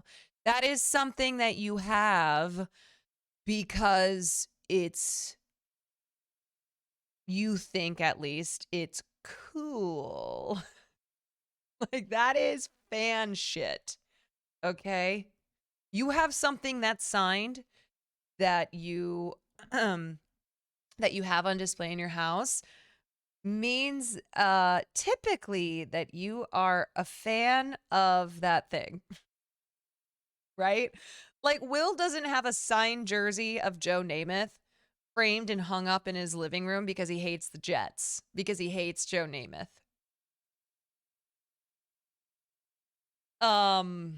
Genuine question, no drama. Do you like Wubby? Us Wub Cubs get called Nazis all the time, man. It generally makes me sad. Yes, I like Wubby. I don't know Wubby that well. I've had maybe 2 interactions with him, and one interaction was us just gushing over how much we love Will Neff. But he's never been anything but kind to me. Haha, clip that and send it to Will. Yeah, can you imagine if Will had that jersey to remind him of how much pain the Jets cause him by every single year not making it to the playoffs? I mean, that would be very masochistic. Yeah. Mm-hmm.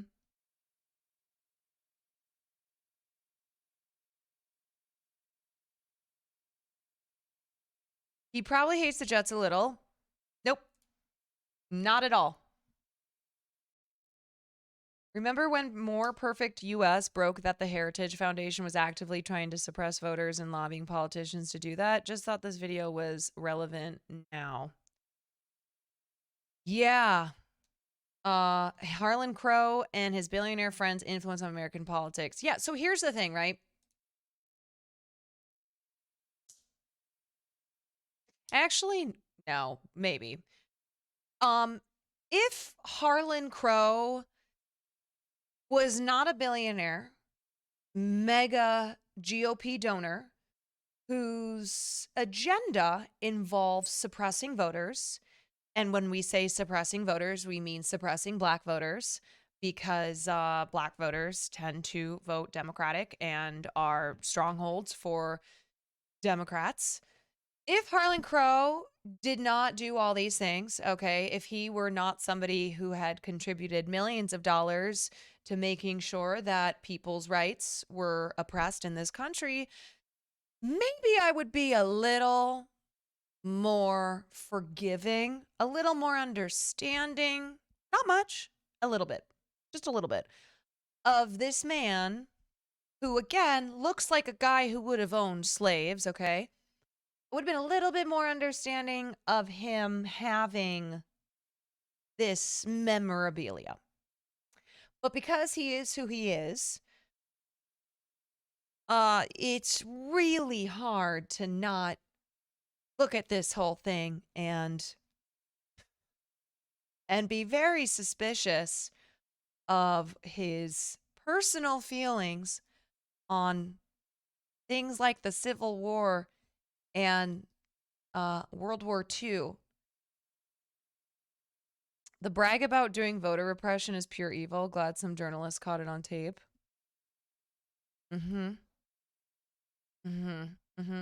Yeah, my man's last name is literally Crowe. Is he descended from the Jim Crow? Possibly. I would not be surprised. His last name being Crowe is like a preteen novel villain. Yes. Yes. It's like, what should we name this? What should we name this old white dude who is very villainous and pours money into making sure that black people can't vote? Let's give him the last name of Crowe. Like, that's the type of shit that if you pitch that in a writer's room, you would be fired.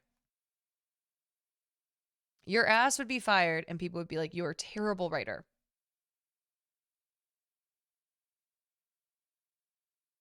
Yeah. Breaking pop culture news. Swifties are about to cancel Nick Cannon. I feel like Swifties are having a real goddamn time between the news of the breakup and then the news that Joe Alwyn potentially broke up with Taylor Swift because she's too famous. And now I guess Nick Cannon told Howard Stern that he's open to having his 13th child with Taylor Swift. I'm all in. I think she would relate to me very well. We probably will understand each other. You know, I think that I have a better shot at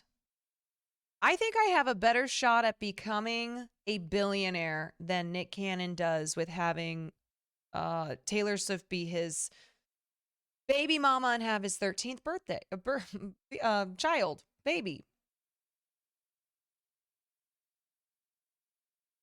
Dude just wants a baker's dozen of babies. Yeah, I mean, this guy really believes that his seed granted to him from God is one that needs to be spread all over. Is he one of those weird eugenics adjacent breeders? Yes. He has, I think we talked about him and Elon Musk and other people who are like really fucking gross eugenics breeder fetishizers. Yeah. All right. Well, anyway, I'm going to run to the bathroom and then we're going to talk about the Dalai Lama real quick. Okay.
All right. So,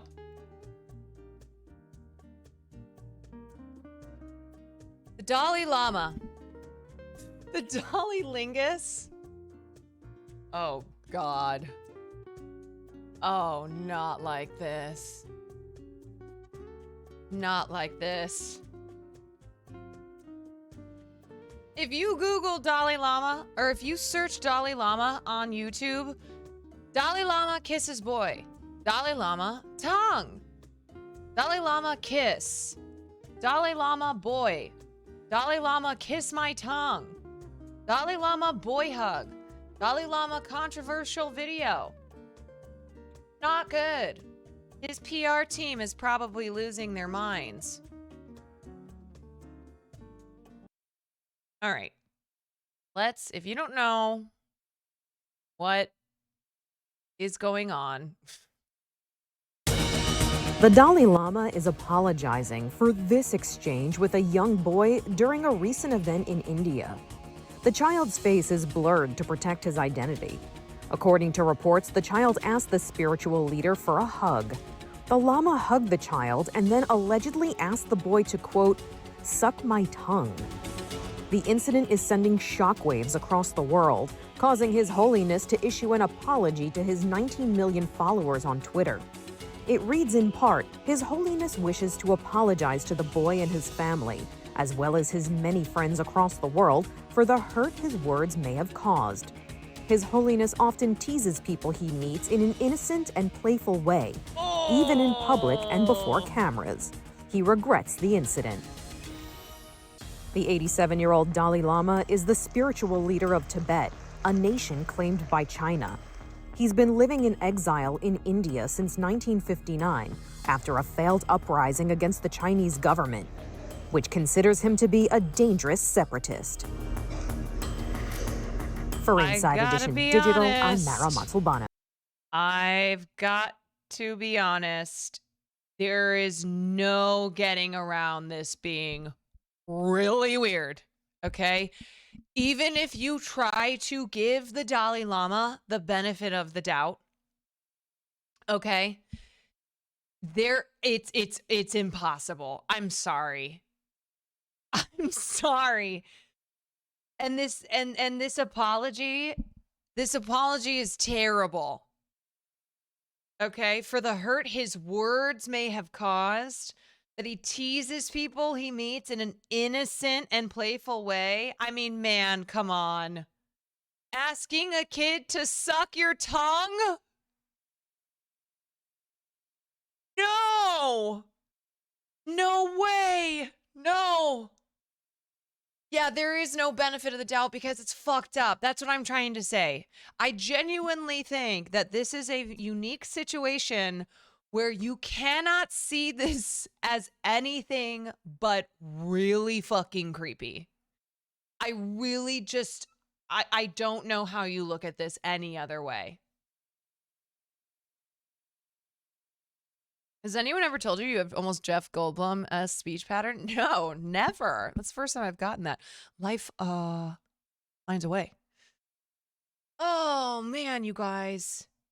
Oh, oh, oh. His Holiness often teases people he meets in an innocent and playful way. In what world? In what world do you think that telling a little boy who's having a hard time to suck your tongue is going to come across as innocent and playful? I just don't know. I don't know. I have to say, never in my life did I ever think that I would open up Twitter and see a headline: the Dalai Lama apologizes for telling a boy to suck his tongue. You know? I'm pretty speechless on this one too. I have to say. I gotta be honest. I mean, if you just Google Dalai Lama, okay, somebody who is perhaps one of the most respected figures in the world, right? I think that that's very fair to say. All of the headlines for stories involving the Dalai Lama go like this: Dalai Lama apologizes after video asking child to suck his tongue sparks outcry. Dalai Lama apologizes for asking a young boy to suck his tongue. Dalai Lama apologizes after video shows him kissing boy. Dalai Lama kisses boy, asks him to suck his tongue. I mean, that is pretty dumbfounding. Yeah. I need a shower and acid. I feel so gross. It's awful. It's really, really, I mean, man. And here's the other thing, okay? So, of course, this is what always happens. When you have a figure who is widely regarded as uncontroversial, well, with the exception of like the Chinese government, thinking he's the most controversial figure on the planet, but somebody who is very respected, somebody who, people look at as a paragon of excellence, or at least their perception of him as a paragon of excellence.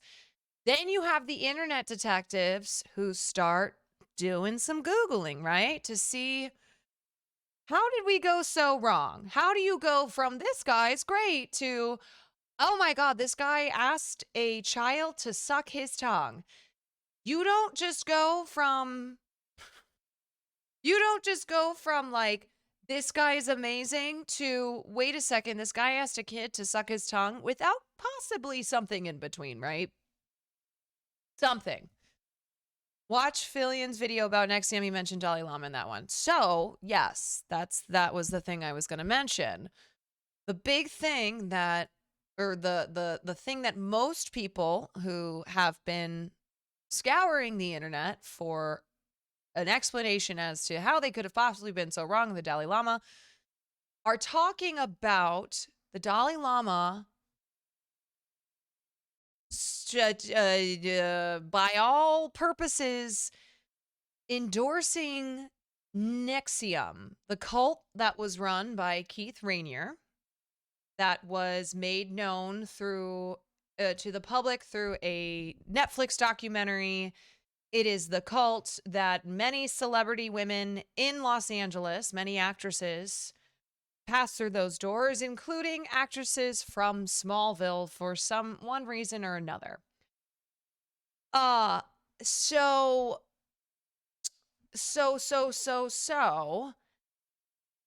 it's a little bit, this whole Dalai Lama and Keith Rainier thing is not completely cut and dry. They paid him to be there, right? Do you mean they paid the Dalai Lama? I don't know. But anyway. Apparently, in May, on May 6, 2009, the Dalai Lama arrived in Albany, New York to speak on the topic of compassion, ethics, yada, yada, yada, yada. And this was attended by 3,000 NXIVM members at Palace Theater. High-ranking members of NXIVM joined him on stage. At one point, the Dalai Lama placed a traditional ceremonial Tibetan scarf, known as a kata, around Rainier's neck. The WEFC was a nonprofit org established by Rainier alongside sisters and NXIVM members Sarah and Claire Bronfman. Sarah, in particular, is credited with helping book the Dalai Lama to speak at the event thanks to her relationship with the personal emissary of peace. Yada, yada, yada, yada. Yes, I know it's Refinery 29, okay? So, this is, again, I don't think that this is a very cut and dry Dalai Lama is evil when it comes to this example, but as Refinery 29 states, it gets tricky, okay? Did the Dalai Lama know the depths of corruption and abuse beneath the surface of NXIVM, especially given that in 2009, most people only knew it as a zealous self-help organization? Probably not. When the Dalai Lama's appearance was first announced, the Albany press was quick to question why he would associate himself with the cult-like organization. Interesting. And I do have to agree with that. Have I seen the H3 interview with the second in line guy? I think I've seen some of it. So here's the thing, right? This is kind of weird. Because even if the Dalai Lama, like most people, didn't know about how evil and abusive NXIVM was, it is strange that he was appearing on stage of something that you could consider a zealous self-help organization, which usually is synonymous with cult. You know what I'm saying?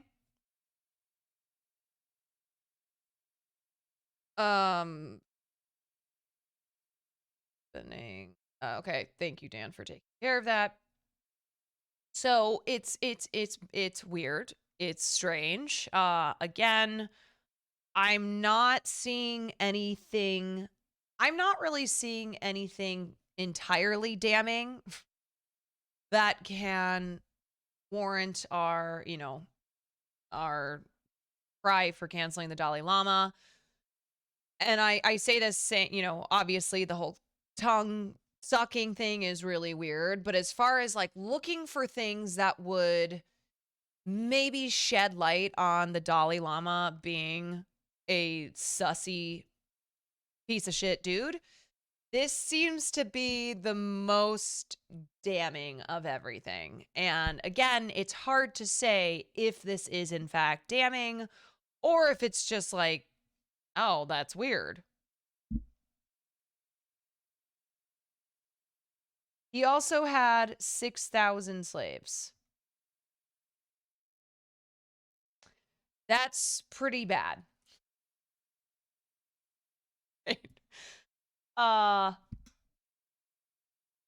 The truth about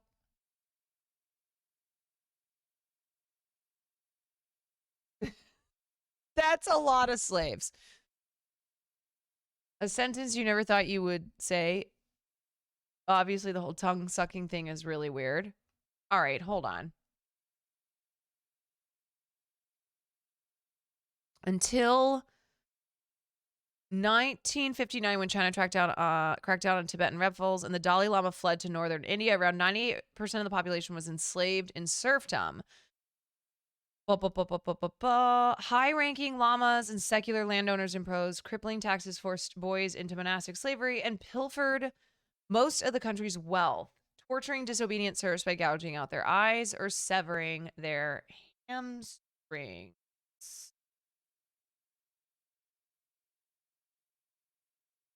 Okay, so I feel like it's safe to say that anybody who emerges as a holy leader of any religious sect, okay, any religion, we should not treat as a god, as somebody who can do no evil, okay? Free Tibet, by the way, yes. I think that we have talked about this with Mother Teresa. I think that we talk about this all the time with church leaders, particularly, you know, the ones who are running these mega churches. I think that we talked about this maybe with the Pope.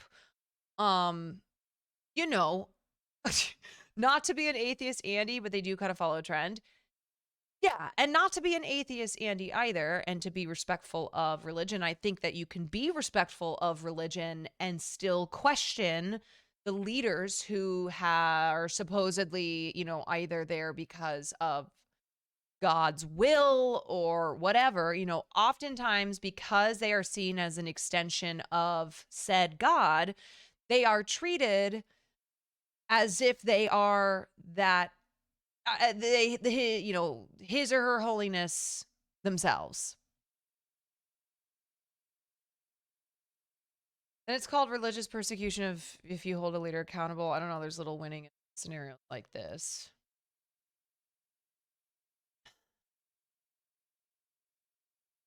Yeah.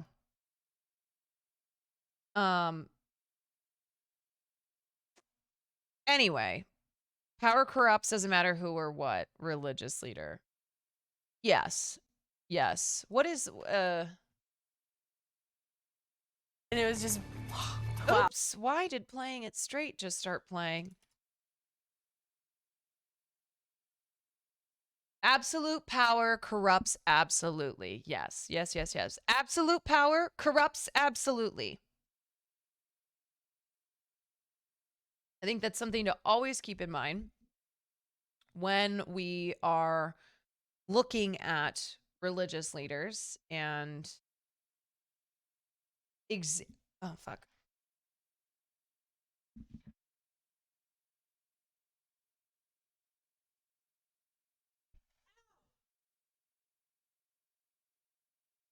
My back. Oh. Also, you can have sympathy with Tibet and their maintenance of culture and still hold that separate. Yeah. Yeah. Uh,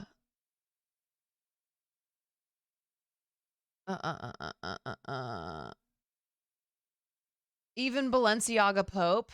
Even Balenciaga Pope. Yeah. Even Balenciaga Pope, which, by the way, that was not real, but many people thought it was. I am not about to get into a discussion about Tibet or China. I just simply wanted to talk about the story of the day, which involved the Dalai Lama asking a boy to suck his tongue, which is really fucked up and creepy, and there's no way around that.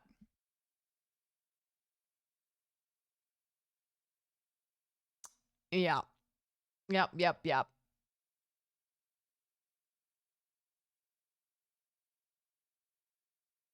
Every religion needs to be questioned, even if followed. Like the Bible says, the world's only 5 years old. Yeah, because ultimately, the people who are leading these religions, who are interpreting things like the Bible, like the Quran, like any other holy books, right? These are people who are human beings, and human beings are imperfect. And these books that they are going off of were written by human beings. So, yeah, everything should always be questioned, right? Anybody who claims to have God or whatever God that the religion follows in their ear, you know, they should be, you should always question everything, is the moral of the story. Okay? Lots of you have no problem questioning me, so make sure that you question your fucking religious leaders as well.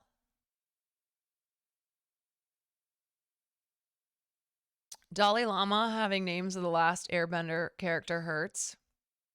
Yeah, it's brutal. Pope is building an army. Oh. Yo, every photo I see of the Pope, he looks sicker and sicker. Like he looks dope. He should wear this fake fit every day. Or Hammer. Yeah. Like the Balenciaga fits were so sick. Wicked sick.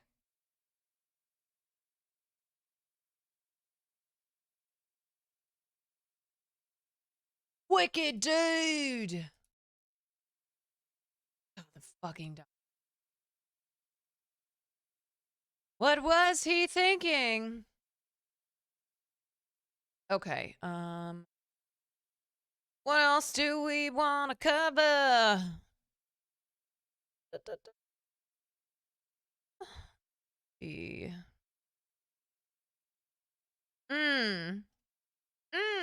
Well, this is not a big story, but I thought this was an important PSA for the Quantarage community. Okay. Here's a terrifying fact.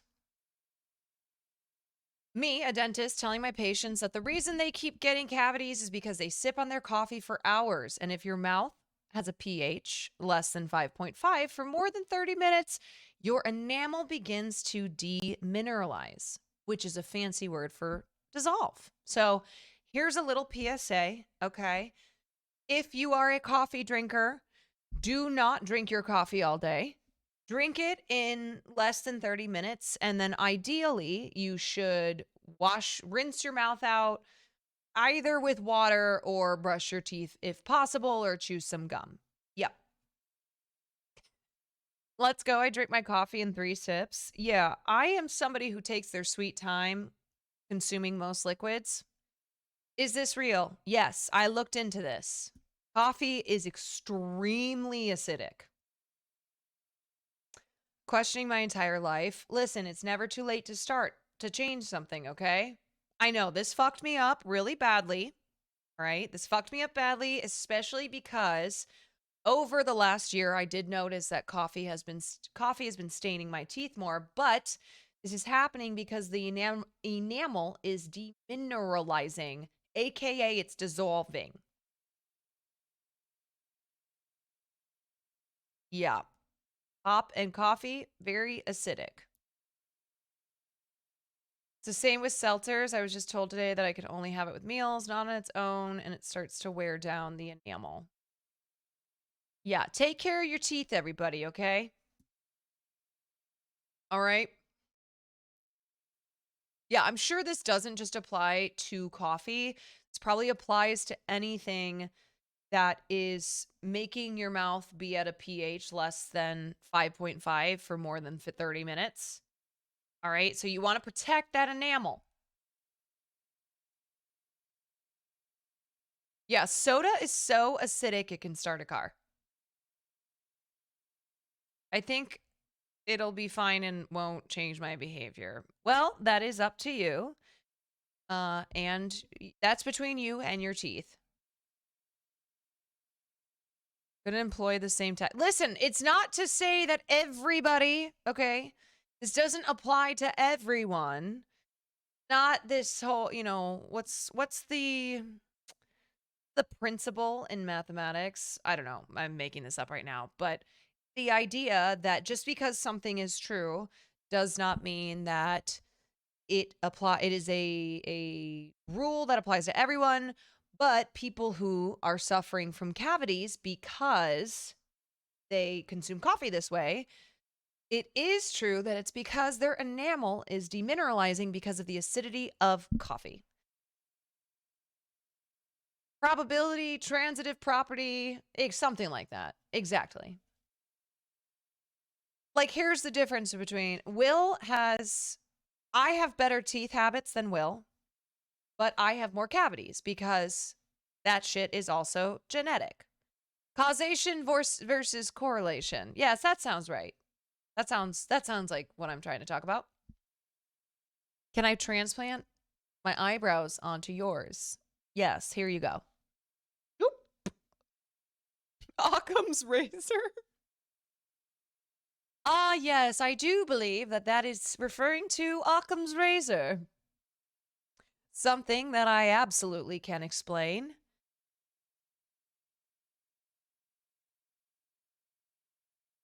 Okay, let's talk about this. Talk about this. Do I recommend microblading?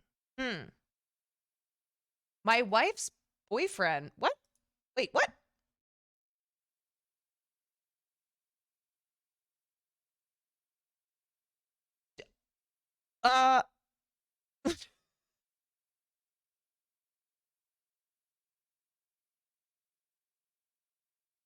Your wife's boyfriend is thinking about microneedling.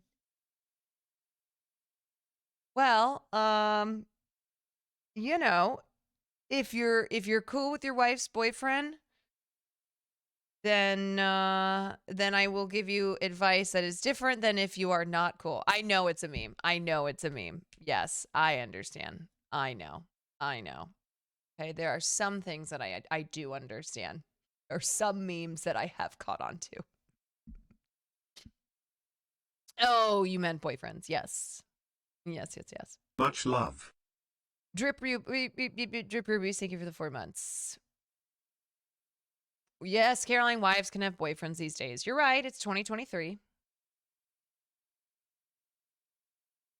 All right, so let's talk about this.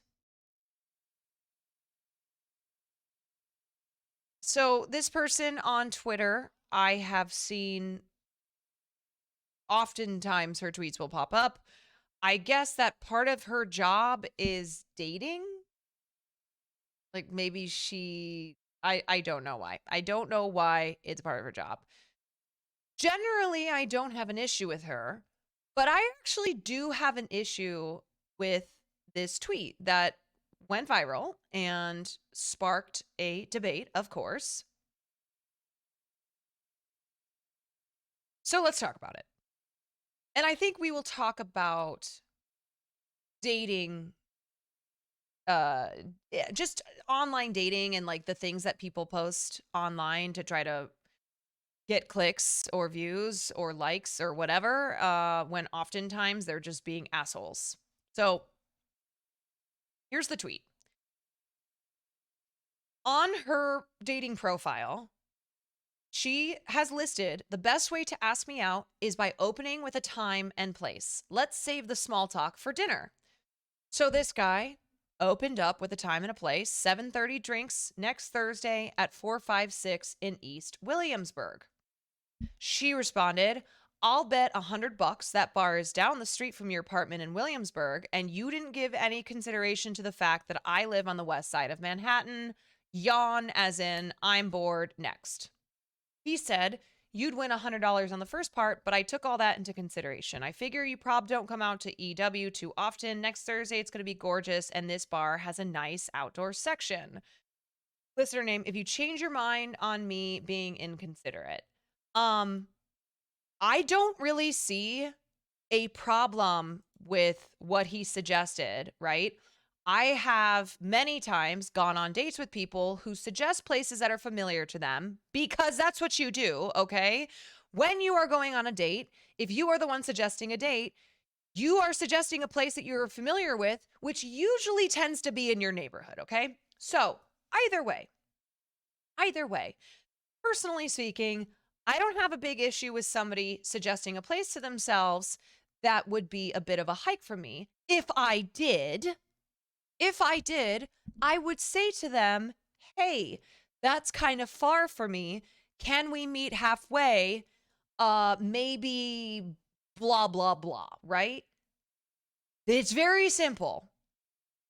So she posts this on Twitter with the caption, he really thought he ate that.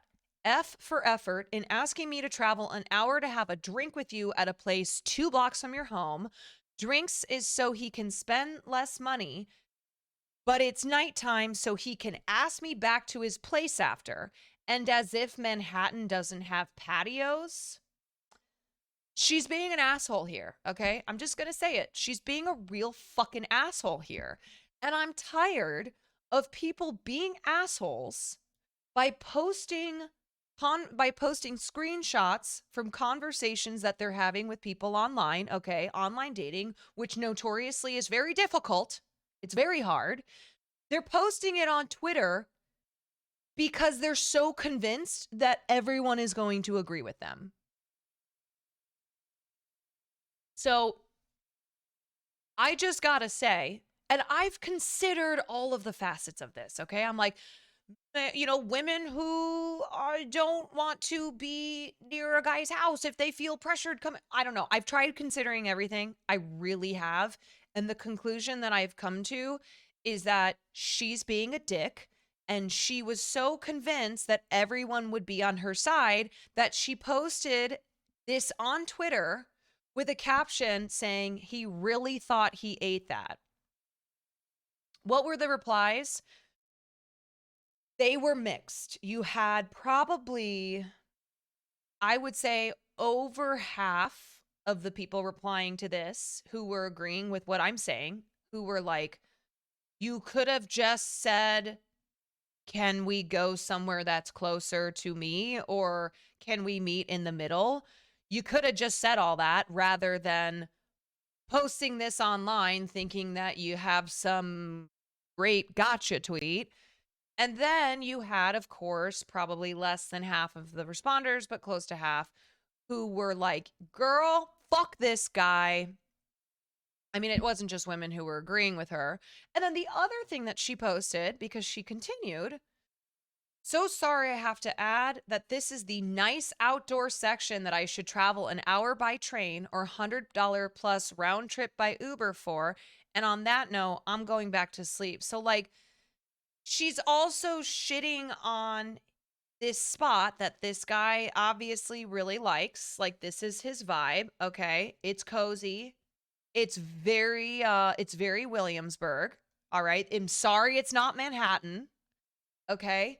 This is like very clearly speaking to the snottiness that Manhattanites can be known for. Okay. The stereotype of people who live in Manhattan versus a place like Williamsburg.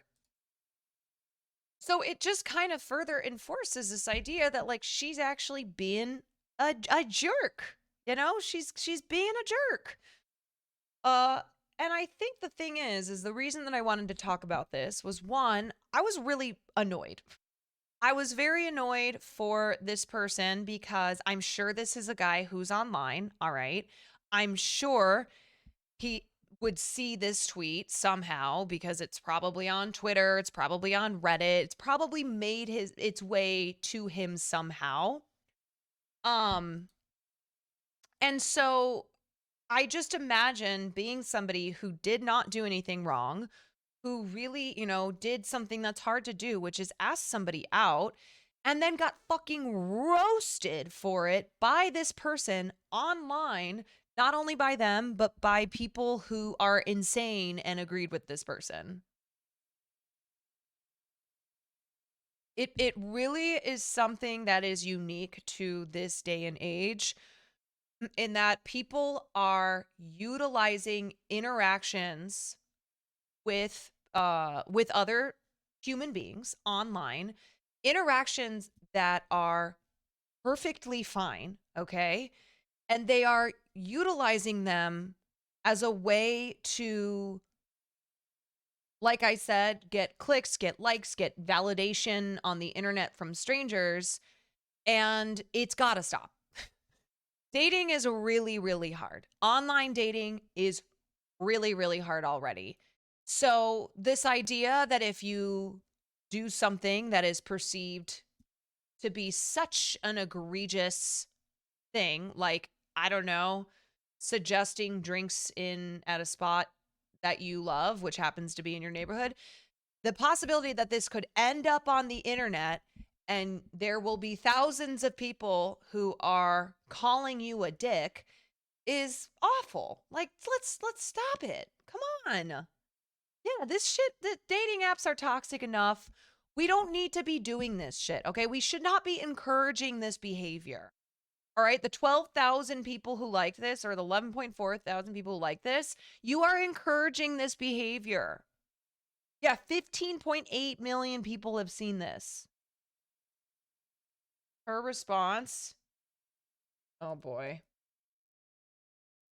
I posted the screenshot from a Hinge conversation on Twitter, and oh my goodness, the responses are absolutely insane. Like, we just have to talk about it. I'm posting the screenshot here, but the long and short of the conversation on Twitter, and oh my goodness, the responses are absolutely insane. Like, we just have to talk about it. I'm posting the screenshot here, but the long and short of it is, on my profile, it says open with a time and place for the first date, and on Hinge in New York City, it has you put your exact neighborhood, not just like New York City broadly. So he suggests a bar that's in East Williamsburg, and his profile says he lives there, and my profile says I live on the west side of Manhattan, not close at all to this bar. So I basically clock what he's doing, and I'm like, I bet that place is 2 minutes from you. He says, yes, it was 2 minutes from me, and I was like, I bet you didn't consider at all the fact that I live super far. And he's like, no, I did consider it, but I figure you probably don't get out here that much, and this is just like such a nice patio. First of all, this is the goddamn patio.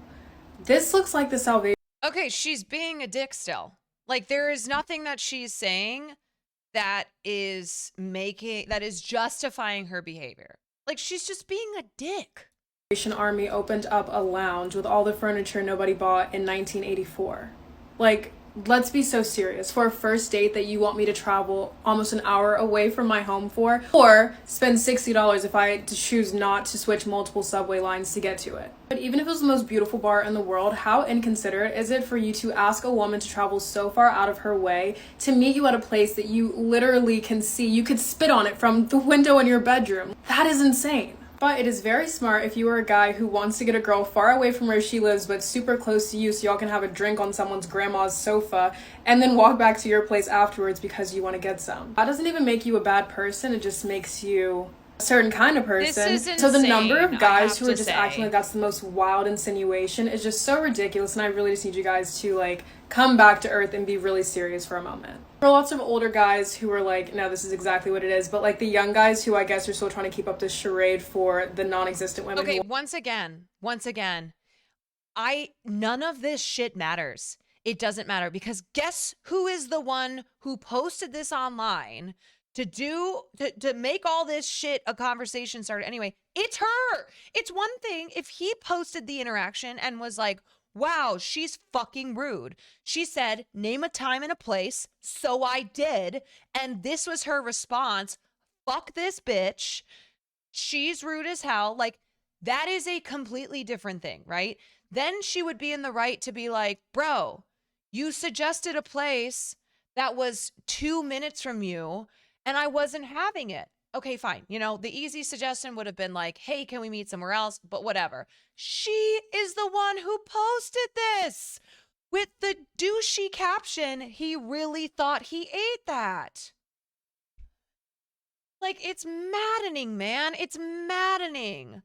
And like I said, even though there are a lot of people who are reiterating, who have said what I am saying here and being like, you could have just, there's a simpler solution here, which is to, one, not post this shit online, and two, say to him, hey, do you mind if we meet at a halfway point? And I'm sure he would have been like, yeah, that's fine. Or like, would you mind coming to Manhattan? I'm sure he would have been like, sure, let's do it. You're the one who said suggest a time and a place.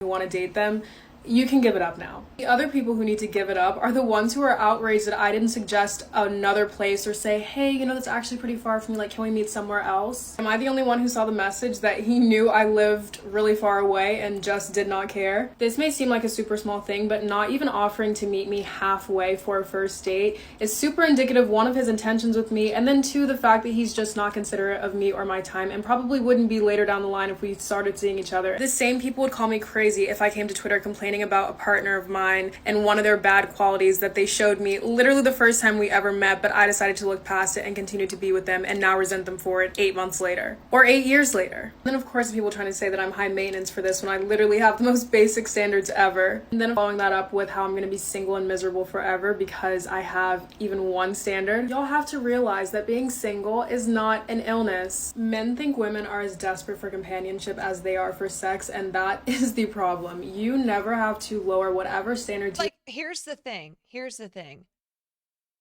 There is some of what she is saying that has validity to it, right? It has not, but she is so far, it has nothing to do with this guy. She is taking a larger statement of, or making statements in general about being a woman on the internet and dating apps, et cetera, and applying it to this dude, which is why it's so maddening, right? Because I'm not coming after her because I'm some woman hater, okay? Because I'm some pick-me girl. Coming after her because I get real sick and tired of shit like this being praised, go girl, like fuck these people, you're right. When there are actual issues that women do face on dating apps, through online dating, that are real and legitimate ones. And it is not this shit, okay? Look, Kiss Mucus, thank you for the tier 1. Yeah.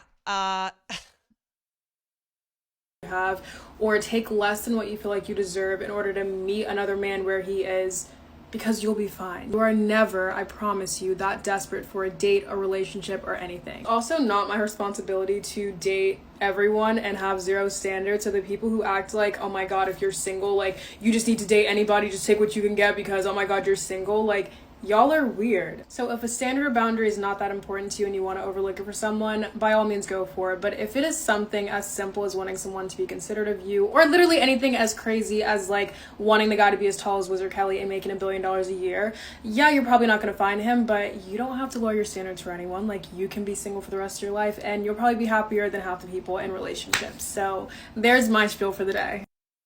Oh my god, that is so misguided, man. You know what this reminds me of? This reminds me of therapy speak, right? The conversation that we had on therapy speak, what was it, a couple nights ago?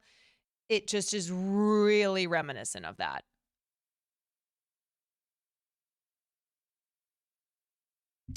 So all these opinions about what a fuckboy is, etc., would have been reversed or not even said if he had simply picked a place closer to her. Yeah. Yeah.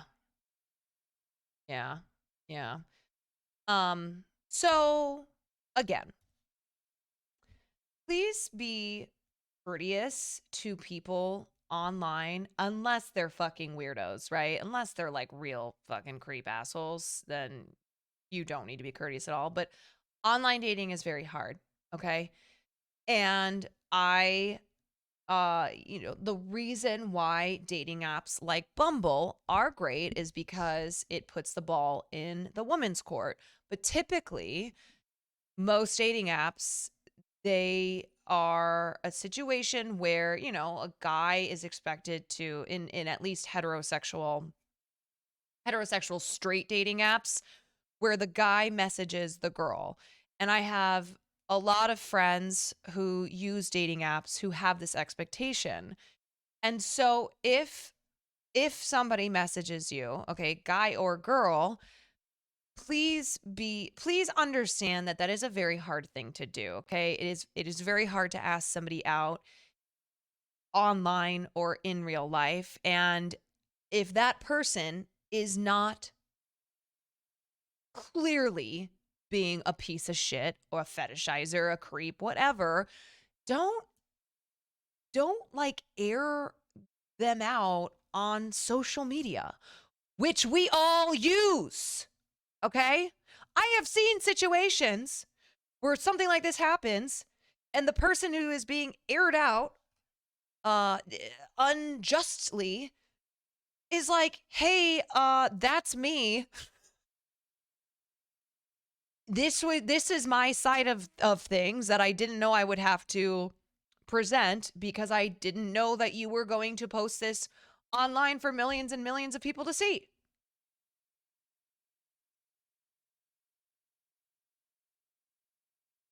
Yep. Yes, I'd kiss myself in a video game.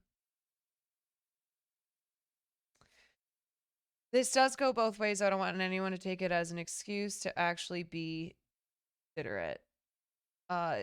No, I am not. I think I'm being very clear that I am not excusing behavior that is inconsiderate behavior.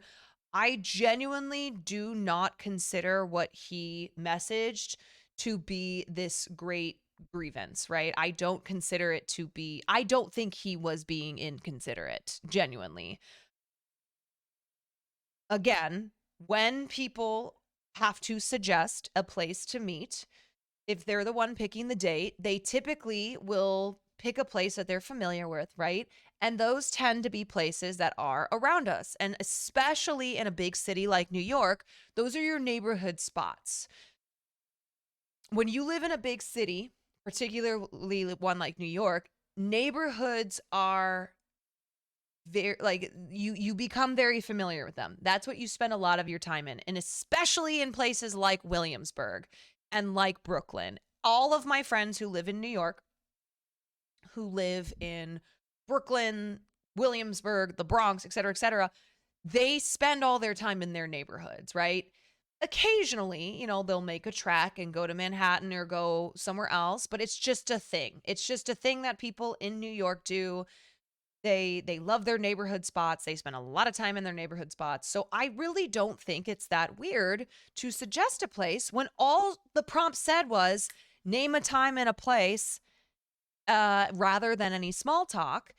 And if you have a problem with that place because it's too far from you, then you go, hey, can we meet in the middle? That's too much of a trek.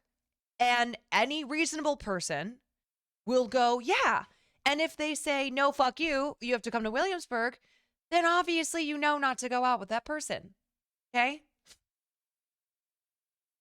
It's not that complicated. It's also the weird layer of incentives. This person uses her dating experiences for content, not saying she isn't genuinely trying to date, but there's a motivator. Yes. And I did say that in the beginning where I've seen her tweets pop up before because she apparently dates in relation to the work that she does as part of her job. So yeah, I'm sure she feels even more motivated to have a screenshot that she can post online and be like, internet, fuck this person, right? Also, why does she talk about the app saying you have to set it to where you live in New York, but she's matching with people too far for her? I don't know. Again, yeah, this is engagement farming. This is just being really fucking annoying online, thinking that you are justified in doing so. Because again, you know, there are people who have her back, who are like, yeah, this person is awful. At least you know now, okay? Dodged a bullet, shit like that. And very clearly, she posted that TikTok and sees absolutely nothing on the other side of things. She is only doubling and tripling down, which means that she doesn't understand why she was wrong in this situation. Yeah. So just don't do this shit, okay? Too many people post things online thinking that they're having some big gotcha moment that will provide validation via internet. And I think it's just always important to be aware that many times we are incorrect in our assessment of who is right in a situation. And especially with online dating with young people are on the internet, right? The likelihood of you posting something of somebody that probably has a decent likelihood of being seen by that person is just something to be aware of. Yeah, we all fucking have. Yeah, the main character syndrome, man. Oh my God. I mean, are we ever going to leave this hell? Are we just stuck now in this version of the internet where people are trying to be the main character every single day?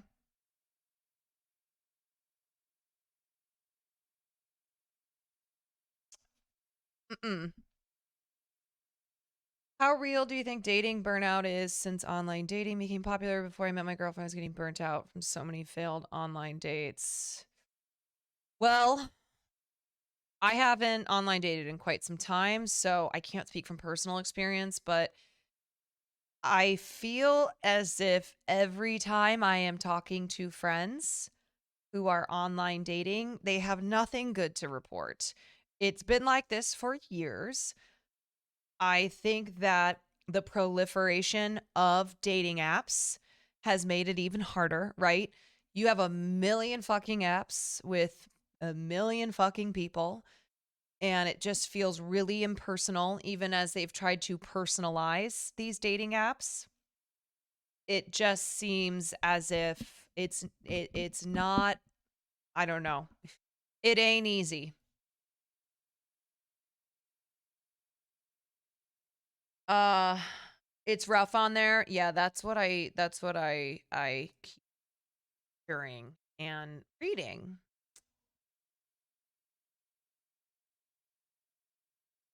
I don't know, man. I saw a tweet. Oh, I was actually in response to the story that we just talked about. But this person was like, "Do you think that married people look at this kind of shit?" Like this person posting this interaction with someone on a dating app, or they hear the stories of people online dating and think that they caught the last chopper out of Nam. Like, do happily married people feel like they caught the last chopper out of Nam when they look at what the online dating sitch is? Oh, I do. Yeah.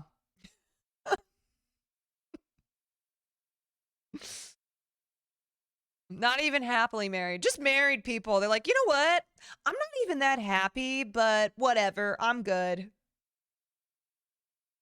I've been married for almost 6 years now. I'm so incredibly fucking glad I don't have to go through this. Oh boy. Yeah. You know, it is something where, listen, I love Will. He's great. Okay. He's the best. Um, I don't intend on us breaking up anytime soon, but the idea in particular of going back out there, getting on these dating apps, okay, is enough of a motivator to just put up with the toilet seat, you know? Every time I'm like, this goddamn toilet seat, or I went to go eat something from our cabinet and it turned out to be an empty box because Will puts back empty boxes even when he has taken the last item out of it. You know, I just remind myself it's tough out there, okay? Go back out there in the dating world. And what's worse, the devil that you know or the devil that you don't know? Okay? Just gentle reminders. Whoa, that was deep. Yeah, I know. I know. I'm glad that Will and I have a relationship, and especially online, where you all know that I can say these things jokingly and with love and not be like, she's trying to break up with Will Neff. That there's not going to be a hate thread of me being like, this bitch is talking about dating other people because her boyfriend doesn't put the toilet seat down. Like, I can't imagine being Brooke AB. Genuinely.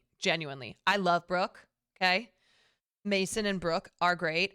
I cannot imagine having to constantly check myself with the shit that I say because the psychos out there The psycho symphony stans who hate Brooke with a fiery passion are looking for anything. They are just making things up out of thin air. It's so vile. Yes. I feel so grateful that I have the type of relationship with Will where we can be the way that we are and not have all of these awful hate threads created or people who are trying to kill me. Speaking of Quan dating profile reviews, when I am not going to Creator Clash this weekend, so I think we will bring back dating profile reviews next Saturday, or at least sometime over the weekend. Yeah, let's go. The fact that we use dating apps instead of going out conventionally, I think proves dating apps at least kind of innovated. Now, listen, like, there's always been some form of organized dating, you know? Whether that is matchmakers or dating dance halls, like the shit where they, you know, young single men and women would show up and you just kind of like drink some punch and have some awkward conversation. There's always been organized, speed dating, exactly. There's always been things that have existed to try and get people together. But either way, dating is difficult. Even if you meet somebody in real life, like relationships are a lot of work, dating is really hard. But then you add in the internet. And like most things on the internet, we are all the worse for it. And what the advent of dating apps, and especially the explosion of dating apps where you've got a million fucking dating apps now, right? What that does is it takes out the real life repercussions. It's the same as any other interaction online, right?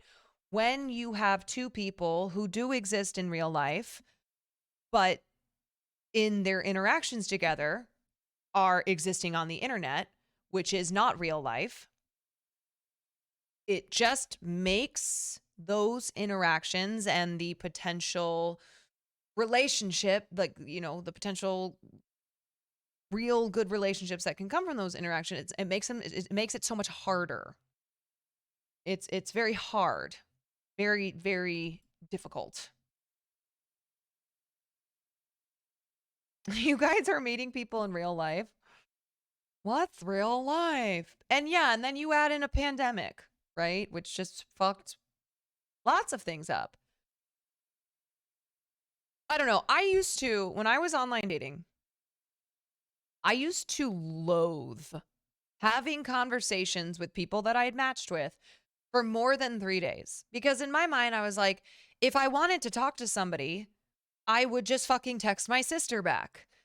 So what happens though is that you would get stuck in this just chatting period until one of you lost interest because you never actually met, right? And maybe you have a good rapport. Maybe there's some flirtation that is happening. Maybe it's exciting for a second. But personally, if I didn't meet that person within a week, I would lose interest. They would lose interest. Like, that just makes sense. And that is an issue that a lot of people have, right? How do you close this out? Like, people are missing the closing element of it, right? They have lots and lots of matches. They have all of these conversations, many of which are ongoing, and then either they lose interest, that person loses interest, whatever, it fizzles out. And it's because there's no closer. Where is Kira Sedgwick? Okay, we need the closer. We need Kira Sedgwick. Sedgwick. They don't want to end up in a Twitter post. Yeah, that's true. And then you try to close, but you get the person that thinks you're a creep for wanting to meet. But then it's like, what are we doing here, man?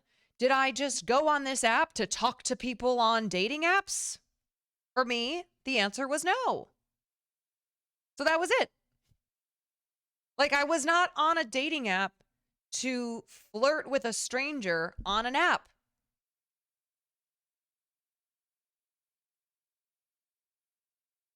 Yeah, I know. Some people think someone's too eager or thirsty if they want to meet up immediately, but meanwhile, if you wait too long, it always fizzles. Yeah, there's a fine line, right? I think the best case scenario is you establish a little rapport. And the other thing too, though, is that it can be really exhausting and very nerve-wracking to try to be good at messaging, right? And there's a lot of really great people who exist in the real world who might not be the best messengers. Gideon, thank you for the Prime Gaming.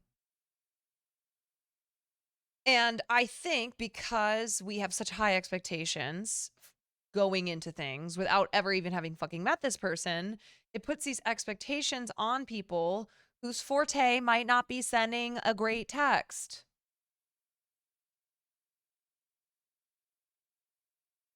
Yeah, so it's hard. It's difficult. I understand, which is why if someone is trying their best, okay, they're not being a fucking weirdo, they're not intentionally being a creep, don't blast them on the internet, okay? Especially if you have a following. Because you're just being a dick. So, to close this, because then I want to get into some Resident Evil 4, my ideal situation was that I would match with somebody, we would have a little chit chat, and then we would suggest maybe together, or the other person would suggest, or I would suggest a place to meet up and continue the conversation, right? Because we're either going to have the conversation here, or we can actually do the thing that you're supposed to do and meet up in real life and see if we click. Because I would rather know from a date if we clicked or not than waste any more time messaging with someone. Because I can't imagine messaging with someone and spending all this time and then meeting them and being like, oh, never mind. Never mind. I suck at dating apps. I'm much better IRL. A lot of people are. And that's why it's important to meet people IRL if you are able to, and if you, as long as you don't get the sense that they might be a serial killer. What are your go-to first date ideas?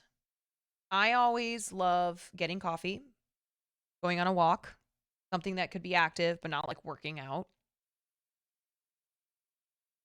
I used to like drinks, but then there were a couple times where I would just get way too hammered and just like say, you just babble on and on because you're nervous. Yeah, I would typically say try to find something other than alcohol. I think alcohol is great is much better for a second or a third date. But the acidity from the coffee, I know. I'm sending mixed messages. I understand. Maybe for a date idea, the two of you can watch my stream together. Be like, hey, I've got a perfect date idea. Meet me at such and such place at 6:00 p.m. Person meets you there. They look around. They're like, oh, are we going in there? Are we going in there? You're like, no. We're sitting on this bench here. You pull up your phone or, whatever you use to watch Twitch, and you go, this is the date. Yeah. And you will be set. That will be everlasting love. Okay?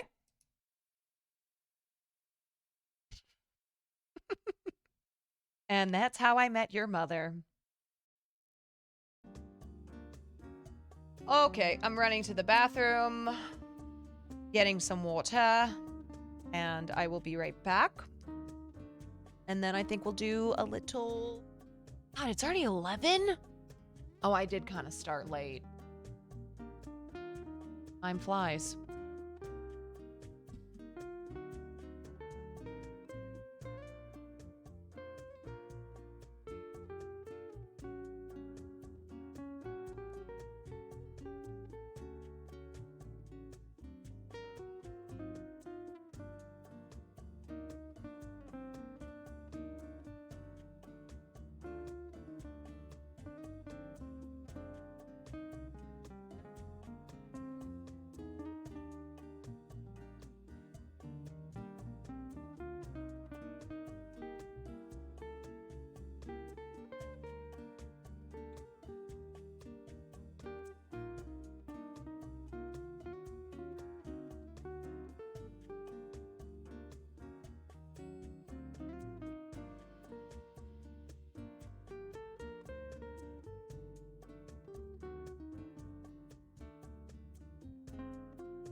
Hi.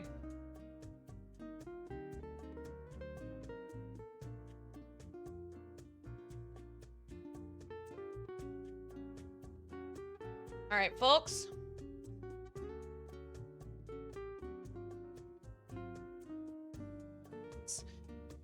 Thus concludes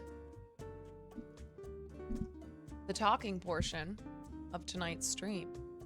I mean, by talking, I will continue to be talking, but it will involve significant amount of screaming and yelling at Ashley from Resident Evil 4. Women are talking. Yeah, just a little calm music for the scary game. Yeah. Anyway. Ah! I am going to change my stream title.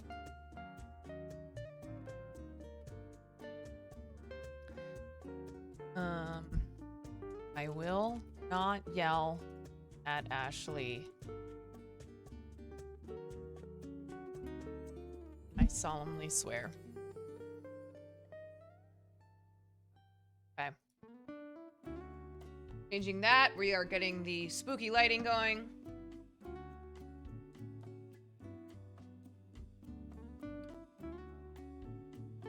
Oof. If you are headed out for the evening, I hope to see you back here tomorrow. Thank you for hanging tonight. And if you are sticking with us, with me, gaming portion, let's get after it. Any plans for co-op games? You should ask Will Neff if he'll play a game with me.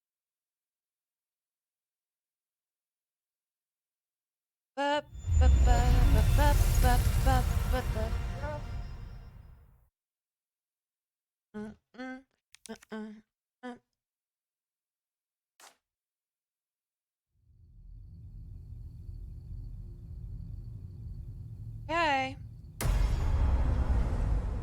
I don't know who that is, sorry. That's all good. Don't worry. Makes me happy when someone has found me and doesn't know who Will Neff is. I'm always pleasantly surprised. Yeah, no one important.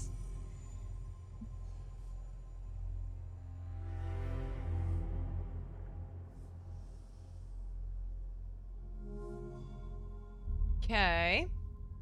Oh god, I forgot Ashley ran off. After everything I did for that. Come in. Things went to shit. Wonderful I took refuge gal. inside a castle, but I've just been separated from Baby Eagle. Say you. Roost, you're breaking up. Do you read me? Number one. Chopper. Something about a So chopper. much for that. Okay, chapter 8. Guys, I am cruising through. Find Ashley. Oh, that is not the gun that I wanted. Bup, bup, bup, bup.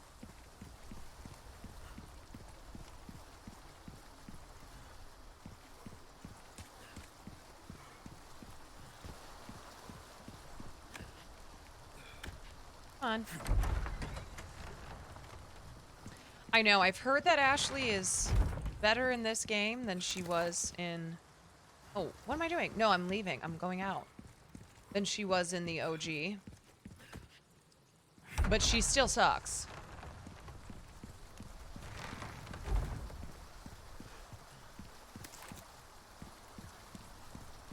Wait, where the fuck, Ashley?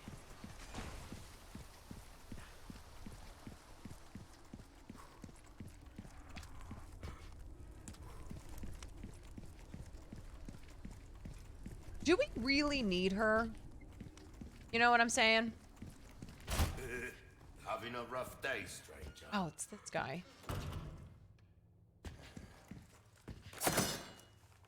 Welcome. I always Got just some accidentally rare slice things him on sale, with my stranger. knife.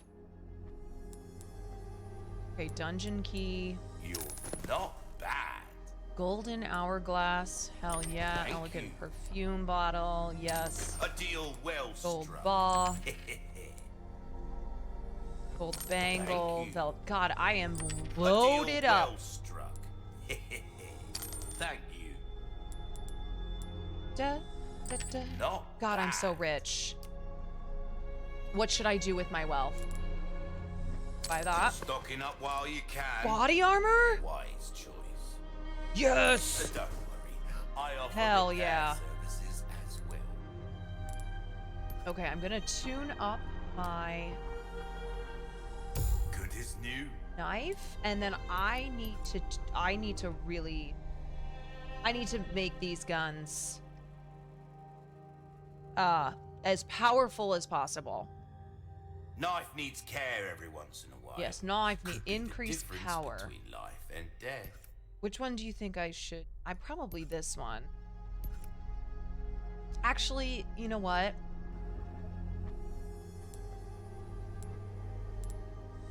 Let's There increase you the are, power on that. As you wished. And then All my Stingray. wares are in tip-top shape. Am I assure you. yeah. And then I'm gonna tune up my pistol. I use this a lot. This kind of work is about finesse, stranger. I like this pistol though. Little bit goes a long way. You'll see. This is I really like this gun. Molding a weapon to suit your specific needs. Buy the 30-round mag. Thing of beauty, isn't it? Why not try your hand at a new gun, This guy? stranger? Might save your life. Have the 30. This one? Your weapons are in good hands, mate. Oh, for the 30 intruders. In case 30 intruders invade the We'll castle. come back Yeah. anytime. Wait, you guys are so right. Yeah, you never know. You never know if 30 intruders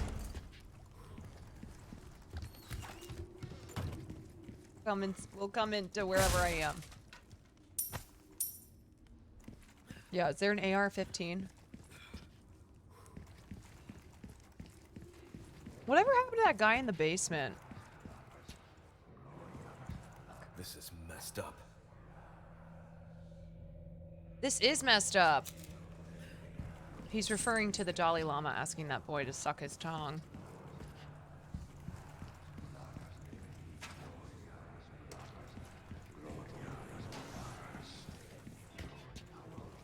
You know what we talked about, where you should question all religious leaders? That applies to these fucks, okay? It's locked. Well, then unlock it, sweet pea. What's your plan?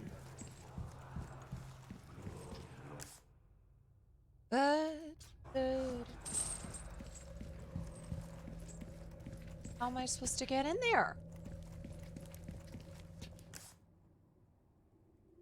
Well, shit. Do they have 6,000 slaves as well?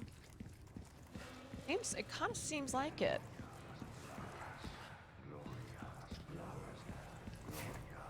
Ah. Gloria las plagas! Gloria las plagas! Oh boy. Oh boy. Alright, hold on.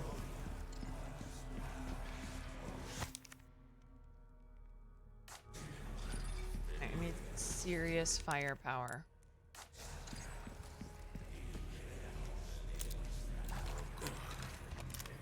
Maybe I do. Done.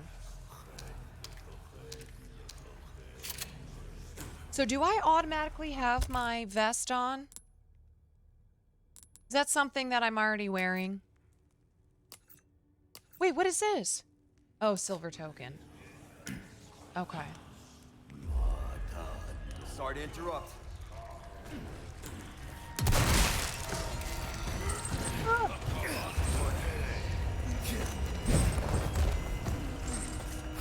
Yeah! Next. Get over here!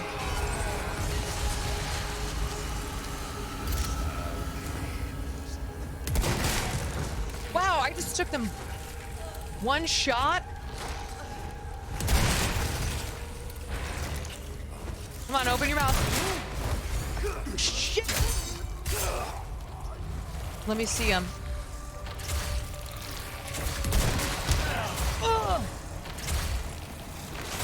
Okay, hold on. Hold on, I gotta get out of here.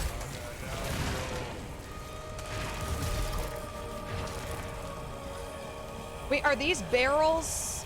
Oh, I've got an idea.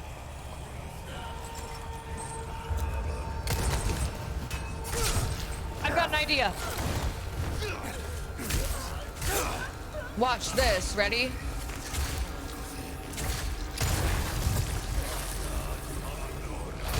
Come on over here. Come over here. Everybody. Take a little field trip over to this barrel. Come on. Come on. Everybody over here.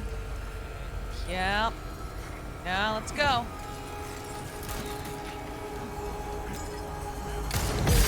Oh, boy. I didn't see that guy. Shit! I missed! Oh, fuck! Oh, God!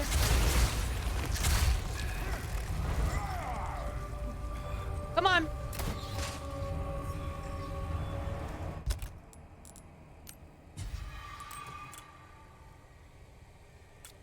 Okay. Oh.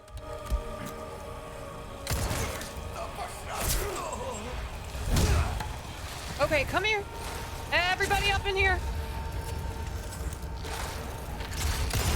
Yep.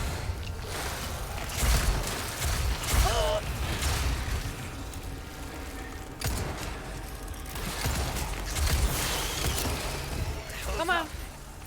Oh, fuck. All right, here is another.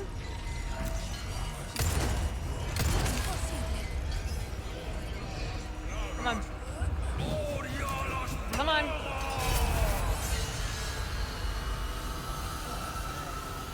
All right, I need you guys. I need you guys to all. Yep, get closer. Get closer. And. Yep. Come on, get it together. Oh, fuck.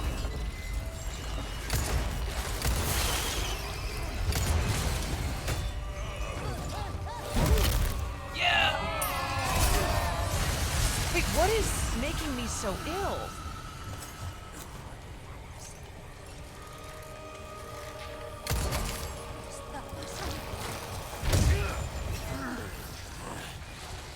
Come on.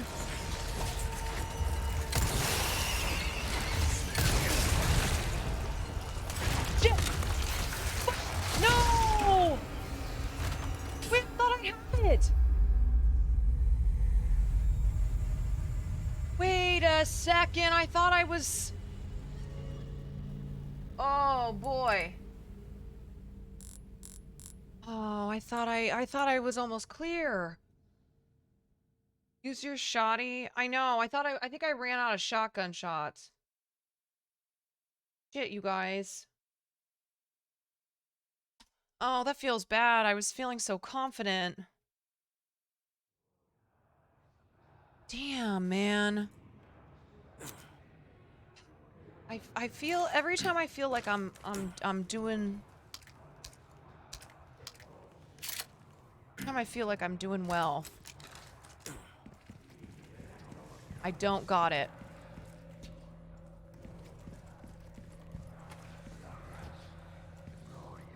That run was legit, though. I do feel like it was a good practice.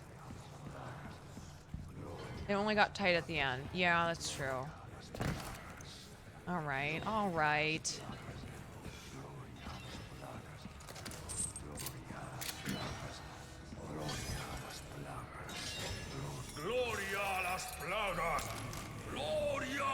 All right, come on, you fucking losers. Is he doing this? Sorry to interrupt. Come on. Ready? What's happening?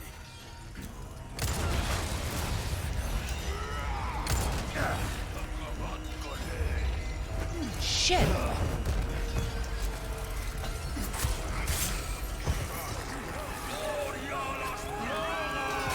Oh, see, what is he doing to us? Fuck.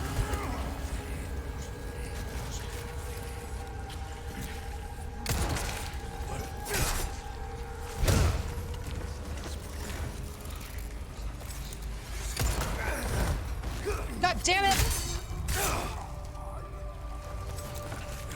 Fuck! Oh no, I can't see! Fuck, I'm dead, I'm dead. I can't see anything! Oh no! Oh no, no, no, no, no, no, no, no, no. Oh man. I feel like I couldn't see, you know? Okay, wait, what was the gamba? Hold on. Hold on. Give me a chance. Give me a shot. Will Caroline make it to the next round? Yes! I will. Don't doubt me.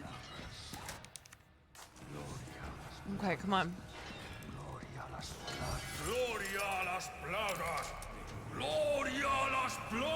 Camera angles get tough in those corners, I know. Is he doing this? Just don't mind me. He's got me. There's like a weapon or anything. Oh. Ah! Come on, everybody. Road trip. Oh, I can't even see that guy.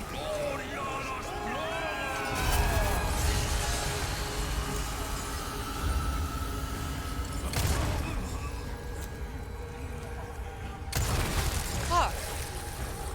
Oh my god, there's... Oh, fuck.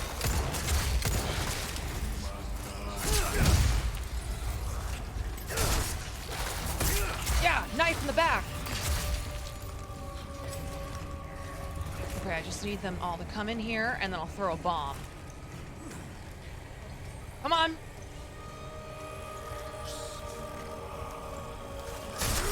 Yeah, bitch. Okay, now. Come on. Present for you. Oh, did I just kill myself? Oh! Oh! Wait, what is happening? Fuck, I'm dying. I can't see. Fuck. Fuck. Fuck, everybody is here. Gang's all here, you know? Can I shoot this guy? Yeah. Out of the way. Fuck you.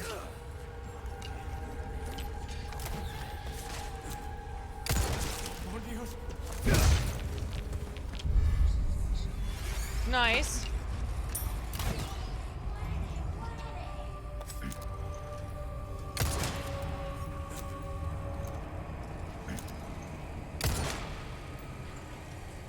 Give me a break already. Come on, come on, come on, come on, come on. Yep.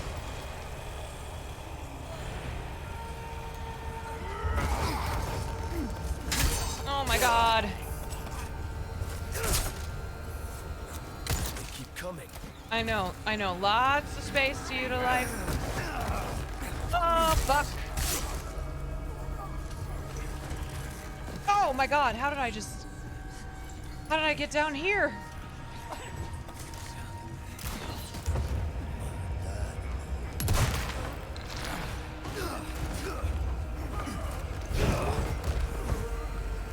Oh, damn it. It is so hard to...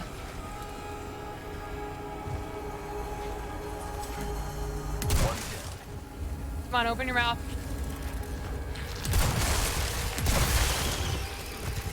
Open! Open! Open! Yes, bitch! Yes!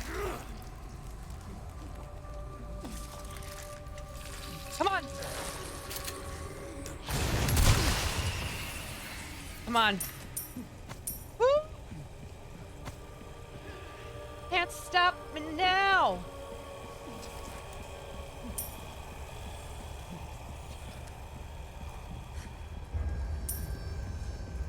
Yo, at least I don't have Ashley, you know? The Dalai Lama? God, not like this. At least they've got those, at least they've got those barrels everywhere that I can utilize to blow their asses up.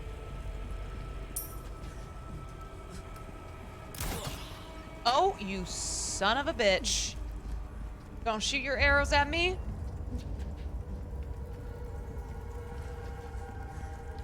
Come here, you little asshole.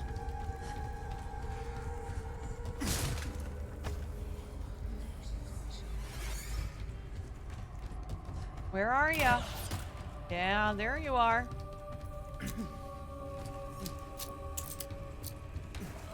Oh, I just jumped down. Oopsie.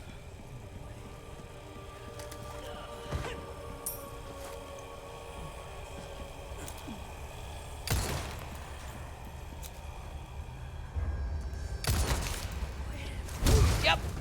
To the face. Okay.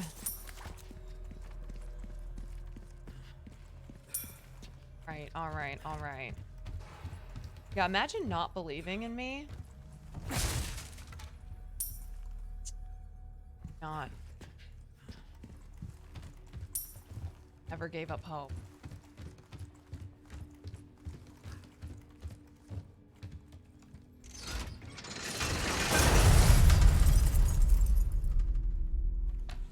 Oh, wait, could I have used that to kill people?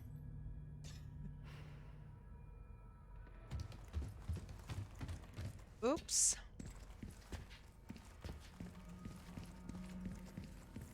Oh, it would have been helpful to know. That would have been good to know. I didn't use it on myself.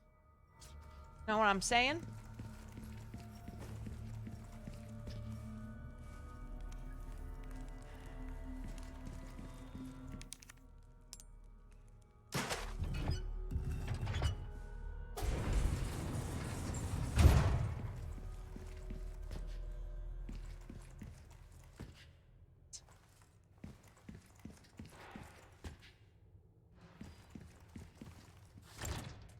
Fuck, I need ash. good.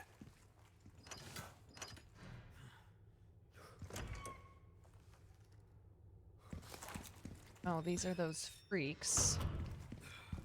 Sure, you know what I'm gonna do? Like, I am going to do a little save. You have to welcome. I want to tune up my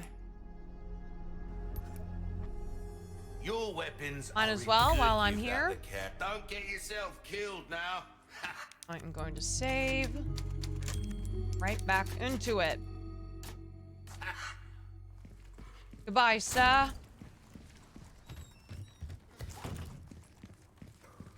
Thank God there are no bear traps in this section. So I don't have to avoid them, you know?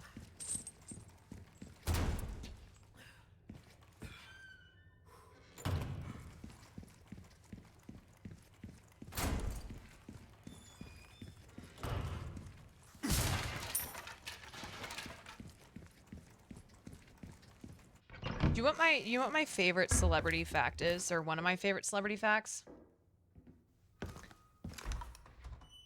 Wait, let me see what happens here first. You can stop right there, Leon. Ada Wong? Wouldn't make me use this, would you? Well, after 6 years, that is one hell of a She's- greeting. Ada. She is smexy. You don't seem surprised. Interesting. Mommy?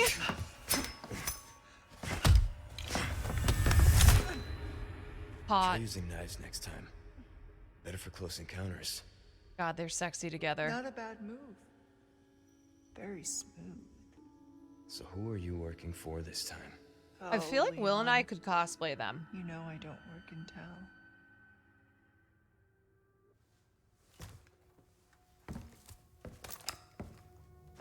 Leave the girl. She's lost no matter what. You walk away now, and who knows? Maybe you'll live to meet me again. 1000%. That greeting you were looking for. You think I'm gonna give up that easy? Right. How about we continue this discussion? Harley as the merchant? Oi.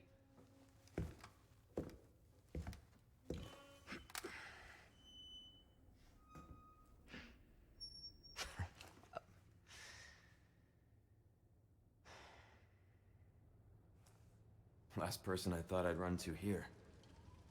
Yo, can we just forget about Ashley and hang around with Ada? You know what I'm saying?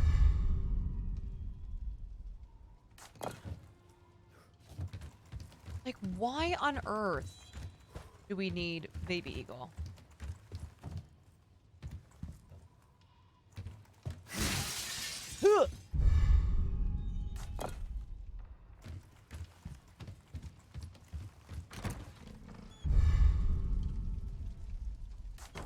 I should replay 2 for Leon's story so I can hang her. I shall. Wait, where did I miss?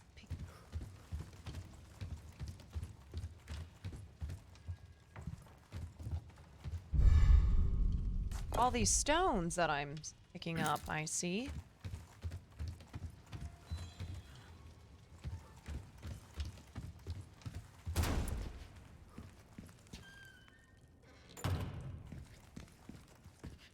Second, I already came from this way.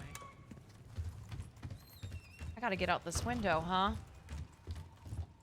Oh wait, no, this looks like a puzzle. Oh no. Ba ba ba da da da da. Nope.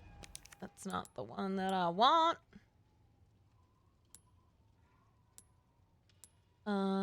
This one. What am I doing? Nope, this is incorrect.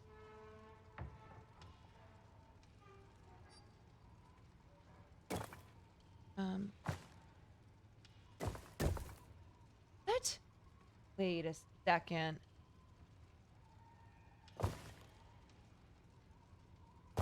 I don't understand.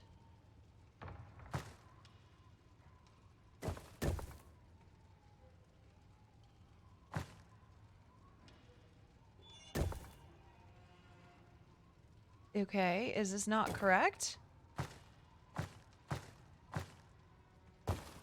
Peeps.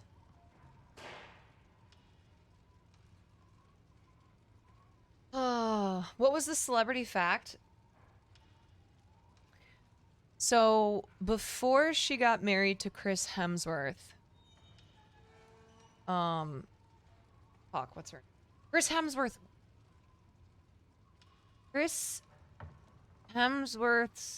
wife dated Adrian Brody, the actor, and he was so madly in love with her that he bought her a castle. Oh, the border. Hold on.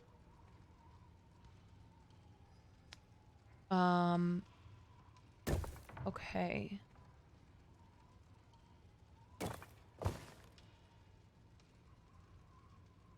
The shit? No, no. The border. Wait a second. Okay. This one needs to be a hexagon. Oh, wait. And it needs to be blue. Okay, so I've got it. So this one needs to go down here. And then this one is also blue, but we don't know. Maybe it's a square. And then this one...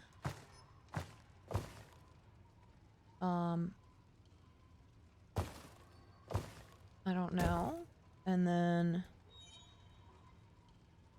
this one.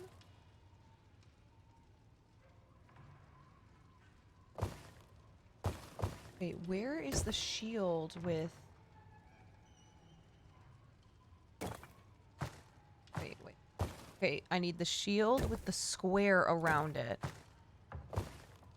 Nope. Nope.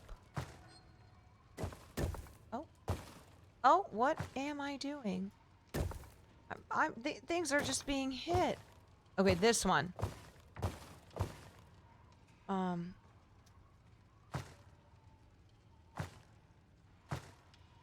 There. And then... Fuck, I fucked things up because I accidentally just was hitting... I was accidentally...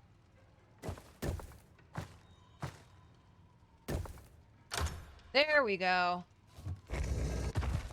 Yes, this is the castle, Elsa Pataki.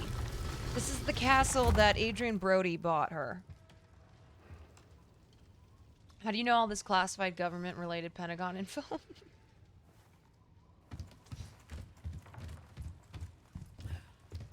Okay. Can you imagine? All right. Someone being so in love with you that they buy you a castle, and then you end up marrying Chris Hemsworth? That feels bad, man. That's fucking brutal.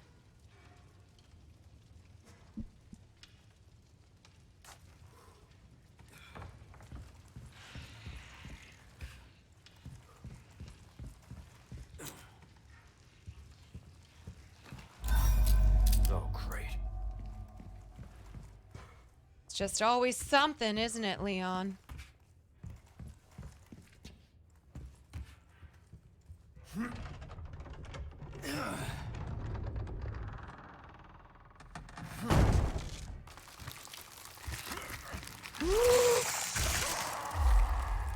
Christ.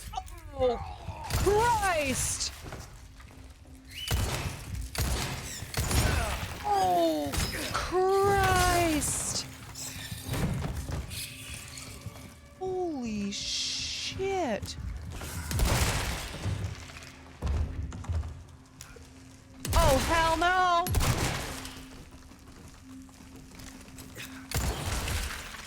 Hell no! What was... What was that? Art thou kidding me? Burn it down. Burn the whole goddamn thing down, yeah.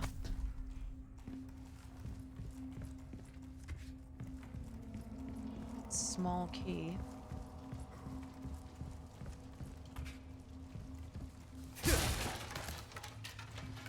Was that the spider that bit both my ass cheeks?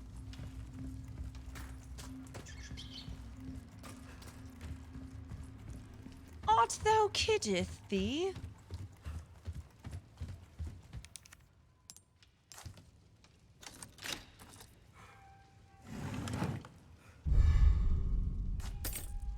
Thank you, I'll take that. Now back to my mission. Can I eat those rats?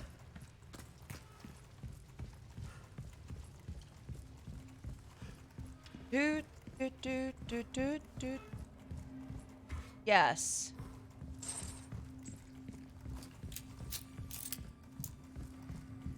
Okay. Like the, Ooh, breaks over, I suppose. Oh, hi, mate. Ooh, what you buying?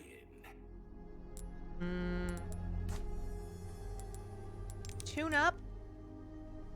The knife is looking good. Knife needs care every once in a while. Could be the difference between life and death.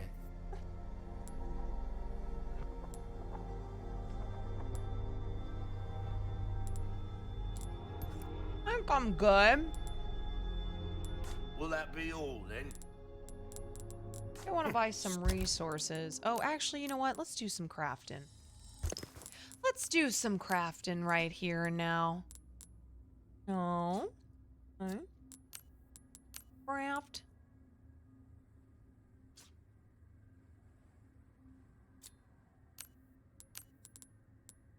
Okay, let's craft this together. Suit yourself, stranger. Anyone Welcome. else?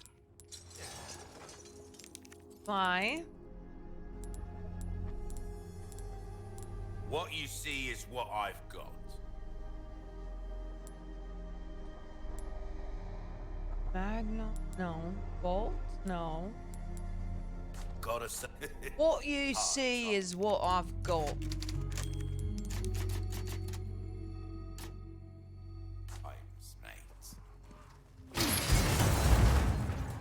Shit.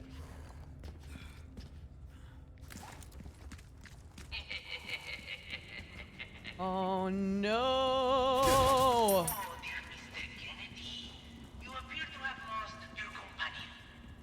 God, I can't wait to kick this guy's ass.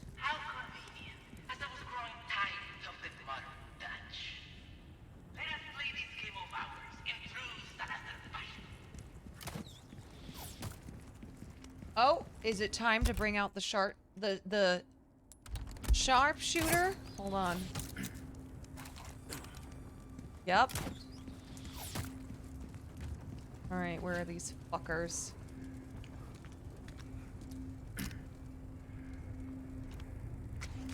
There they are.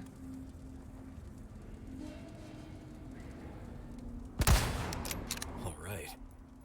Yep. Show me your face, coward!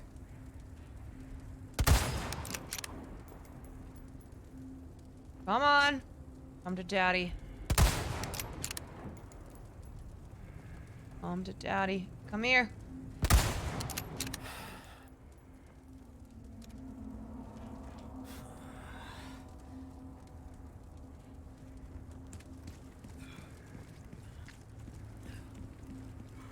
Oh, let me guess. Yes. She's learning. Oh. Oh, you were expecting me. Y'all were expecting. Shit. Okay. Okay. Oh, I just blew up my gun. Oh shit, these guys. Oh fuck. Oh, they got the rats, or they got the spider things on them.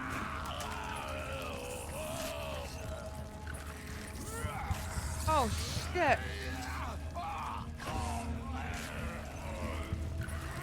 Oh shit.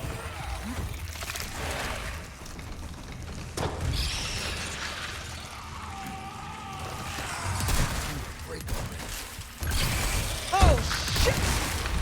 Oh shit. Oh. Oh. Oh. Oh. I'm choking. Oh my god. Oh. Oh. Oh, the spider. Oh, the spider. Revenge. That's revenge. That is revenge. That is revenge for biting me on the ass cheeks. Oh shit, man. Fucking hell. I need a breather.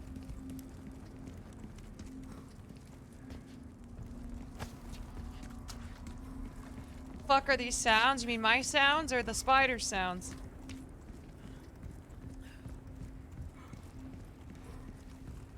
It was too much. Know what I'm saying?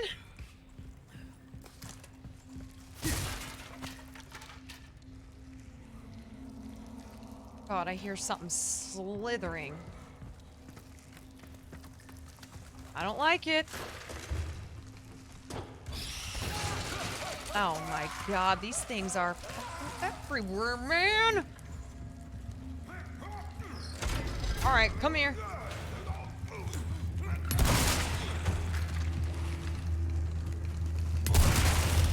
Oh, God. Yeah, bitch, yeah. Knife in the back.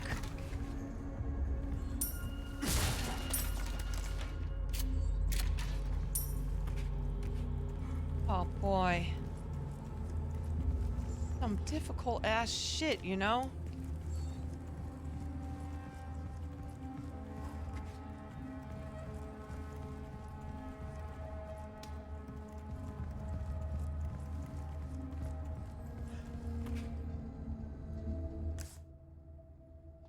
Wait, what'd I miss? Go to the right now?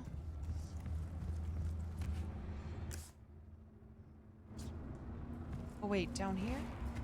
Wait a second. Okay, I think I see how this works. Resident Evil the musical? I like it. Wait, how does this work, Leon? Would you like to share with the rest of the class? Honey?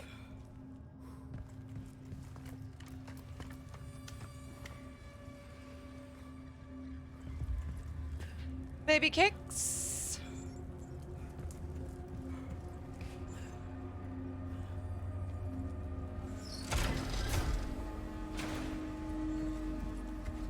Leon, baby?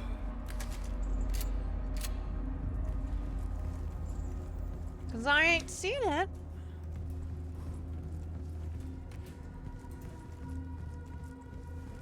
Made it sound like it was clear as day.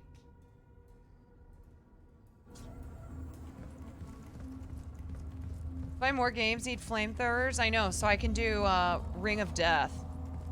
Or Ring of Fire. Whatever we called it. Honey boo boo. Now hold on a second. Oh! Wait, I see. Yep, now I've got it. I was just a little late to the party, as they say. This is how it works. Ready?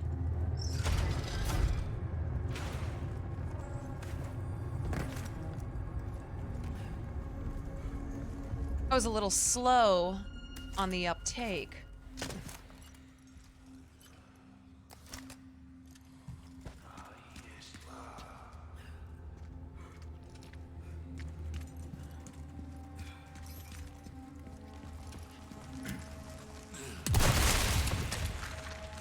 Come here.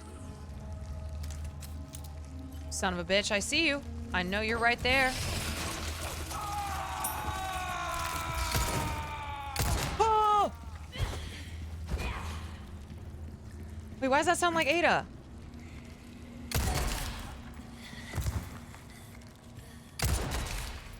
Wait, why is this guy not moving?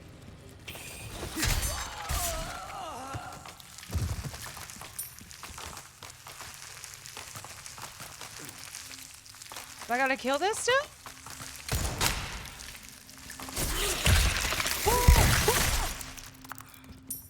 My God, I guess the answer was yes. These fuckers don't want to die. Us. Yeah, I needed to stomp the yard.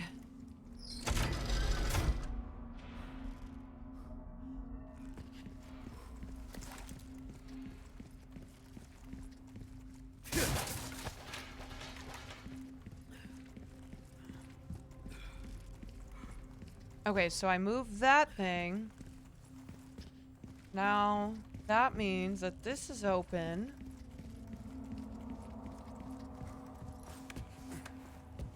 Okay, so now I'm up here.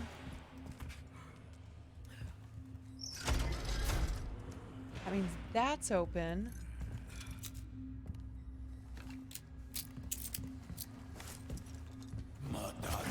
Yeah, baby.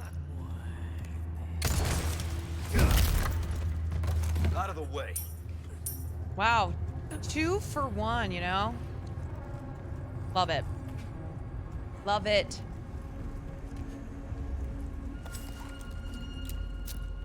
So far, these guys are easier to take out. No good. You sound like you're trying to be from St. Louis. Yeah, I mean, I did spend 4 years from there. It's locked.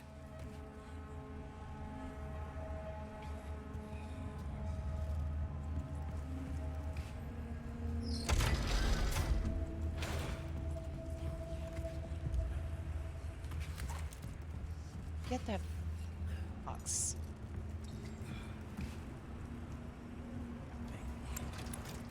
No good. Whatever.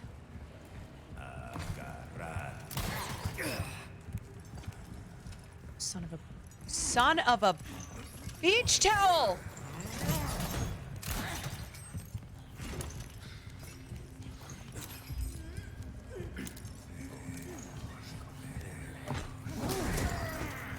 Come here. Ah!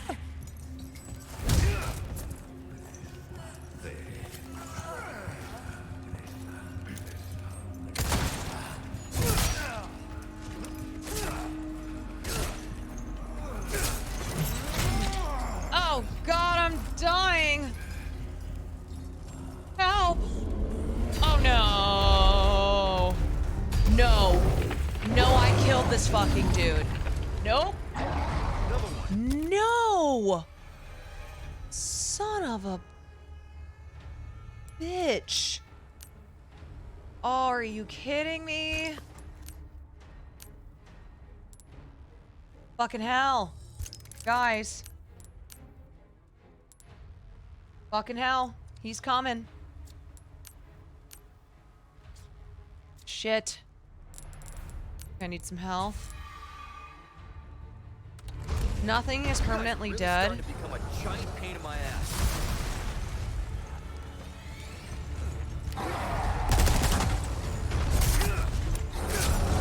Oh, and I gotta deal with these fuckers? Oh, at least he took him out with that. Thanks very much, sir.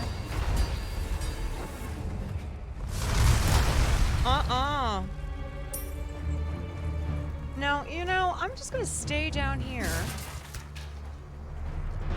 And, take it nice and easy. You know what I'm saying?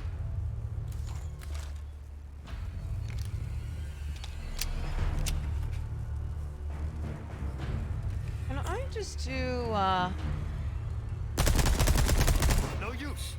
Just wasting ammo. Damn it! Wait, I'm literally wasting ammo? Well, how am I supposed to beat this guy?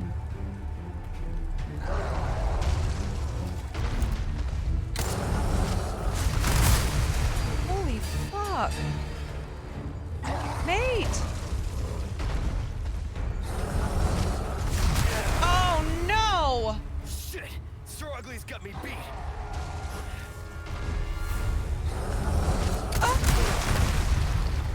Oh, this is really hard. Oh, hide!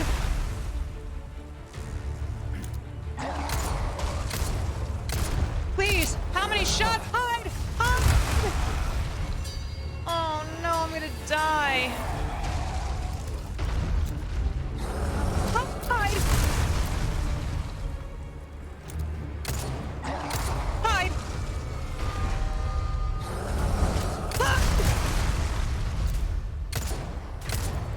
Bro, how many times? What am I? Oh, I didn't even see this here. Oh, I thought I was just like taking him out with my bullets. Oh! Oh no!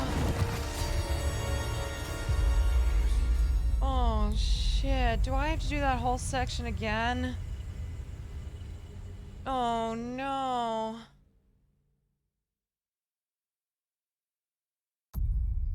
Please. Oh wait, no, I'm good. I'm good. Okay, okay, here we go. Alright, this ugly fucker. Another one. Here we go. You guys are really starting to become a giant pain in my ass. Great. Come on.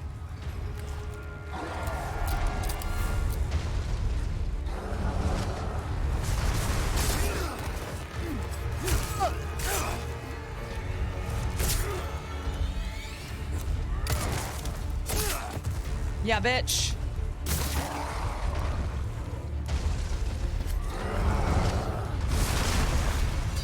Ah!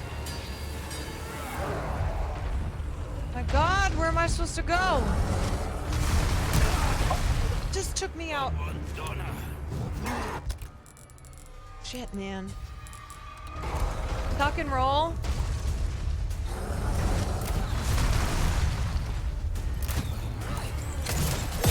Oh, God, that was right in my fucking skull.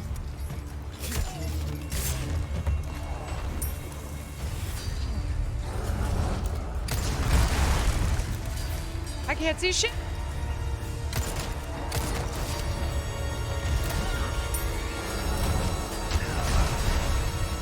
Man, that guy still fucking got me.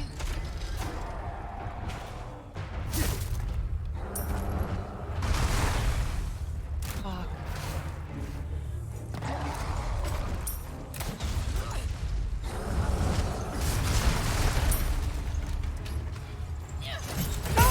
Oh! God damn it, this fucking bitch!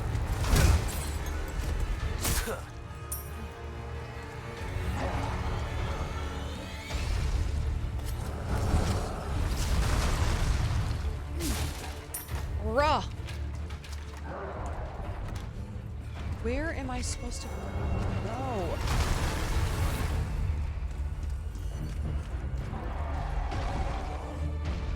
Hold on. Where am I supposed to go?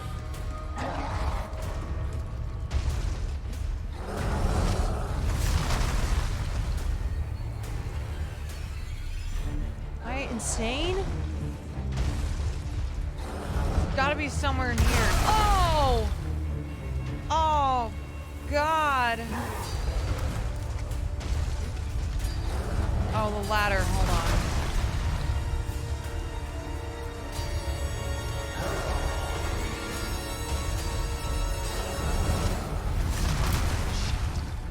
Oh, this way.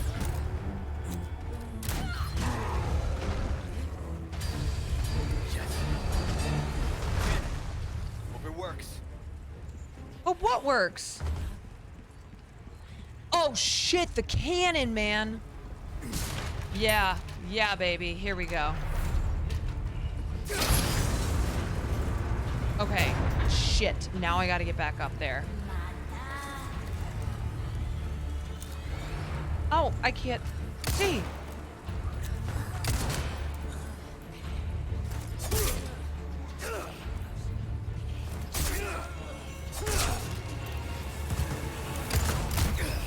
Fuck you! Fuck you! God damn it! Oh, oh, you and your goddamn knives!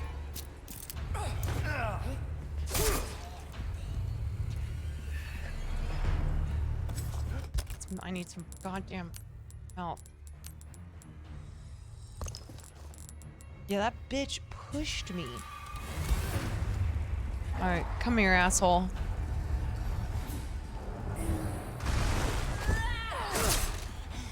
Come here. You goddamn wench!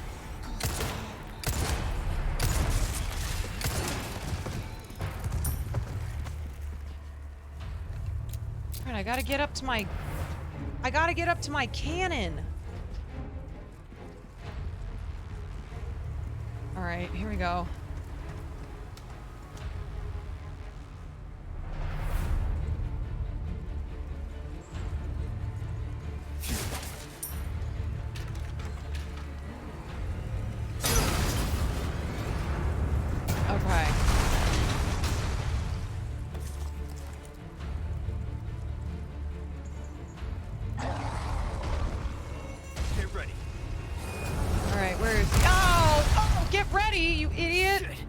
Ugly's got me beat. Hell yeah, one shot to the eye.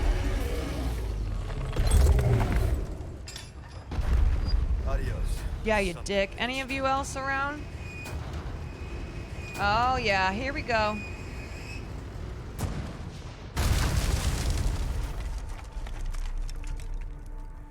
All right, open for traffic. Oh yeah, no. Wait, why can't I use this? Yep. Haha. Anybody else want a piece of this cannon?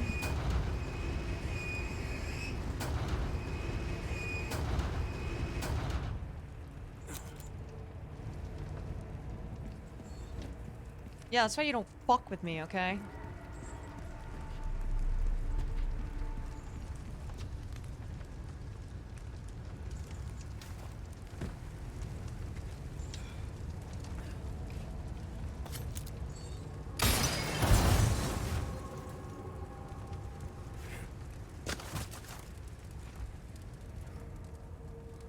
My cannon is so big. I know. Yeah, if you ever want a woman, the real cannon.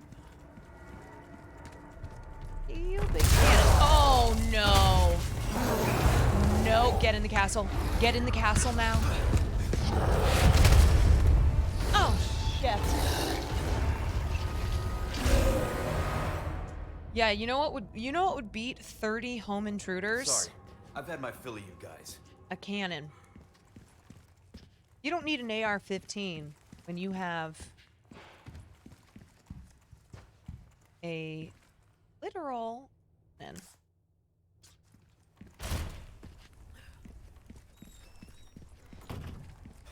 Ashley, where are you?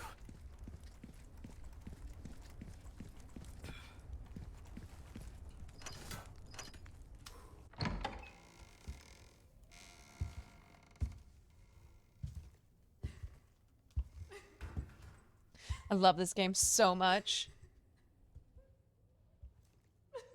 Bro. Let's stay back. I might hurt you again. I'm so scared. When that happened, I wasn't myself anymore. Oh, you mean when you tried to kill me? You Oh, she must have been terrifying. I know. mean when you tried to stab me to death? You too?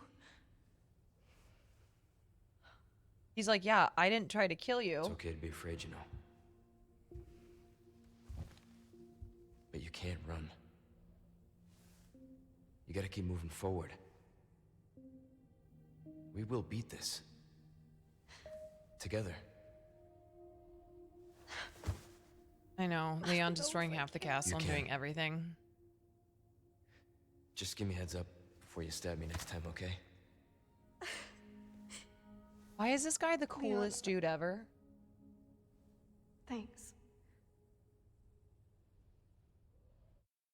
Why is Leon the sickest motherfucker? We love having him. I swear, every time I go shopping in Los Angeles, I come across a shirt that says empath. And one of these days, I'm just gonna buy one. Empath. Luis, where are you? Sorry, I screwed up. Come to my rescue, Prince Charming. I'll show This you charming, pal. Come on. I'm in the ballroom past the courtyard. Don't be late to the dance. I feel like this guy kind of wants to fuck me, you know? Can't believe that guy. He's in trouble. We can't just leave him, right? Oh, you know what, Ashley?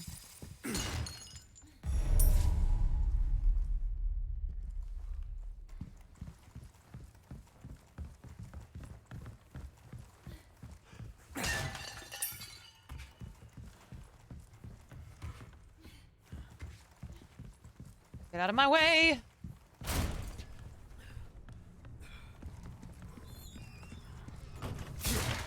Dude, who doesn't want to fuck Leon though? Let's be real. Okay.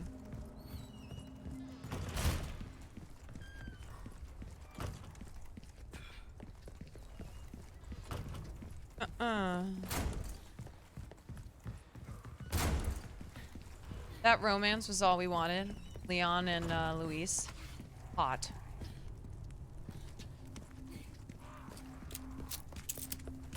Question, if I kill a... Oh, too late.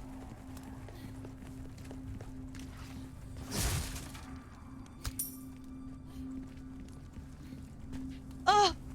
Oh!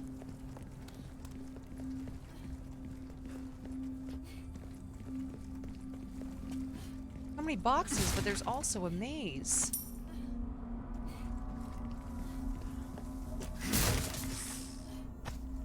No!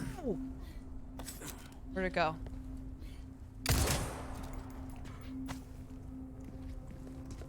These goddamn snakes always getting me. Oh, God. Oh, God.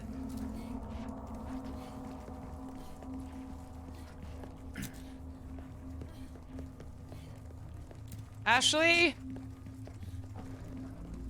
Don't fuck around, Ashley.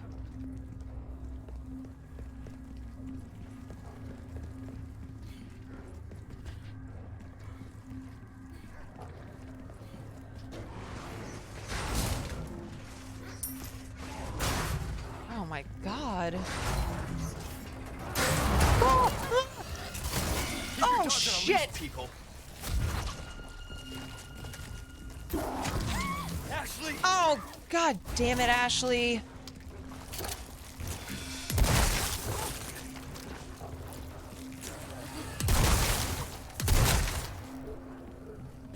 You hurt? No, I'm okay. Well, good. I'm so glad.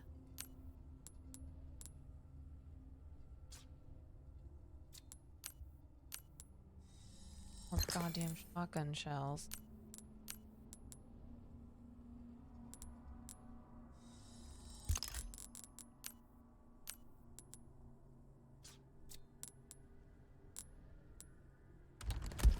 Okay, Ashley.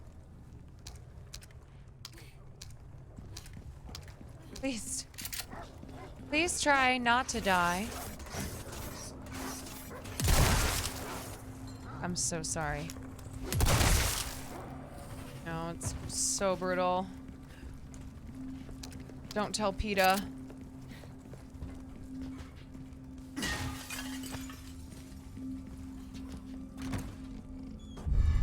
Elegant chessboard.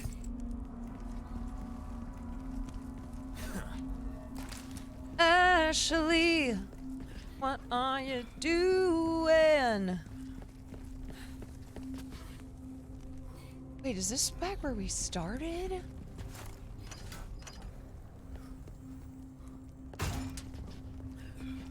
Okay, I see a box over here. How do I get to it? Oh! Okay, I'll stay back. Yeah. Thanks. I get attacked and she's like, oh.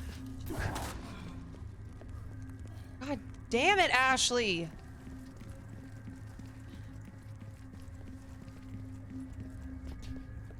How do I get in there?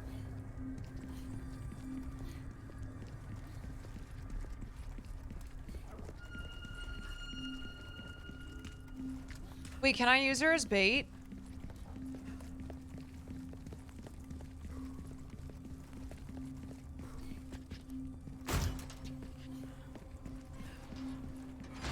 Here we go.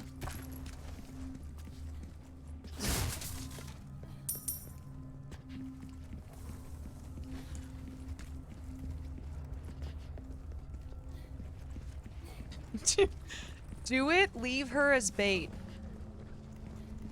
That's so funny. With me! Oh, wait. No, I meant... Next.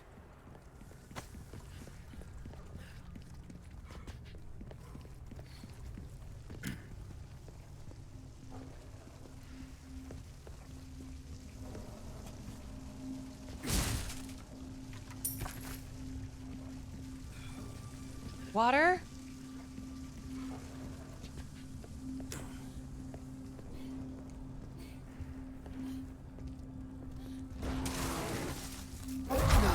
Oh, shit, I was even ready for the...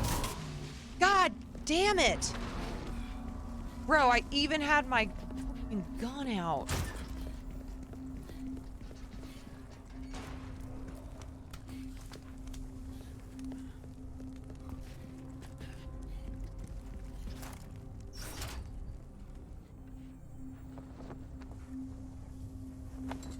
Oh? Hey, look! The flag's been lowered. Yeah, I know. I did it. Thank you so much. Yep. There we go. Fucking dogs, mate.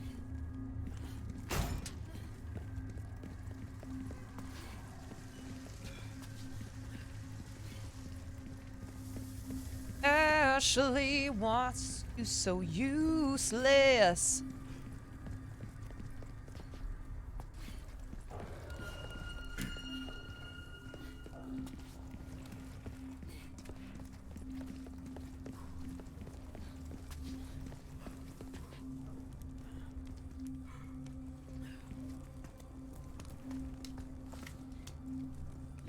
Okay.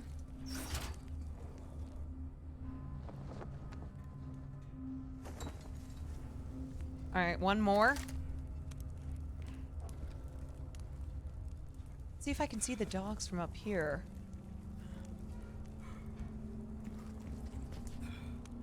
Yep. Right there. Oh wait, no, I already killed that one. Wait, so I went up this way. This has got to be the way. But first, we need to do something about this gate. Okay, what's the I wonder last if it has anything to do with ladder? that flag. I did that ladder. The last one. Oh wait, box.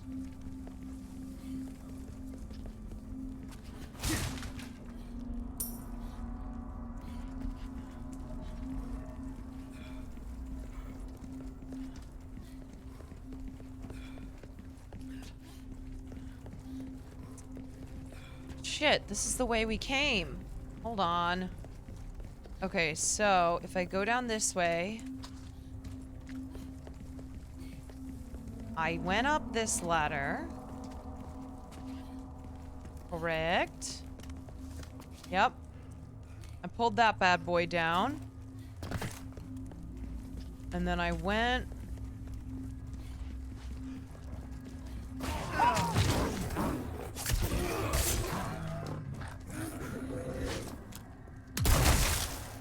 I'm sorry.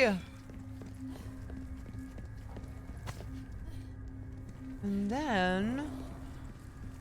What ladder am I missing? Gotta be it for the dogs, no?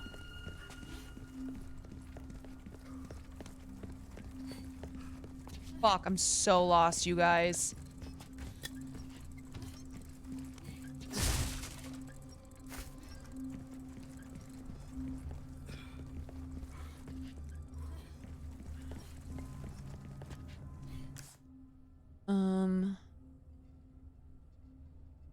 Two ladder. They just want a treat. Such a bitch.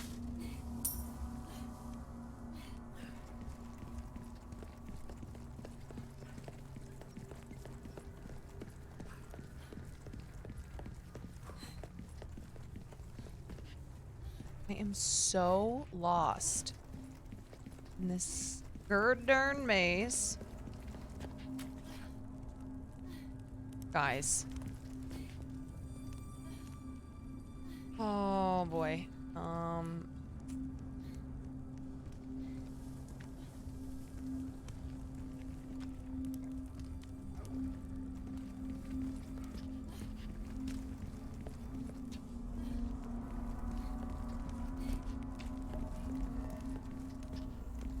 These dogs are everywhere.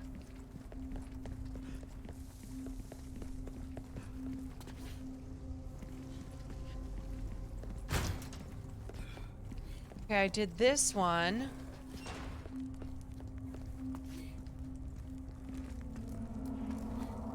Right? Yeah, I pulled that one down.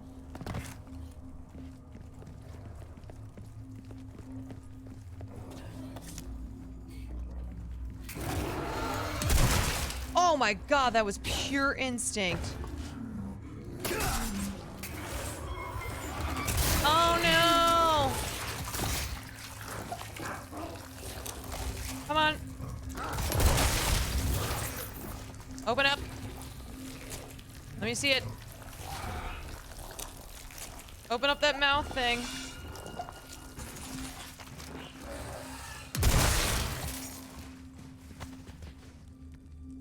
Oh, man.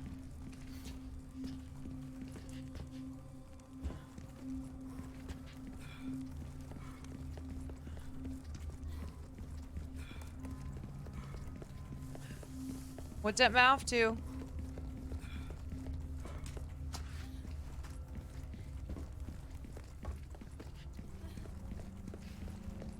Okay, I need one more ladder, but where is it?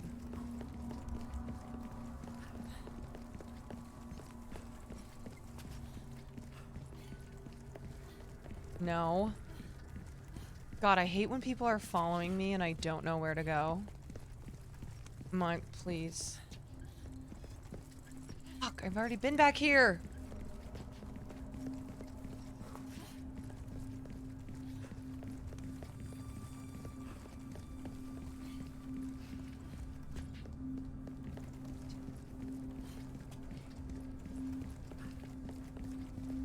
No, how am I getting so turned around? Okay, help. Help. I went to that one. How do I get to this one? Am I insane?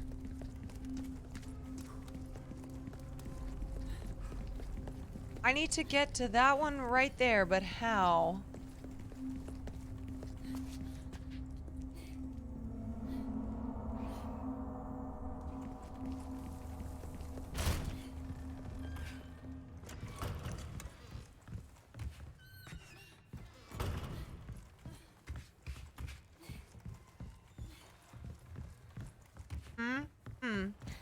You believe in me and my map? Okay, let me consult. This is what I'm looking at.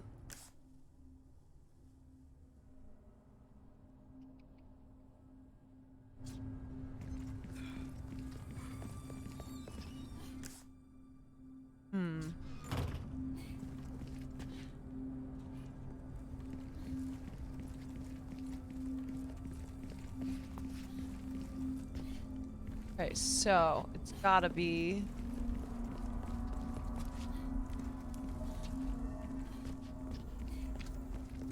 Gotta be over here.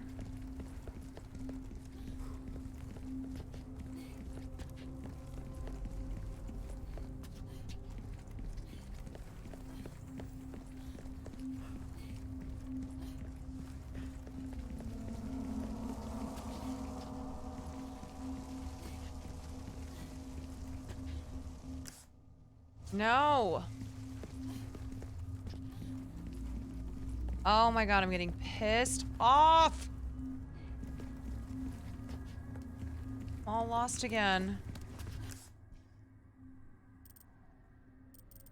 How do I get to this stairwell? Okay, So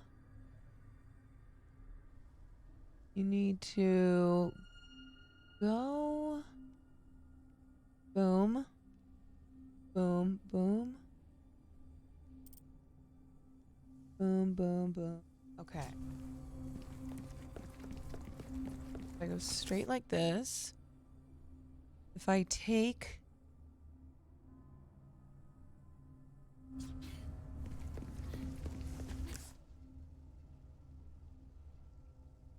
no. Oh?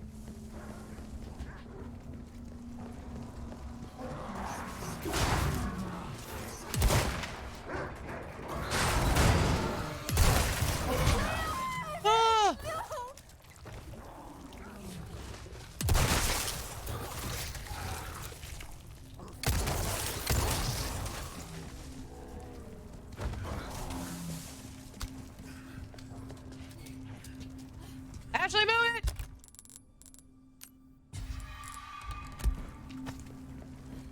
Come on! Spread out. Got it. Where'd it go? Ashley, come on, idiot! Okay.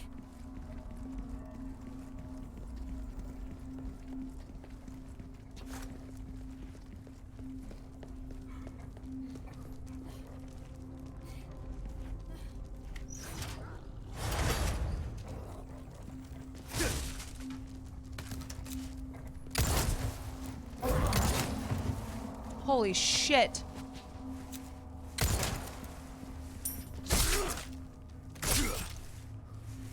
Wait, this is out of order. No. Hold this down. No prob. Ah! Fuck this dog! God damn it! Alright, alright, alright. Mafia Jinx! Hi, y'all. Oh, oh. Thank you so much for the raid. I hope you guys had a great stream. Be careful. Oh, thank you so much for that. Why did I do that? Why did I jump down? Why do I do these things? Why am I like this? Hey, wait, Leon. No, I'm not. No, no, stay where you are. Shit. Oh, you guys. Nope, you need to go back. Oh. Oh. Let me just real quick give a, oops, oops, oops. Shout out. Oops, oops. Hashtag. Nope. Nope. Okay. Alright. Thank you again for the raid.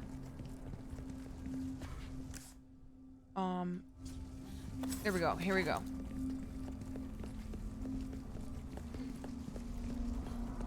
Come on, Ash.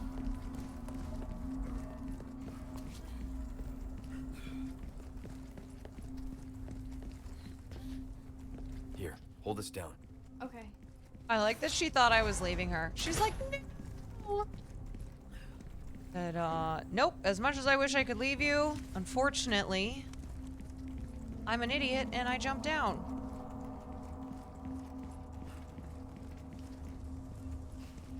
I did not mean to. There we go.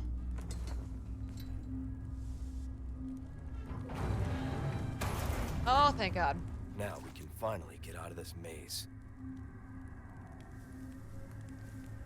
All right, let's go.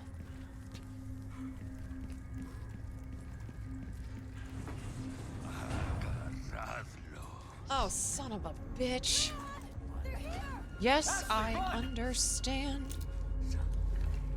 Come on. All right, who wants me? Who wants me?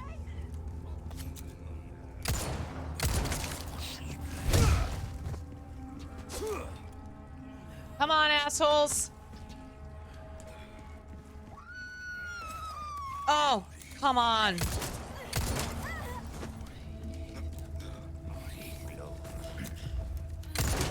Ashley!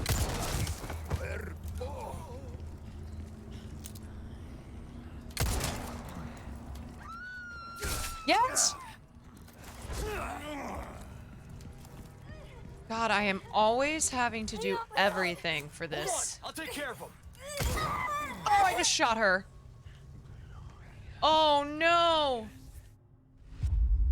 Oh no! I just paralyzed her in her by shooting her spine. Oh fuck! Oh, I just took her out, man. Yeah, we hated her, but not that much. Oops. My bad. Ashley, run! Okay. All right, here I come. Don't worry. Ashley, take 2. I'm gonna try not to,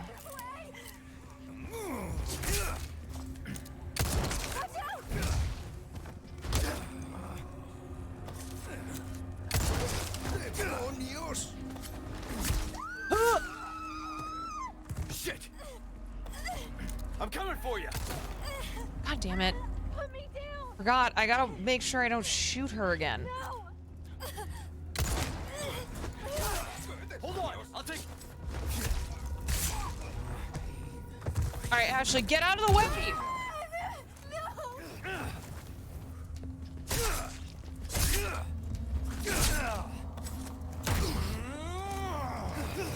I'm on fire!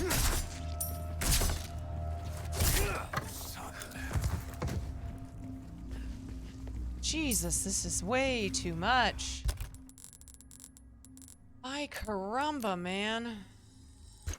Christ. You okay? Yeah, I'm fine.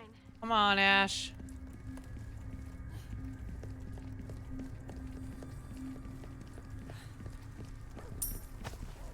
Let's go, baby.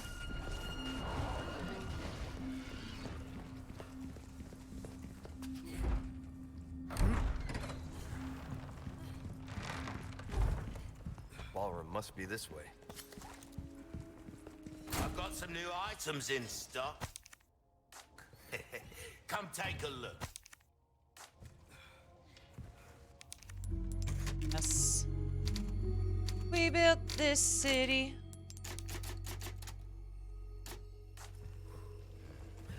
Welcome. Okay, I probably need to tune up my knife. Yes, repair. Give that the care it deserves, mate. Good That luck needs to to be you, repaired. stranger. Wield him. What can I do you? This I am going to sell. Thank you. Chessboard I'm going to sell. A deal well struck. Wiper I'm going to sell. Well, I can certainly do something. 8th grade I will Stocking buy. up while you can. Wise choice. Should I upgrade the case? Think we need it? You'll get some bang At this for your point, buck. do I? I guarantee. Here, let me check my... Hold back.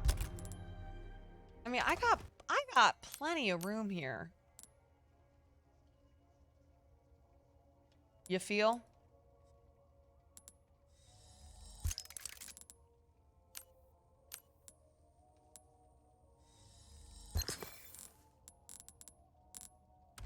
Seems fine for now. Welcome. I'm gonna tune up my weapons a little bit more. If you want a fighting chance out there, you best tune up your kit. This kind of work is about finesse, stranger. You don't get yourself killed now. Last save. All right, I'm gonna play until I die. Okay.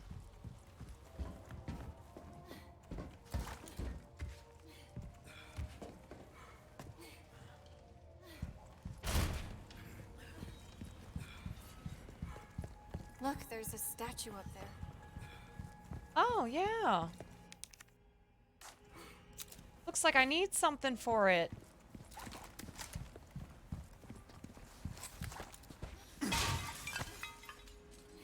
God, you know, I gotta say, it was kind of nice when I was back on my own. And Ashley ran away because she tried to kill me. Nice. Nice being solo again. Not having to worry about her every 2 seconds.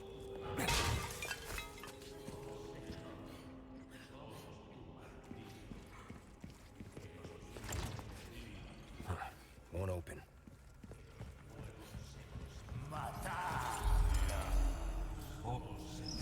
All these guys. We're sandwiched, all right.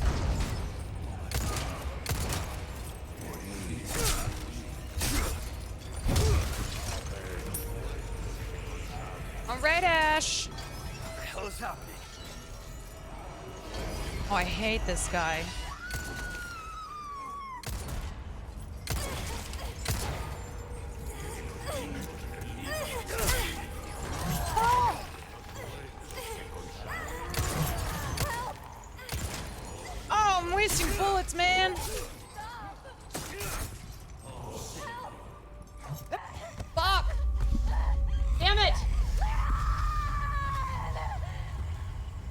Okay, I know I said I was gonna quit after I die the next time, but technically I didn't die. Ashley died, so I'm gonna play again. I didn't die. Yes. That was her fault.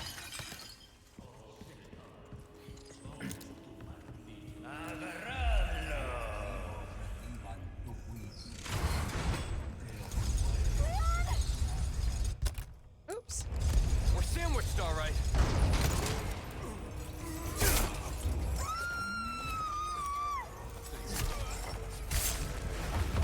Always getting taken, that Ashley. Jesus, my head.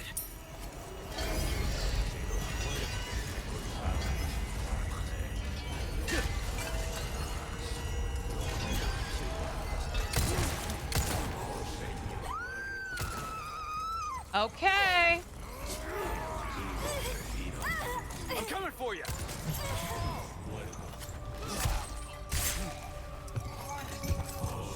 Come on, Ash.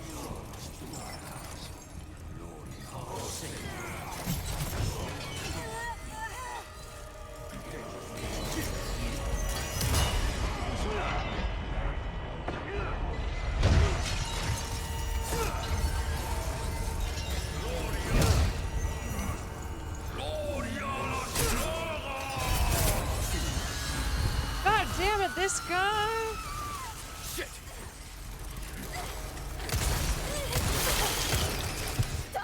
Fuck. I know, I'm coming. Leave me alone. What the hell is happening?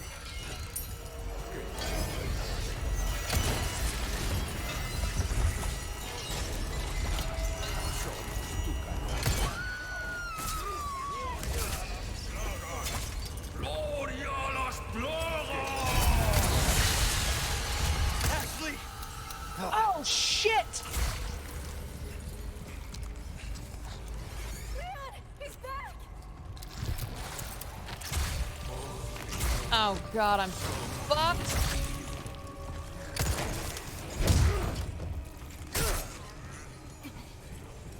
Come on. What's happening? Ashley? If I die. Ashley!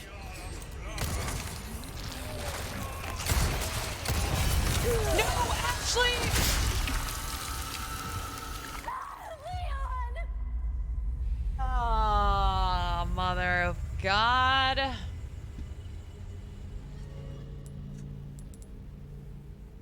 Frick. That doesn't count.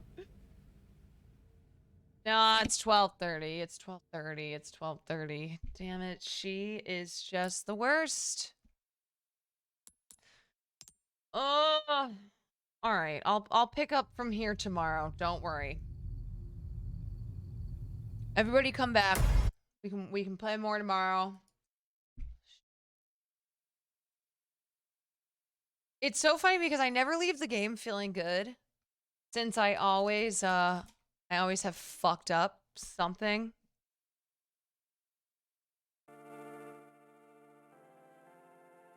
Even though I have good moments that I just don't remember. I always leave and I'm like, I suck. I'm the worst gamer.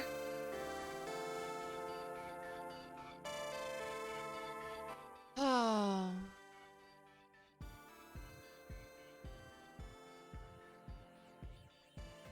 Okay. All right.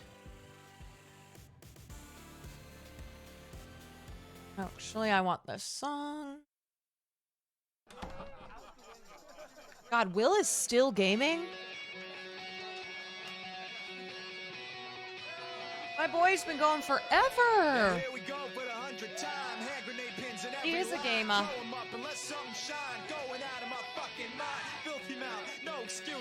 An absolute gamer. I'm gonna send you guys to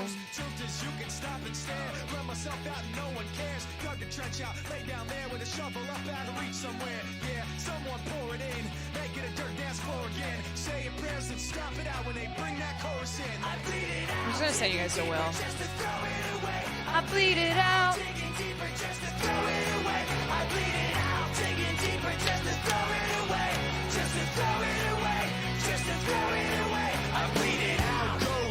I will be back tomorrow around 6. I hope to see you there. We will do our usual news, reacts, that type of content, and then get back into Resident Evil 4 remake after all the work is done. Have a great night. Thank you so much for being here. Thank you for the talkies and fun gaming. Well, thank you for being here for all of it. Hang tight until I see you next. Dream of strangling Ashley. I love Ashley. I love Ashley. I love Ashley. All right, good night, everybody. Sending over to Will Neff.